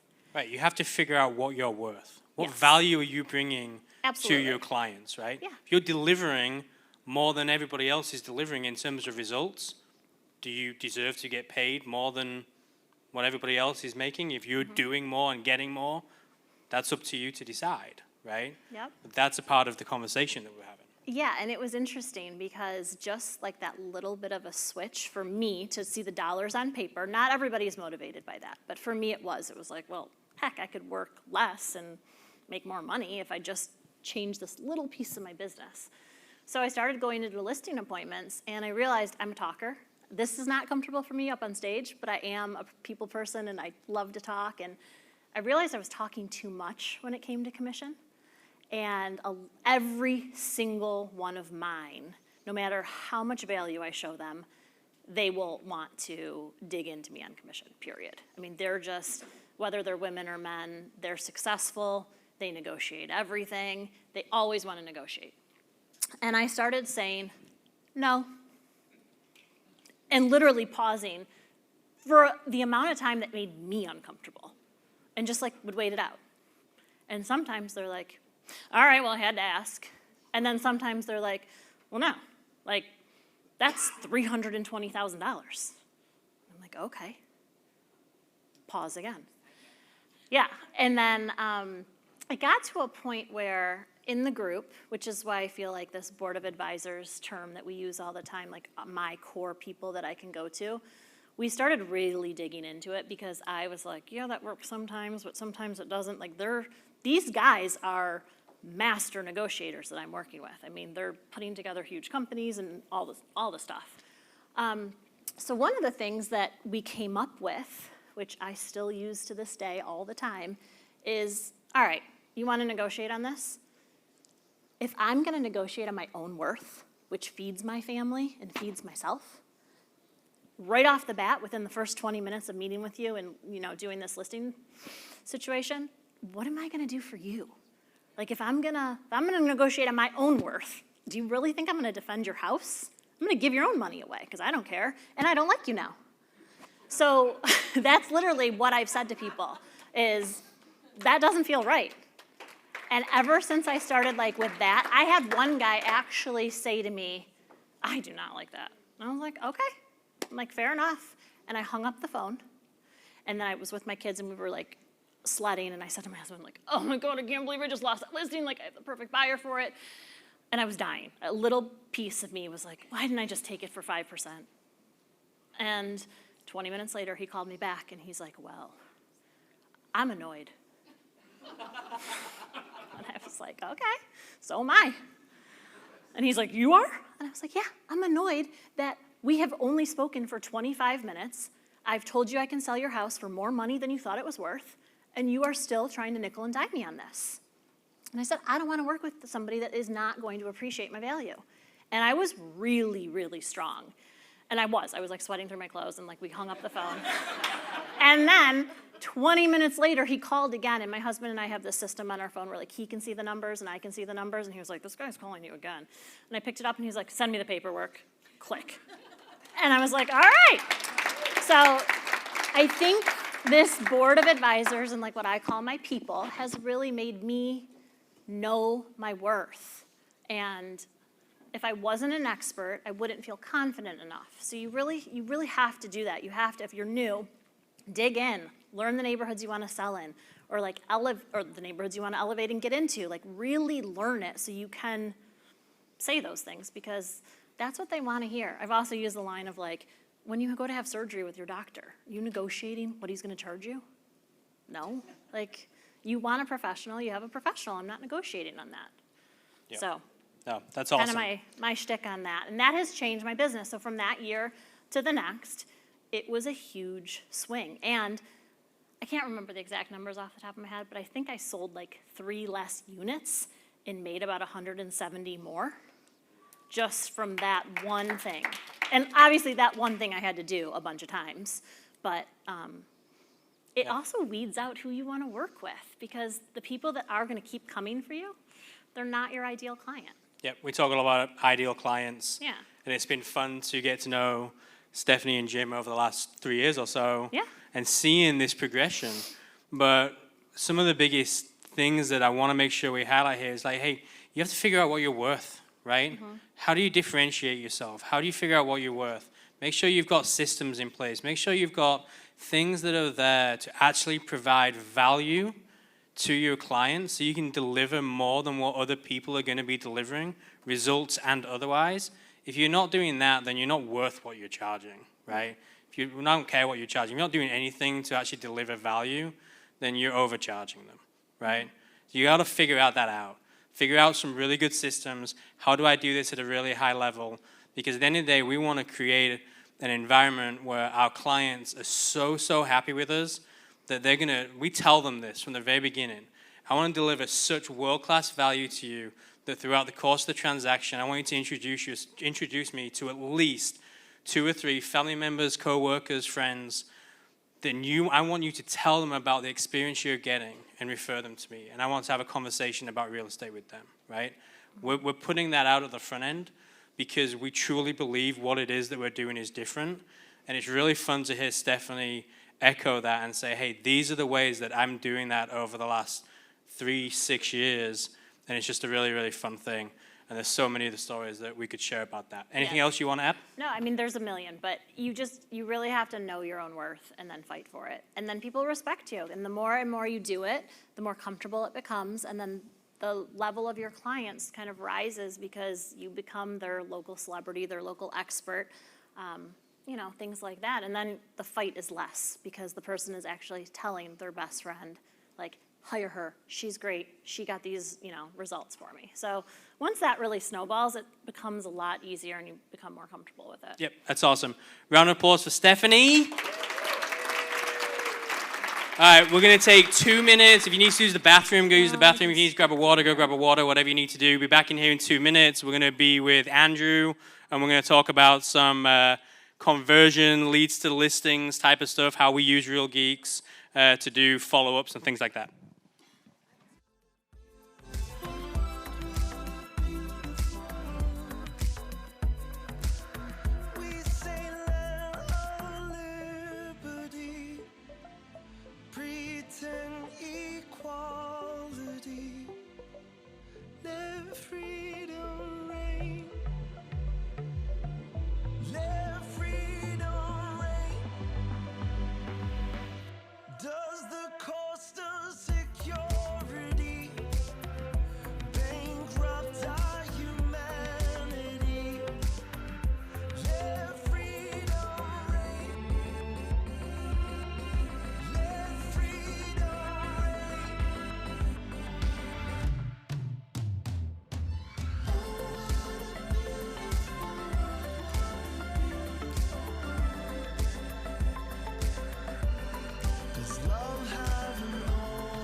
She was a masterpiece, a limited release, bringing me to my knees, bringing me peace. When I'm drifting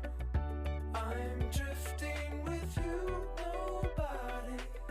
Nobody else will do. When I'm drifting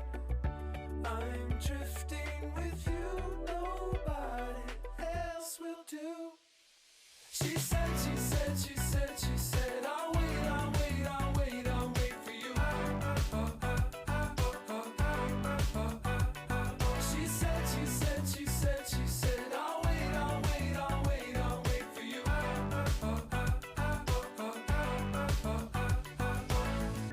Now there's a gust of wind to lighten me up again. As soon as I let her in, the room will begin started to spin, bending around my bed, sewing a need in my head, turning the pale to red. She's raising the dead. When I'm drifting with you. Nobody else will do. When I'm drifting with you. Nobody else will do. She said, I'll wait for you.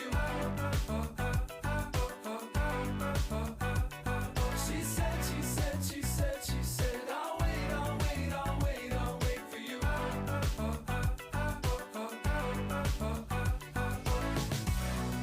I'm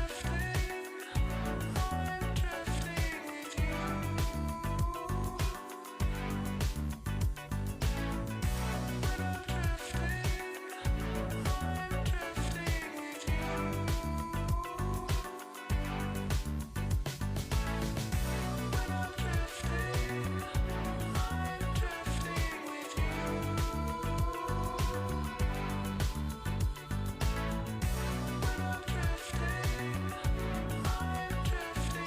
you. Check. All right, come grab your seat if you're not already back in. We are going to fly through this next section. We're going to get through as much as we can because we have like 20 minutes.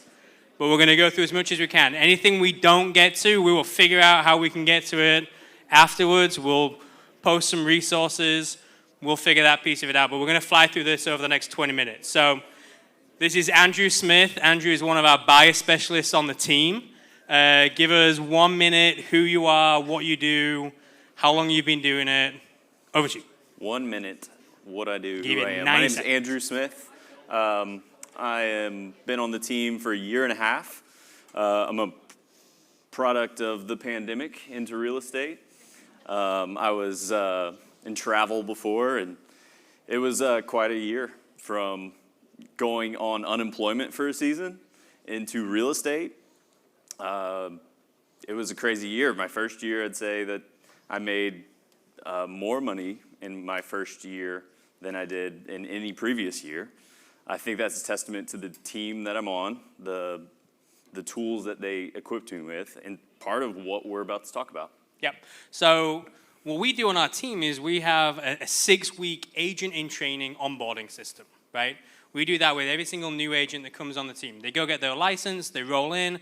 We spend the next 6 weeks with them, teaching them what we do, our systems, our techniques on our team through whether they're going to be working with buyers or sellers. It doesn't matter. They all go through the same training, okay? We have that tailored out and structured so that they get to cover everything. A part of what we cover through that is what we call our leads to listings, and it's kind of what we use in a conjunction with Real Geeks to be able to follow up and convert with people. So we're going to keep this as simple as we can, okay? We're going to show you what it is that we do. We've sent this out to people before, and I think we've already posted it in the bonus resources. If it's not, we'll put it up there.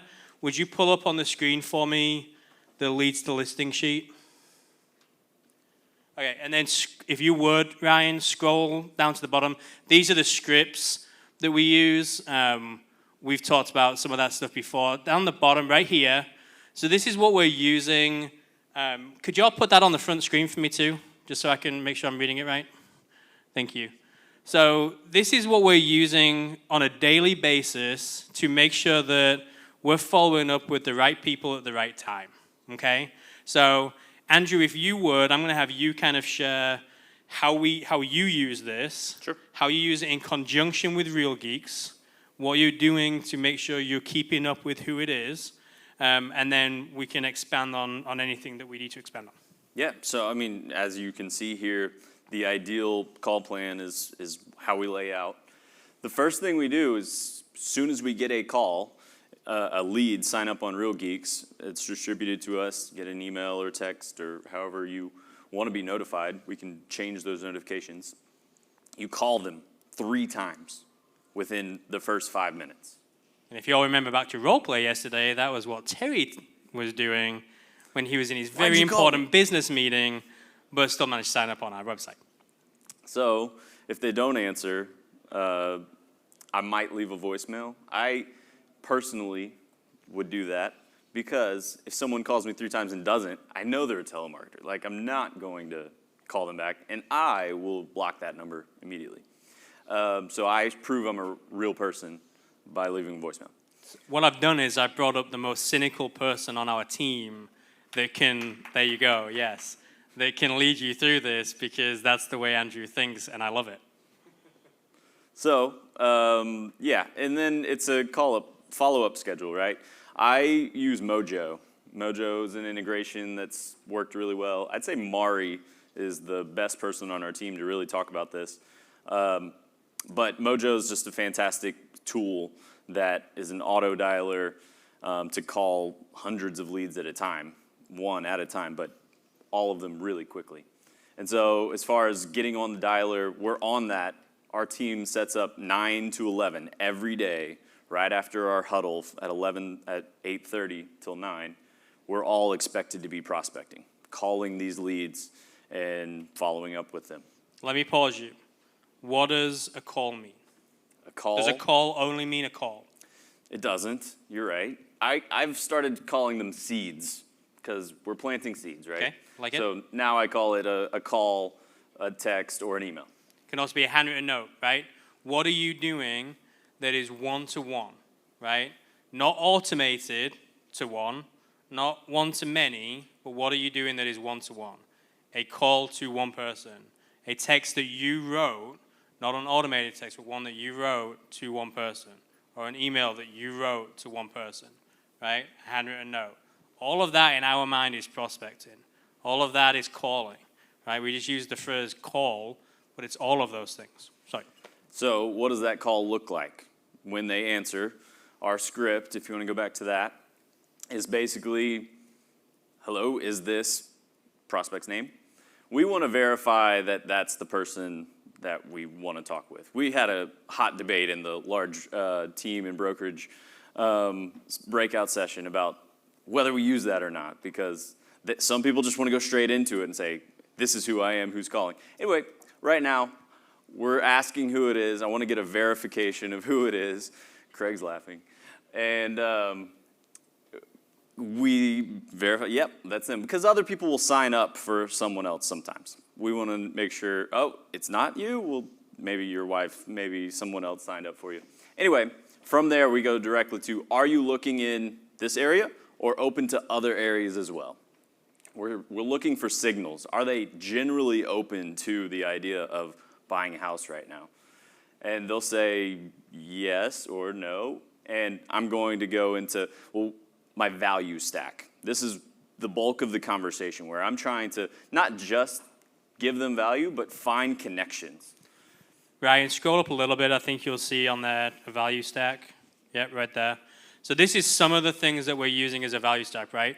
These are all things to do with conversion, right? This is all stuff to do with the simplest Real Geek conversion plan. That's what we called this 25-minute thing, right? Again, we're going to go back to, for the 100th time, how are you differentiating yourself, right? When you're in a conversation with somebody, let's be honest, you don't have that long to get their attention, right? So however you need to get their attention, get their attention. Then throughout the course of the conversation, you're going to begin to add in some of these things. People love value, right? We want to make sure we're offering as much value as we possibly can. So we have this this value stack, right? We're going to offer them an up-to-date list of homes. Why can I just find that on Zillow? Yeah, you can find homes on Zillow. How often has you had a lead reach out to you and that home has been sold for a while, right? It happens because it's not the most up-to-date data. So if we can get them the most up-to-date data, that's called value, right? We have a private portfolio. That's an hour thing that we would need to talk about. We can talk about that offline, but that's figuring out how do you create a list of off-market homes. And there's a lot of ways you can do that. We've got things like market reports, backstage passes, different articles we've written.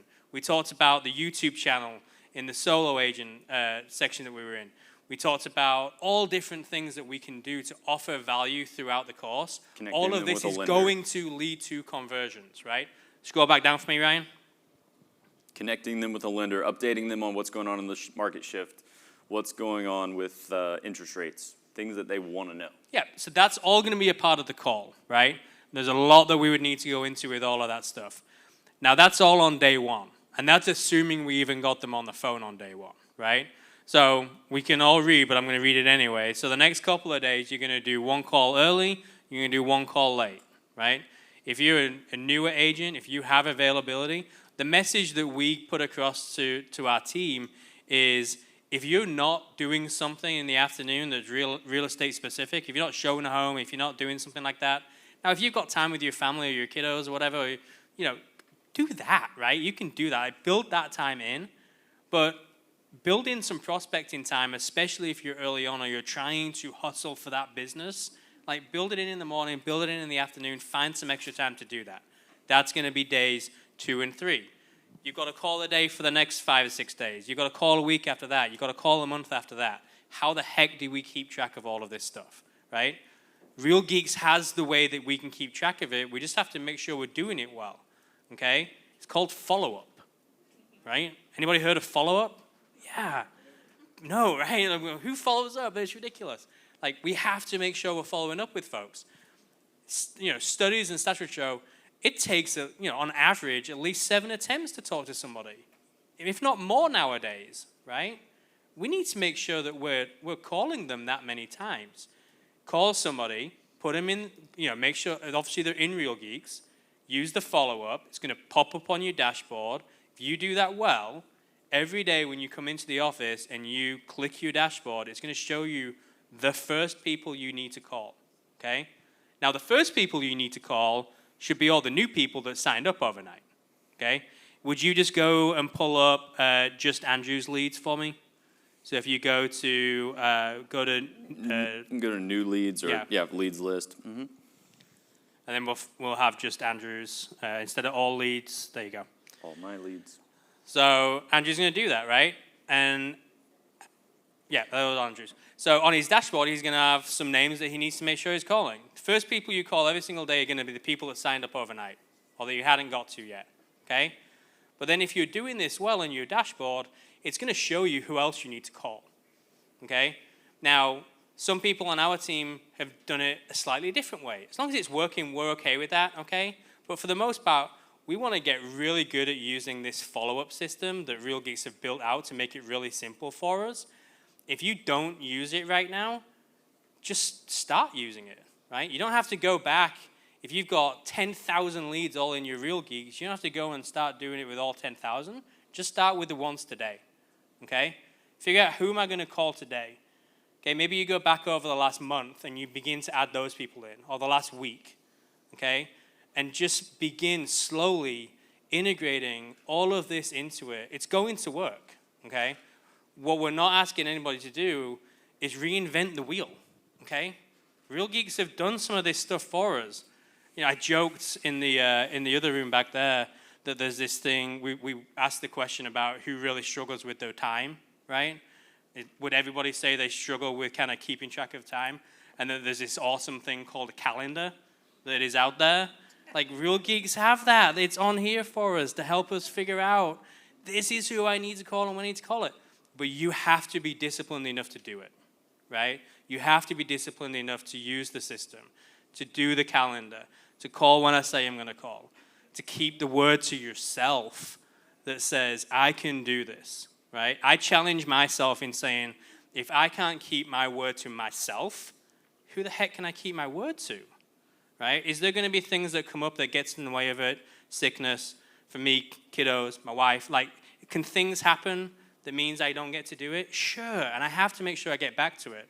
And I have to make sure I'm keeping my word to myself, or else I can't keep my word to anybody else. Like, it's just not how it's going to work. What are some of the things that you're doing that has worked really well in the last couple of minutes that we've got that has helped you with conversion? Because you've only been doing this for a little over a year, and you've had a really, really good first year. What's been some of those things that you've done to do? Yeah, so what he's talking about as far as what is my reputation with myself, it's some of the coaching I've received lately, and keeping yourself to a system of accountability. It's not just your calendar. Get others involved with that. Another thing we talking about in the large group large team brokerage, was get on a virtual call with other people and make calls that way. You can put yourself on mute on Zoom or whatever, but just have that chat going where I just set an appointment. We've set up some call nights in the last season where it's just a different time, 7 to 9 p.m. We're calling people at a different time. David set those up. And it just creates a different kind of buzz. They've put out some gift cards for whoever sits the most appointments, the most consultations, wins a prize. Make it fun, make it competitive. Those sort of things have certainly helped. I would also just plug that the drip campaign that is automated is also just a simple, automated, simple way to obviously, plant seeds and get responses so that you're talking to even warmer leads than just people who signed up on the website. Yeah, my 2 minutes on the drip campaign is going to be, if you don't have something, just go and do something. It's better than not having anything, right? There's things that's already built in there that you can just turn on. You can spend a few minutes getting stuff done. Craig's already offered to share his stuff. He already gave his email, craig@norchar.com. There's people out there that want to help. There's resources. We want to help. There's things to do all of that stuff. There's videos on how to do it. Go and get that stuff working, right? People will respond to it. Real Geeks have made it really easy for us to get to do some of this stuff, okay? The workflows, I promise you, they're not hard to implement, okay? It's a few clicks of the button, and people are there to walk you through. If you don't know how to do it, go to the back. Talk to Real Geeks today. They'll show you how to do it, okay? They want to make sure that that's working for you. Do you have anything that you want to add? I'd just say from there, once you set an appointment, knowing your value, I think that's going to be a theme, and explaining your value, not your value so much, but what's in it for me, for the client, what's in it for them.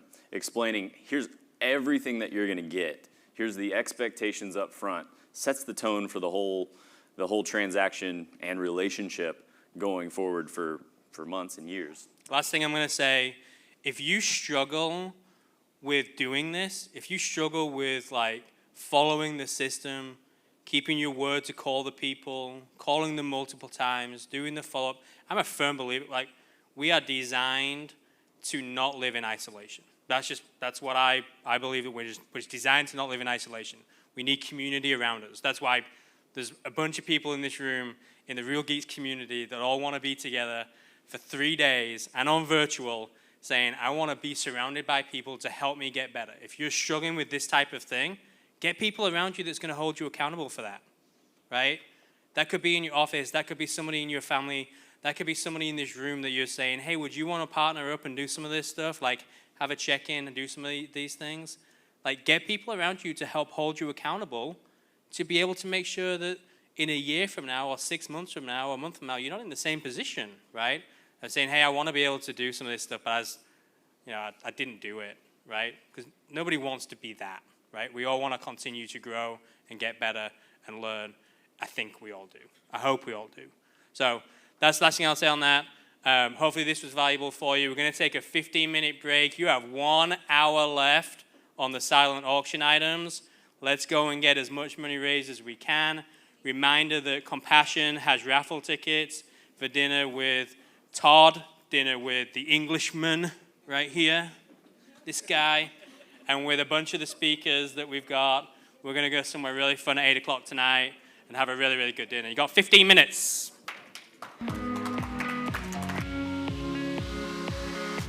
Hey, my name is Phil Accardo, and I'm with Keller Williams Keystone Real Estate. I am the team leader of the Accardo Real Estate team. We service South Central Pennsylvania. More specifically, York County is our focus. I have been with Real Geeks for 10 years. Man, I was young in the game. I was probably 24, trying to find my way. I was thinking I have to figure this out. I wasn't doing any business.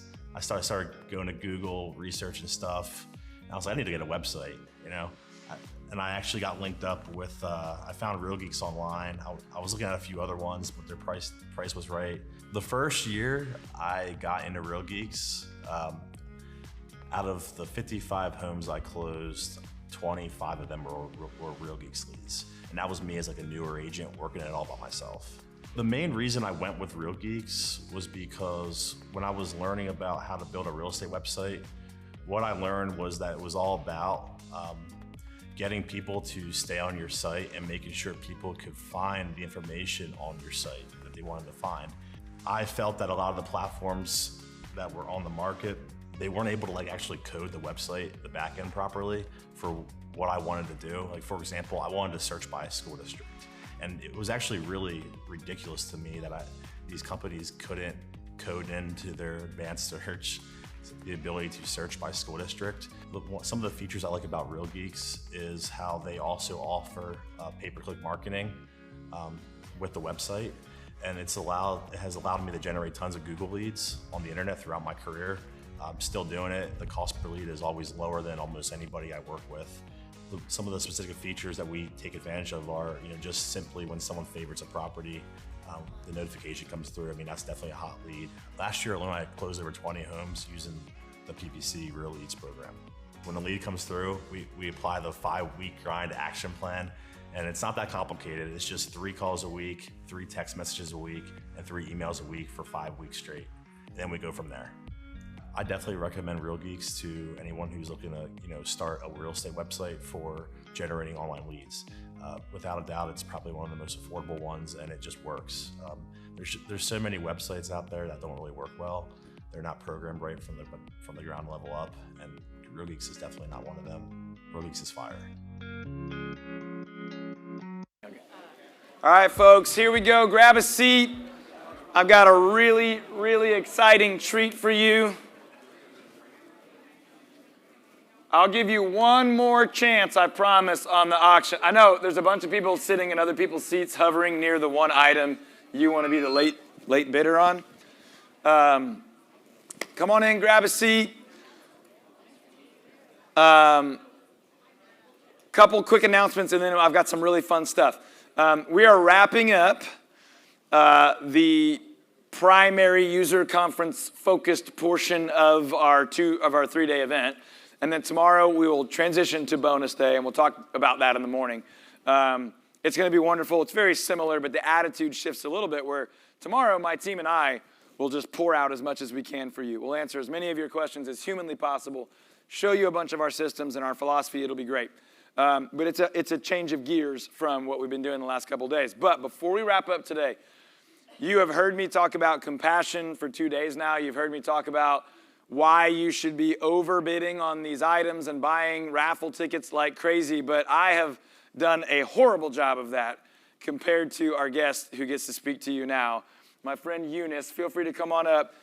Eunice is going to tell you her story, and I cannot wait to hear it myself. I have not yet heard her whole story, and that is all I'm going to say. I'm going to let you take it from there, okay? You got it? Yes, sir. Get it, girl. Hey, yo. Are we all excited to be here? Woo! Okay, my name is Eunice, and I was a former compassion child, and I'm from Uganda. I got a little bit of Texan, right? Ugandan Texan. Well, today I'm here to talk about my message of hope. At the age of 4, my father passed away, and that was the major turning point in my life. At that time, my mother did not have a job, so she could hardly take care of 5 children. Folks, when I tell you I grew up in absolute poverty, by absolute poverty, I mean having limited access to clean water. So because of our family situation, my mom could only afford a 1-roomed house. And in that 1 room, I remember we only had 1 couch. So my siblings and I referred to the couch as a trophy couch, because it was always a privilege to sleep in the couch. So like many parents, she found a way to discipline us. When we performed well in school or did something nice that she liked, then we were rewarded to sleep in the couch. Otherwise, we always slept on the floor. So when I was growing up, I grew up in a very rough neighborhood. We had drunkards, robbers, prostitutes, basically an environment you wouldn't want your little girl to grow up into. And I remember in my community where I grew up, we had one major thing in common, and that was poverty. Many families struggle to take care of their kids. So in Uganda, having a girl is seen as a source of wealth. So you can give in your girl into marriage, and family gets what they call dowry. So dowry can be foodstuffs, it can be a cow or a goat. So many families that struggled had to give in their little girls into early marriages. And it's sad to say that many of my childhood friends died of HIV at a very young age. So my mother struggled to take care of us. We struggled to stay in school because she couldn't afford it. So my young sister and I had to drop out to contribute to the family income. And I vividly remember selling tomatoes in what too many Americans would call a flea market. On a good day, when we had customers, that meant a meal for us. Unlike any other business, you're going to struggle sometimes. There were times we went home with a whole heap of tomatoes. But like many kids, we were hungry, and we had to find a way to survive.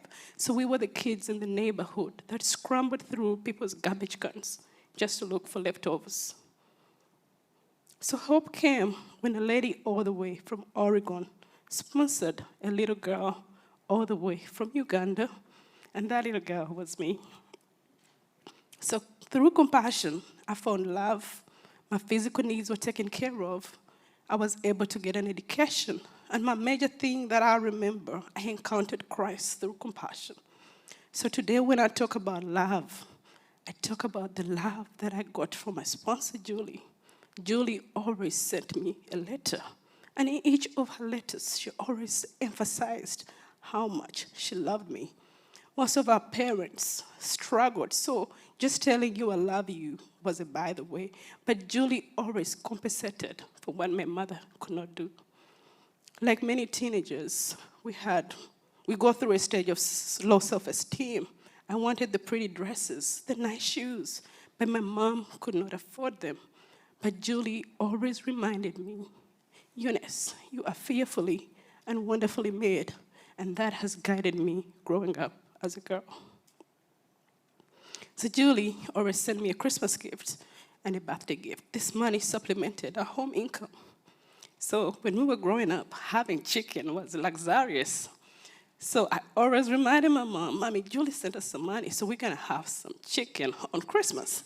So guess what, y'all? When I moved to the United States, I asked my friends to take me to a place where I could have some chicken. Do you know where they took me? They took me to KFC, y'all. I had never seen that much chicken in my life.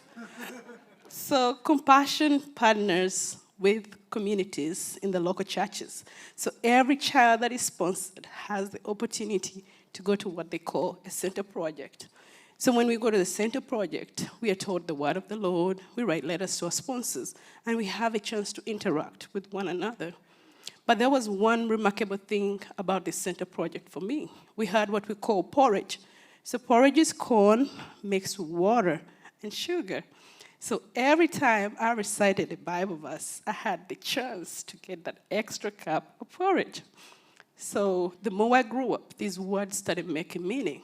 So when I turned 9 years, I went to a church camp, and I was able to encounter Christ at that age. So my sponsor, Julie, took me through middle school and all the way through college. And I'm happy to tell you guys that I went to the best university in Uganda, and I earned a bachelor's degree in statistics. So the Lord has really been good to me and my family. We were lucky 3 of us were sponsored. And 2 of my siblings had the opportunity to get a scholarship to go to Baylor University to get a master's degree in social work. And a week ago, my young sister came back, and she's doing her PhD at Boston University. So when you sponsor a child, you change the life of a whole generation. Today, I'm a registered nurse here in Texas. I work in long-term care. And I also sponsor 2 children, one from Burkina Faso and another from the Philippines. I encourage you today, pick a packet for $38, y'all. We can forego the coffee and change the life of a child. The child may be maybe a real estate agent. There may be a Eunice here. So they may turn out to be of some importance to their community. So I encourage you, pick a packet and sponsor a child. The Bible says, whatever you do to the least of my brothers, that you do unto me. Thank you so much.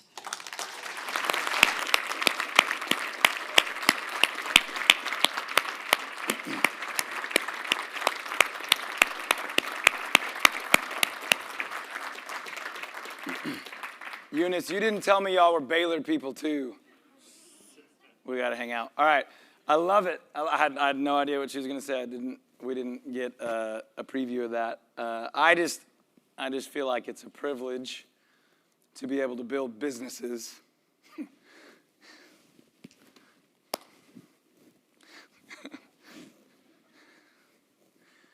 that get to do that.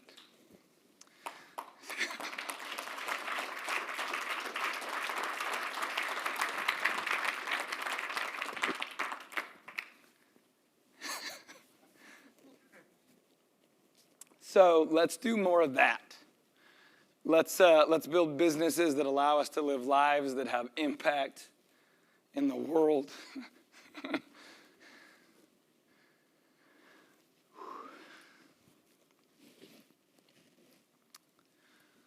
Why else would we?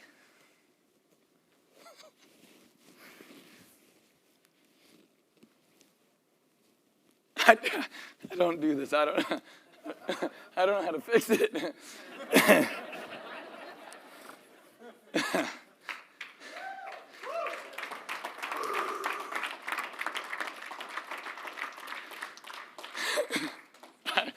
Does that work? I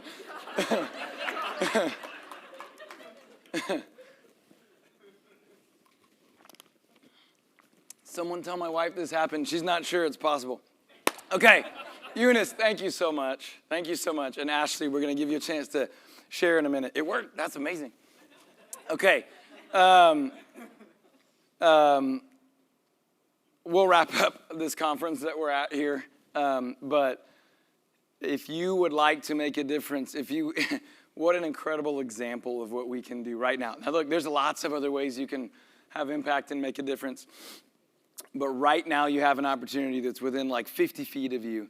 If you want to bid on an item, if you want to take one more chance to buy a raffle ticket, I'm sure many of you could not care any less about having dinner with me or Ian or some of these speakers. And if you don't want to do that, then bid on an item. You can also just go scan that QR code and give money. You don't need to buy a ticket or an item. We're just trying to make it fun and give you some peripheral benefits and celebrate this together. I have a feeling the conversation at dinner has just changed a little bit. But join us in what we have the opportunity to do. Someone in our breakout session earlier talked about giving another agent the opportunity to contribute to solve a problem, right? That sounds like a sales line, right? Let me give you the opportunity to give up some of your commission, right? But let us offer you, Eunice just offered us an incredible opportunity with what for most of us is very little, if you're honest. To change a life, change a generation, change a community, change the world. I know you came to a real estate conference and you did not ask for this, but I'm going to do this.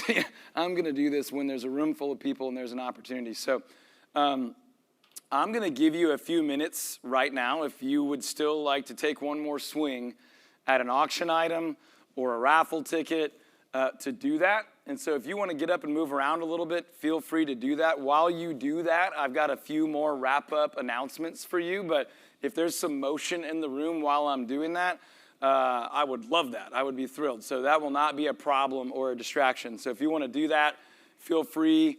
I would love it if you do that. While you're doing that, there's some just event business that I will take care of, and we will wrap some things up. So all of the resources, again, we still have a whole day tomorrow, so we're not wrapping up the event. We just want to wrap up the auction and some of the first couple day things.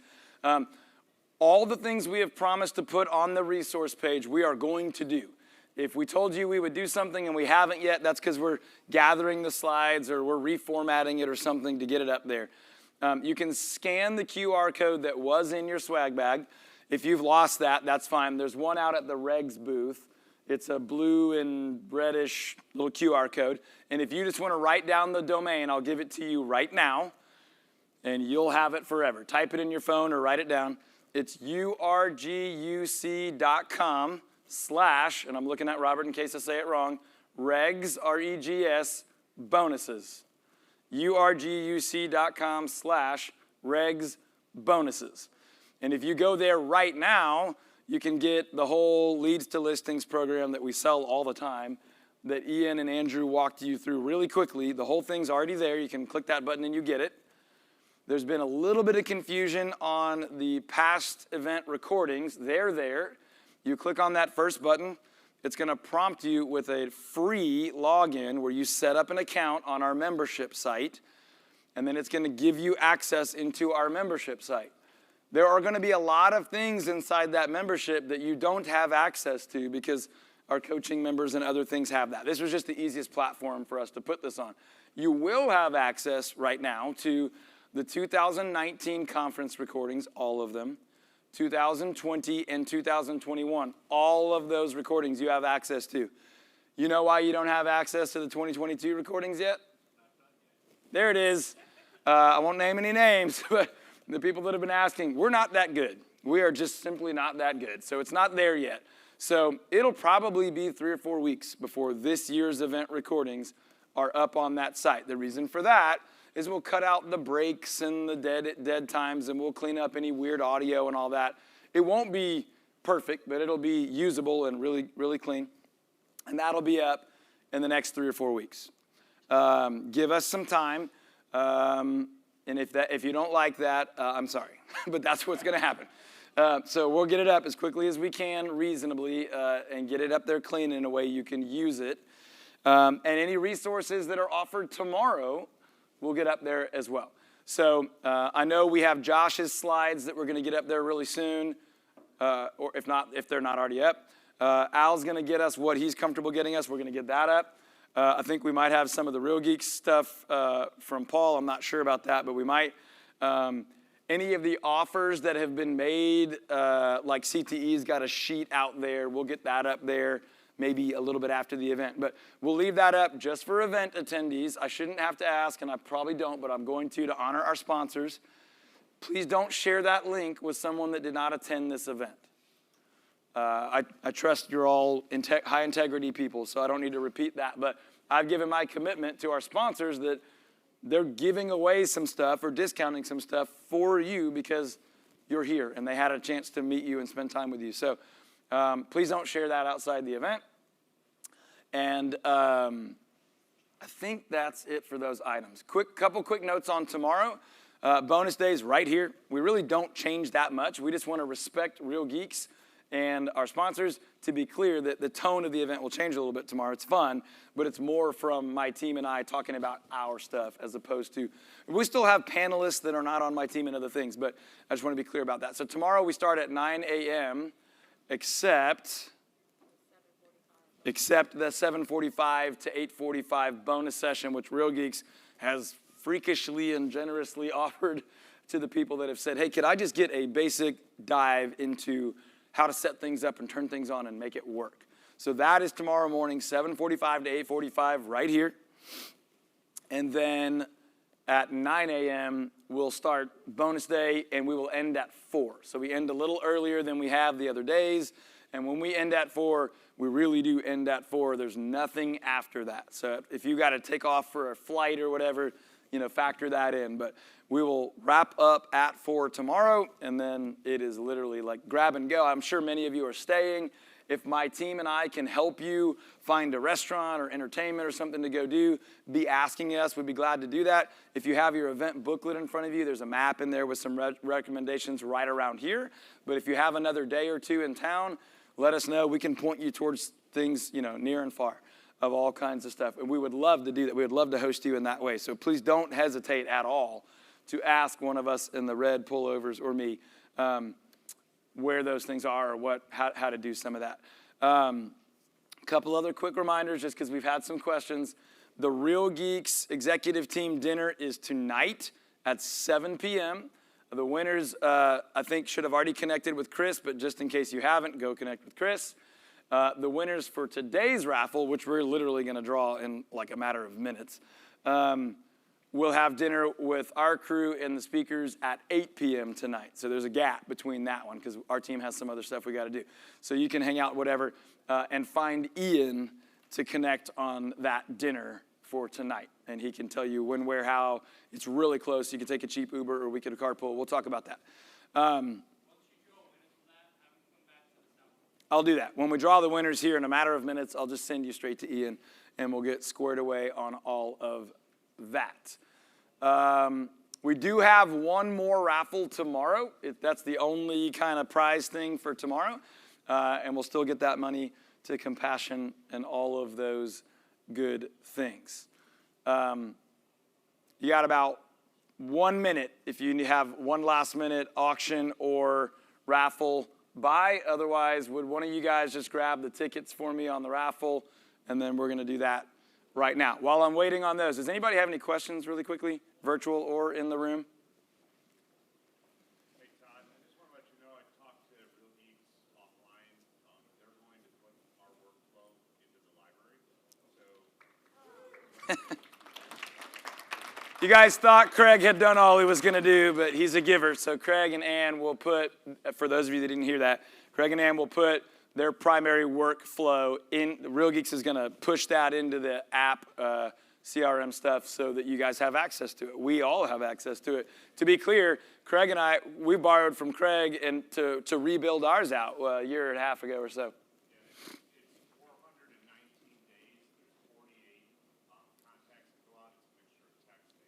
419 days, 48 different contacts, mixture of text and email with a lot of creativity built into that thing.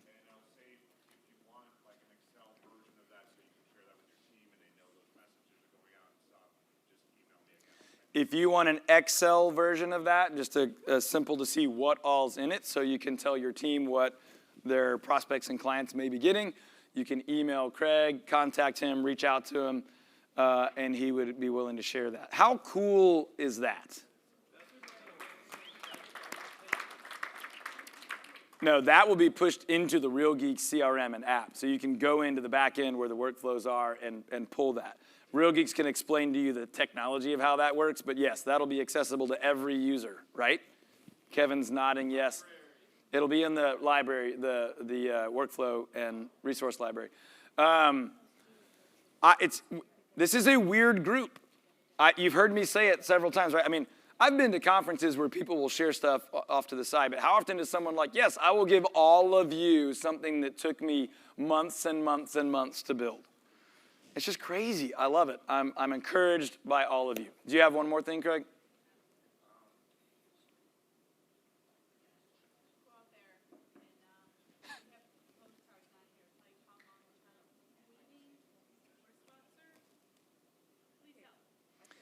They're telling you to go to the Compassion booth and scan the code. There's information on each of those kiddos. It will literally tell you how long that kiddo's been waiting for a sponsor. You heard Eunice's story. A lot changed the day she had a sponsor, right? So what they're telling you is go scan a code and read about some of these kiddos, some of these children. Read their story, read and learn how long they've been waiting.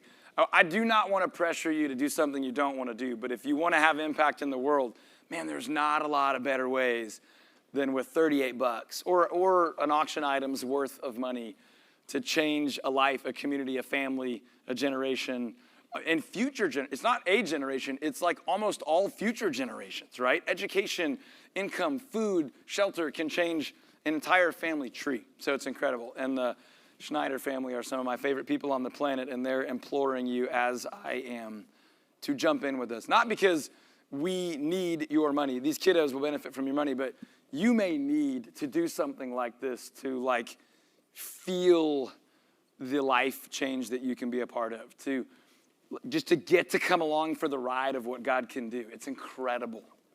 So I'll get these raffle tickets any second now, and we'll do our raffle. And here they come. Now we're talking. I'm not going to stand near that speaker. Thank you so much. All right.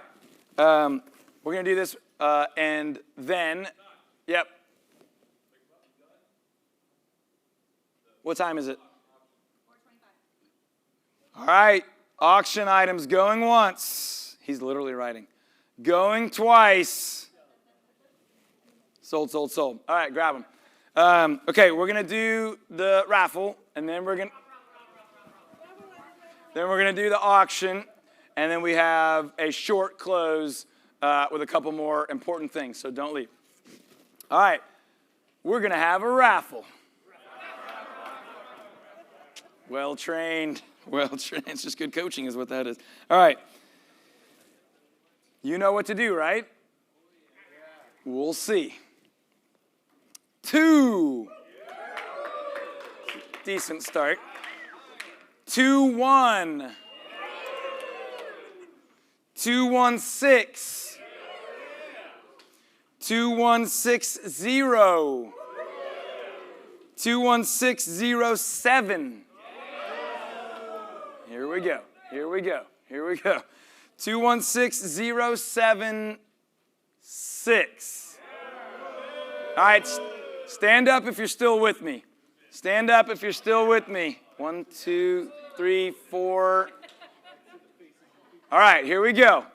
It all comes down to this. By the way, there will be multiple winners of today's raffle. Nice, that was quick. All right, I like it. 2-1-6-0-7-6-2. I don't hear any excitement, young man.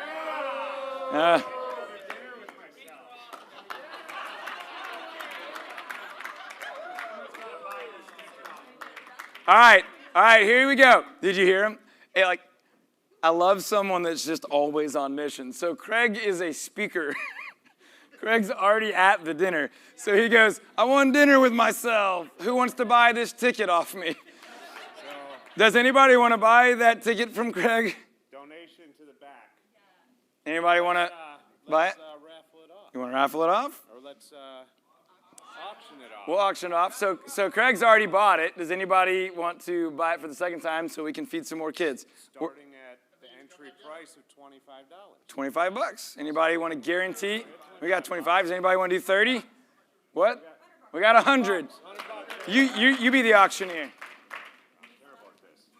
We got any more than 100? Anybody want to do 110, 120?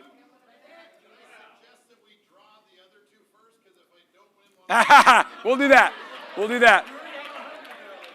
Hey, I've never been to an auction where there was a pause on the bidding, but pause. All right? Hey, I appreciate your thoughtfulness. Here we go. All right, we're going to have a raffle here. 2. 2-1. 2-1-6. 2-1-6-0-7-7. Who's with me? 2-1-6-0-7-7. Who's with me?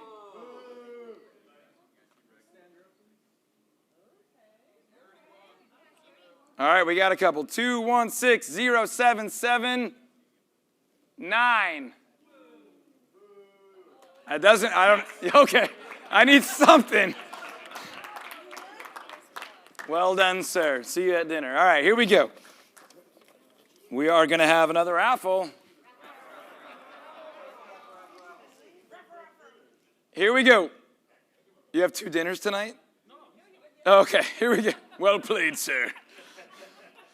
I've been there before. All right, here we go. 2-1-6-0-7. 2-1-6-0-7-9. Stand if you're with me. 1, 2, 3, 4. Oh, just taking pictures. We got 3 left. Here we go. 2-1-6-0-7-9. 9.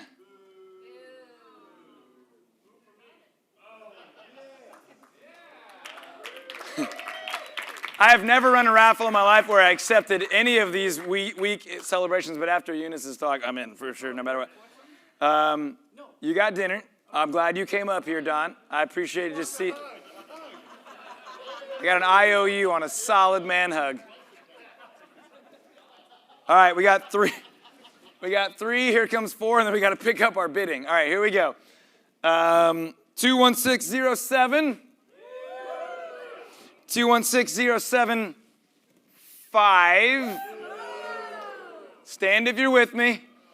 All right, here we go. 216-0755. Yeah, there's some excitement. See you at dinner, young man. Dinner's on me, big guy. I like it. All right, we got 4 winners. Where were we at? $100? $100 for. Who had 110? You could also sponsor a child for a year instead of paying for the ticket, and then Craig would love to have you at dinner next to him. I don't care how you do it. At this point, someone's going to come to dinner, and we're going to encourage kids, and I want to hug Eunice. All right. Now we're talking. We sponsored a kiddo. Come on, people. And we're still selling this dinner. All right. Hey, you ready for this? You ready for this? It's going to hurt me. You're going to like it. Go Dodgers. Oh, for the kids. All right. Where are we? 110? I know we're at 100 right here, right? Someone over here said $100. Do we have more than 100? Anybody bidding more? Where? Yell it really loud. 2 kids for a year. You coming to dinner? All right, we got it. Sold. Done. 2 kids for a year. I love it. I liked you already, but now we have to bro out. Way to go, Craig. All right, listen. I want to grow up and be like Craig and Ann Schneider. I want to meet 1,000 Eunices, 1 million. Why stop anywhere, right? I appreciate all of you and all the things. We're about to announce the auction winners, and it will be fun. But before we do that, I just want to say something obvious. Only one person can win each item.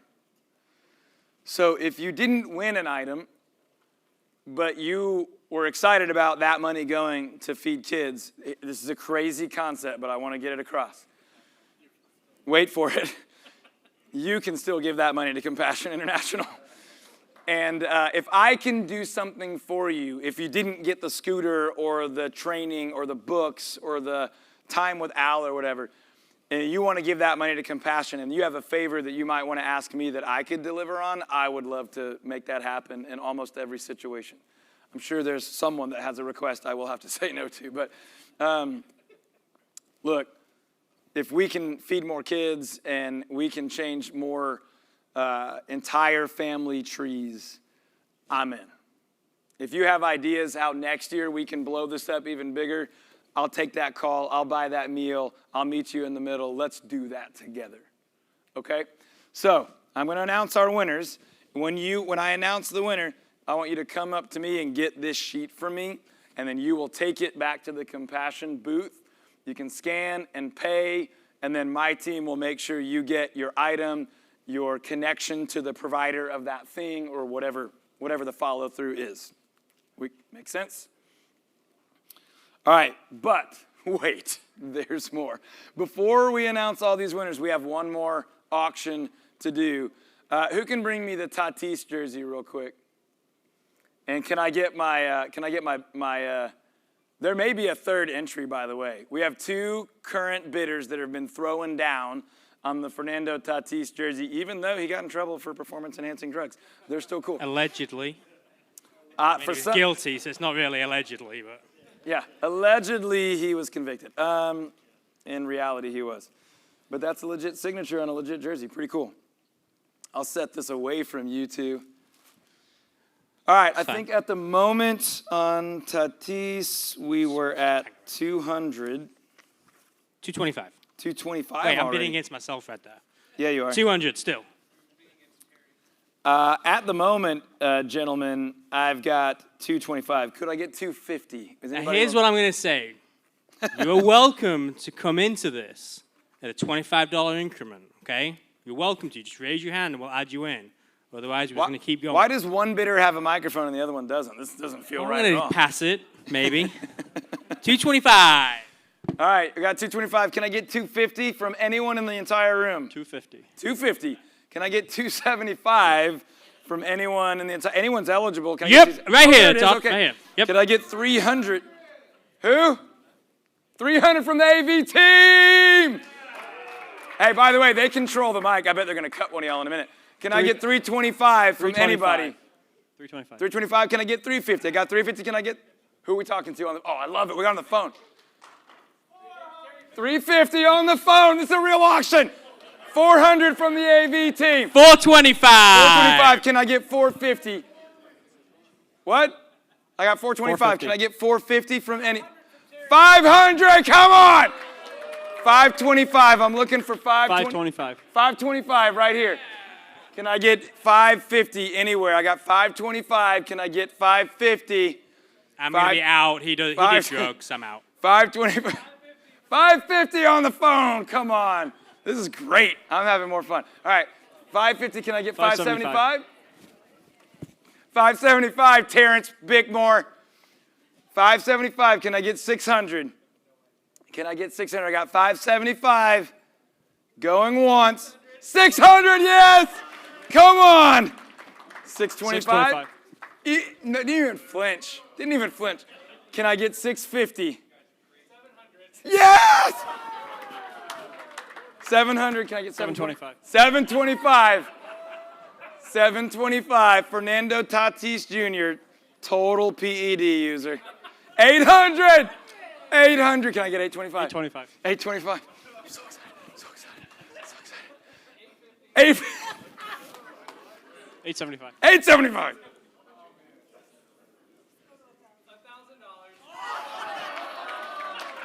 Eunice, it's happening. Eunice, I got $1,000 for this Fernando Tatis signed jersey.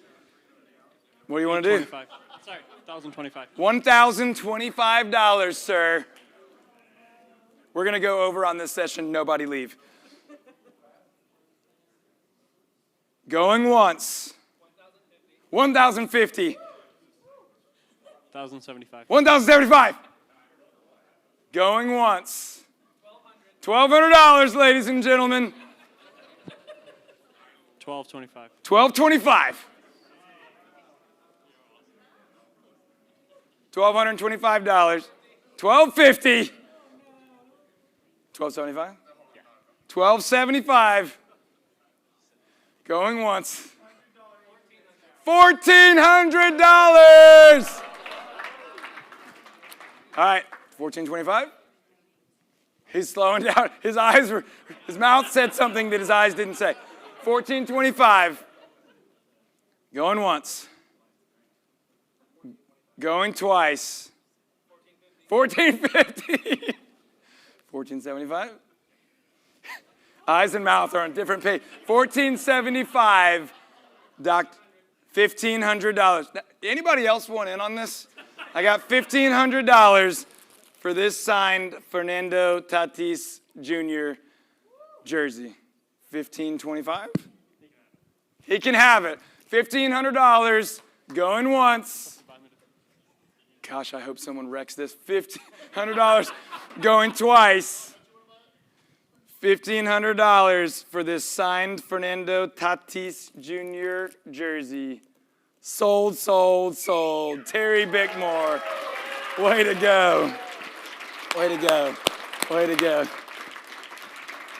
Love it.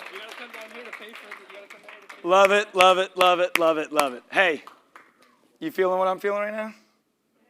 You? Where that came from and how cool that is? All right, you can share that if you want. It's up to you.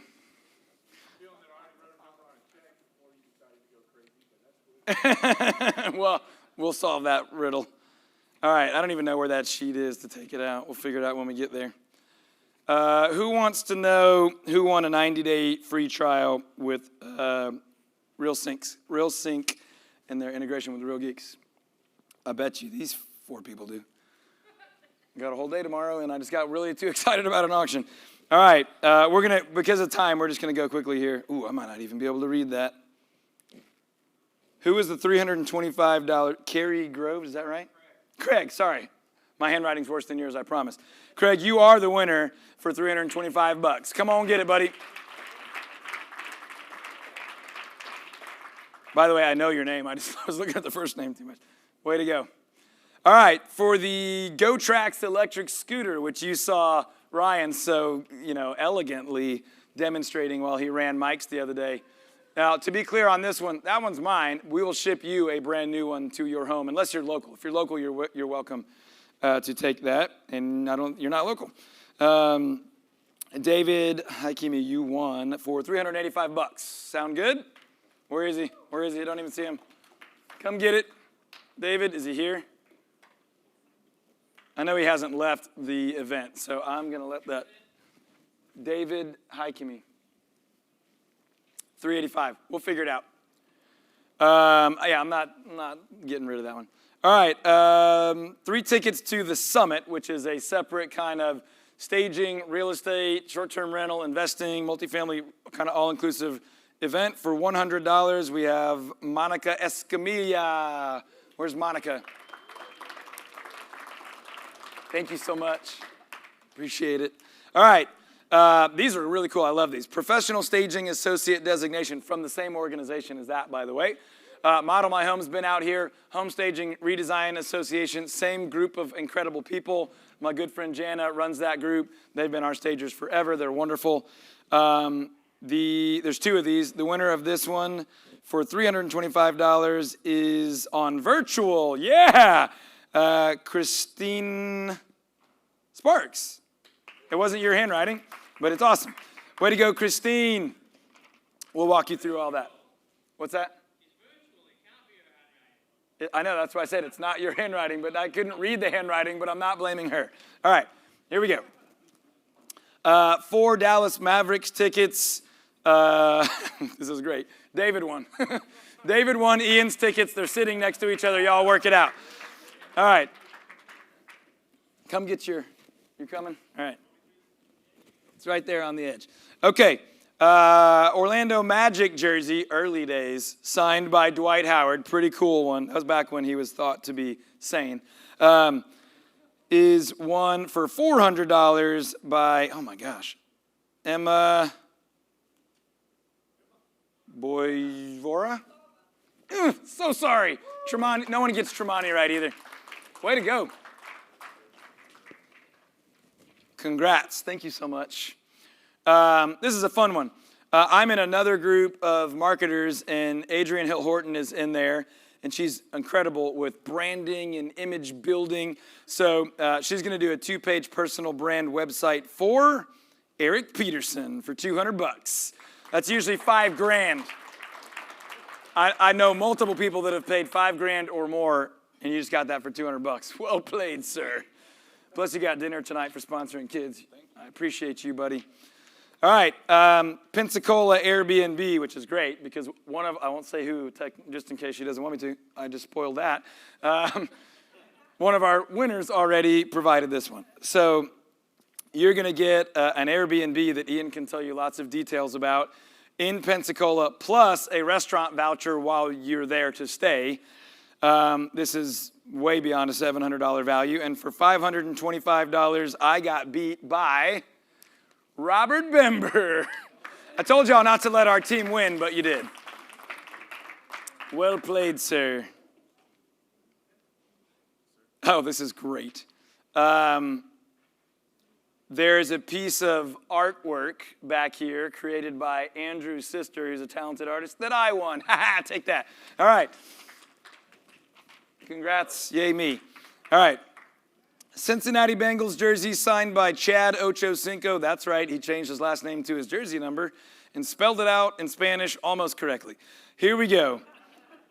For $400, Mitko Boykov. Hey, what else are you guys going to win?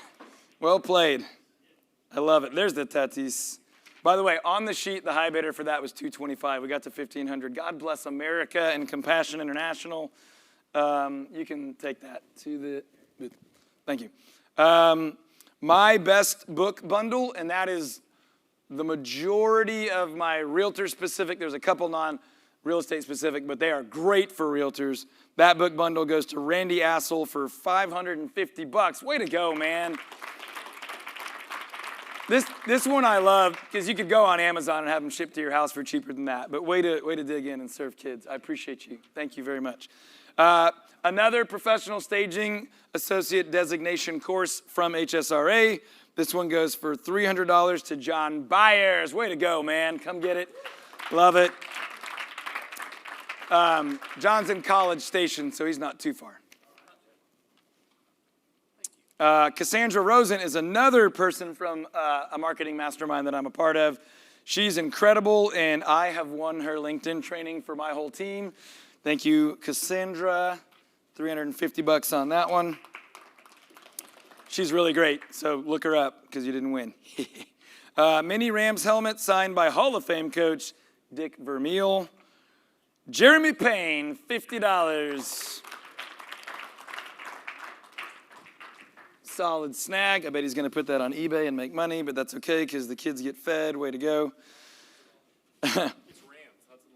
That's right. Way to go. All right. Mini Clemson University helmet signed by William the Refrigerator Perry. $50. Joan Duffy. Way to go. Love it. All right. The man, the myth, the legend, the Todd that is usually being called when it's not me being called, Todd Bogert. Homepage redesign from RG Site Builder, Todd and his team, for $700. Emma, you got another one. Way to go. Come and get it. Love it. Love it, love it, love it, love it, love it. I appreciate you guys leaning in with us and having some fun, getting some awesome value, but also feeding kiddos. Fully paid, 5-day, 4-night cruise. Real quick, this is from AIM Cruises, which is our Wi-Fi sponsor, who I've been using for over a decade for all of our cruise incentives that we've offered on every listing we've done for over a decade. And in the heat of the crazy competitive low inventory market, we offered with our buyers offers to get responses, get top of stack awareness, and get some deals done. They have an incredible package where you can buy in bulk at a discounted rate, and the cruises are great. So this is one of those cruise certificates you can choose from multiple cruise lines, multiple ports, multiple destinations, all that stuff. And this will also include your port fees and everything. It doesn't include like alcohol and tips, but you'll get on the boat, do everything, and pay nothing for a grand total of $750. Susan Parks, way to go. Big win. Big win. Susan. All right, we'll figure that out as well. Another homepage redesign from RG Site Builder, Todd Bogert and his crew. Scott Wagner, way to go, man. $650 for this one. Awesome. Thank you, buddy. All right, 2 iPads coming up. 2021 Apple 10.2-inch iPad, Wi-Fi enabled, 64 gigs, space gray.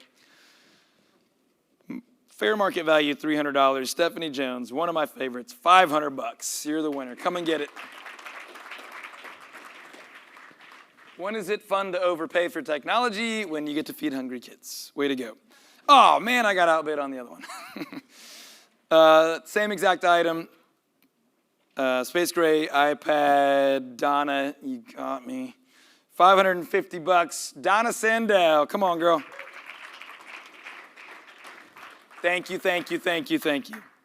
All right, another group, same group as the last one that I'm in, where I learn a lot from this woman who's incredible. It's a niche group, but she's really great. And Leon Williams, you are going to get your mind blown for $475. Way to go. Leon Williams, $475. That's worth at least $2,500. Absolutely all day, every day. Way to go, man. Thank you. Thank you very much. All right, a versus video with me, which is a weird way to name something, but that's what we did. This is a video where Justin and I are going to, we're going to compete positively about our markets to create content, to drive business for $650. Thank you, sir. Terry, way to go. Big win. Big win. Terry wants to know who bid him up. Do y'all want to admit it? It was Ian for a little while. I'll let everyone remain anonymous that wants to remain anonymous. All right. Social media coaching. This was provided by Fidelity National Title, but it's delivered by an incredible professional social media coach for $450. Emma, come on. How many do we want? Let's get it. I love it. I love it. Thank you. Thank you. Thank you. Thank you. So awesome. I appreciate you so much. I love it. And way to spread it around and win a bunch of stuff. Craig and Ann, again, donated, pushed more value. This is really great. Rock Hill Farms, single barrel bourbon. Retail value around $500. Matt Maloney, come get your $1,500 bottle of bourbon. Thank you. Thank you so much. Thank you. It's a beautiful day. 6 months of PPC management from Real Geeks. We've got, I can't read it again. Come get it. $2,050, Mr. Grove. Come get it, Craig. Where's the I? It's there. Just looks like an L to me. I know you can. Thank you. Dang it, I got outbid on this one too. All right, 1 year of Real Geeks AI Robin. Sam wins for $1,600. Mr. Xavier, come get it, buddy. Way to go. Thank you, thank you, thank you. I love it, I love it, I love it. All right, oh, nice. Oh, Bundy's not going to be happy about this one. A Real Estate Growth Systems VIP day with me. This is where I give you an entire day, 8 to 10 hours, fully focused on you and your business. You get access to our team, every system. You can take pictures, you can shoot video, you can take copies of things. You can sit with staff, agents, me for an entire day. We usually sell these for $15,000 for a day or 2 days for $25,000. We typically separate them 6 months apart.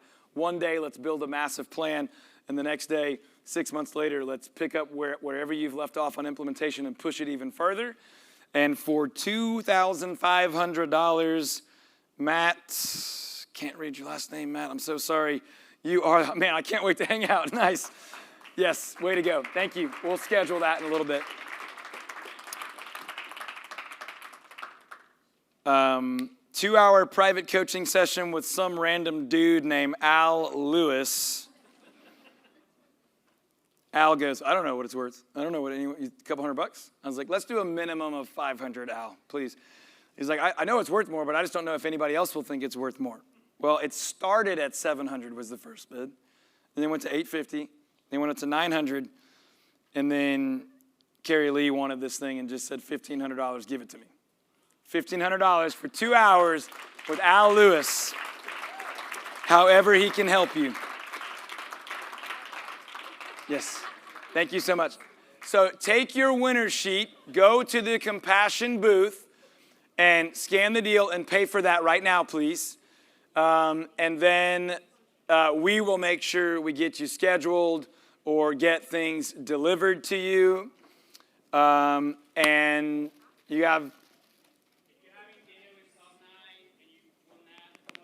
If you won the raffle for dinner with the host and the speakers, please go see Ian right now. Don't leave yet. Go pay and come back. And then Ashley's going to come back with you, and she's going to help me wrap up. One final note. Please don't leave yet. But if you won, go ahead and go pay and then come back. You got something? Okay. Any other questions while we're doing that? I know this was a little bit of an inefficient last session, but how fun was that? How cool was that? Yeah. Go ahead. Oh, just a one-to-one question. Okay.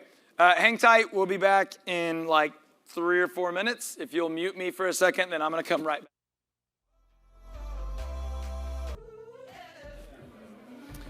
All right, folks. While they're gathering, I got one more share because we're going to do everything we can do to serve Compassion kids. There's one raffle left for tomorrow. There will be one raffle tomorrow, and it is for a 5-day, 4-night stay at an Airbnb in Maui, Hawaii. That is really nice, very cool. This is going to be an incredible trip. And virtual, I want you to hear me. I know you felt left out on some of this. You're absolutely in on that raffle. So our virtual hosts will take bids from you and keep you updated in the chat. So all day, you can start right now. If you, Mari's going to show you kind of deal with that in the Zoom chat and show you how we can get you involved in that. But you are welcome, everyone. After we leave here tonight, you can start buying $25 raffle tickets for a 5-day, 4-night. It's really 4 nights. You can figure out the days on your own, but 4 nights included in a great vacation property in Maui. And of course, we'd love for you to do that. But the important part for virtual is you're in on that one because it's not physically delivered here right now. So would love to have you involved with that. Here comes one of my favorite things, a giant check. And I can't wait to share with you what we have done together. So I'm going to wait for our folks that are settling up to head back in. Can you just check for me and see if anyone's still doing that? And if not, will you tell Ashley to please join me? Yep. And that number. That's fine. Yep. We're good. That's the right number, though. I trust you. Okay. Waiting on a couple folks. I'm sure we've run over a little bit. No, we haven't. We got 1 minute still. We're going to use a little more, though, but not a ton more. So hang with us. I would encourage you to grab dinner with Night if you haven't won dinner in a raffle with someone of a similar business type than yours, a similar market than yours, or someone you aspire to have a business like, or someone who aspires to have a business like yours. Join in the spirit of generosity. If you're not at a place right now where you can throw money around on silly stuff like this, go grab a taco across the street, go to Burger King, go to Starbucks or Potbelly, something right here, and share knowledge, share experience with someone and grow. And we would love to help you grow and cultivate and be at a place where you can have all this crazy fun, paying $1,500 for jerseys and VIP days and things like that. This is about as fun as it gets in business in my book. I just want you to know before we wrap up how much I appreciate you and your generosity and your support of others' generosity. This is a gift. This is a privilege. It's not something that I'm sure any of us really expected at a Real Geeks conference, but it's a privilege to be a part of it and enable it in a little bit of a way. So is there anyone still standing at the booth back there? No? All right, I'm just going to wrap us up. We can tidy some last-minute items tomorrow if we need to. So you've heard me say thank you. I want to say thank you. She coming? All right, we're fine. We're good. Let me just say thank you one more time and then just tell you. If you're a Regs member, we have a 6 o'clock deal.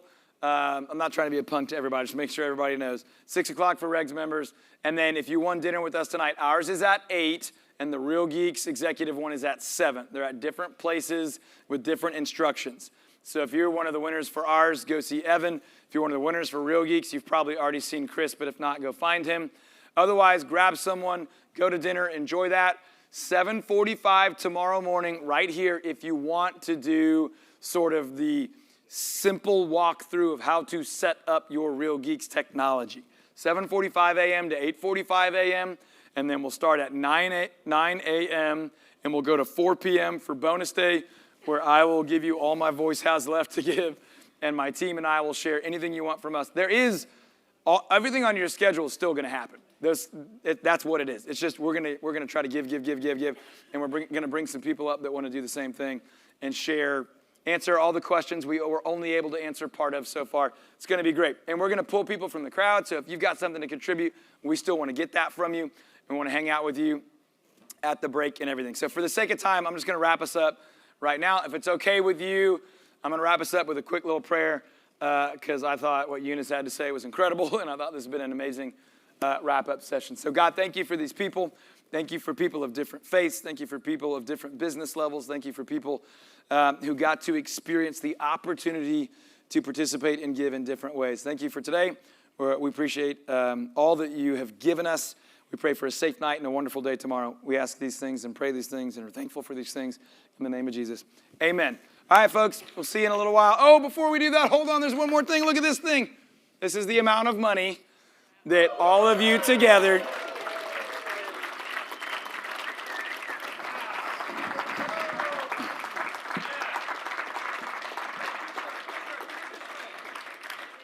All right, I'll keep turning it. It shouldn't be me with the picture. So here's what I want you to do before you leave. Come take a picture with this yourself. Have someone take a picture of you with this check because you've been a part of it in one way or another. This includes something that we didn't all do together here today. I want to tell you about really quickly. Sorry for the false ending. I thought it would be funny. It's like a really good hike. You're like, we're there. We're not there.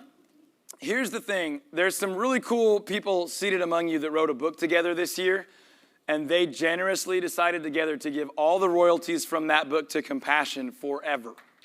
As long as that book makes money, that money will go to Compassion. And then my wife and I had an opportunity to do some matching with those authors. And then you guys bought raffle tickets and you bought auction items. And together, we did a little over $30,000 together that will go to Compassion International. So do either of you have anything you want to add to that? Would you want to share with us a little bit more about just the global mission? Can we get a handheld, Robert, or someone on our team, could you run me a handheld? You made me cry. And I'm like, I didn't know I still could without getting kicked. Period. That's Hey, what she says. first, just want to thank you guys. This is incredibly generous to do in 2 days. And so, yeah, give yourselves a hand. Just incredibly generous, and just responding quickly to the need is really critical to what we do. And just want to thank you, Todd, for having us here and just sharing our story a little bit and allowing you guys the opportunity to partner with us to really transform and change lives is what we're about. And you know, I don't have a lot to add to Eunice's story. There's not much to add. But one thing that I just hear over and over again with kids that we interact with is it truly is transformational, and there's generational release from poverty, which is what we're all about. And so thank you guys for being a part of that. Yeah, just wanted to give you guys a shout out. We are currently operating in 27 countries throughout the globe, and where we work is sort of the most impoverished communities. And so we are going into the poorest countries, into the poorest communities in those countries, and really giving kids access to education, to their basic physical needs being met, to medical care. And you guys are a part of that today. And so I work with Todd and Dana on their personal giving, and I'm a representative in Texas, and there's one of me everywhere that you guys live. And so if you're interested in hearing more, if you want to partner with us in bigger ways or different ways, I'm certainly happy to get you in contact with someone in your area, and you guys can have that conversation. So again, just thank you. This is huge.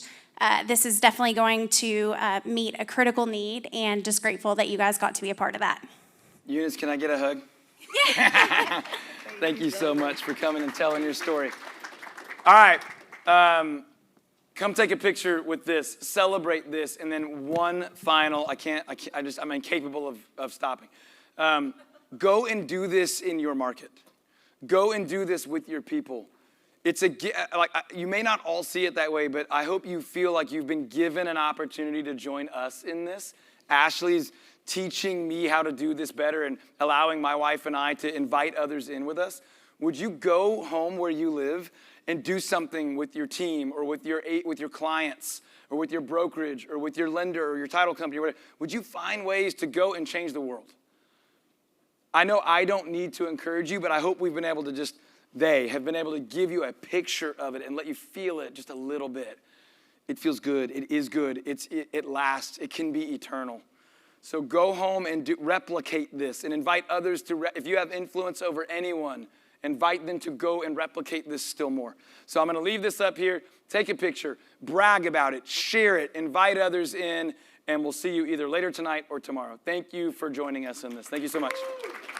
Thank you.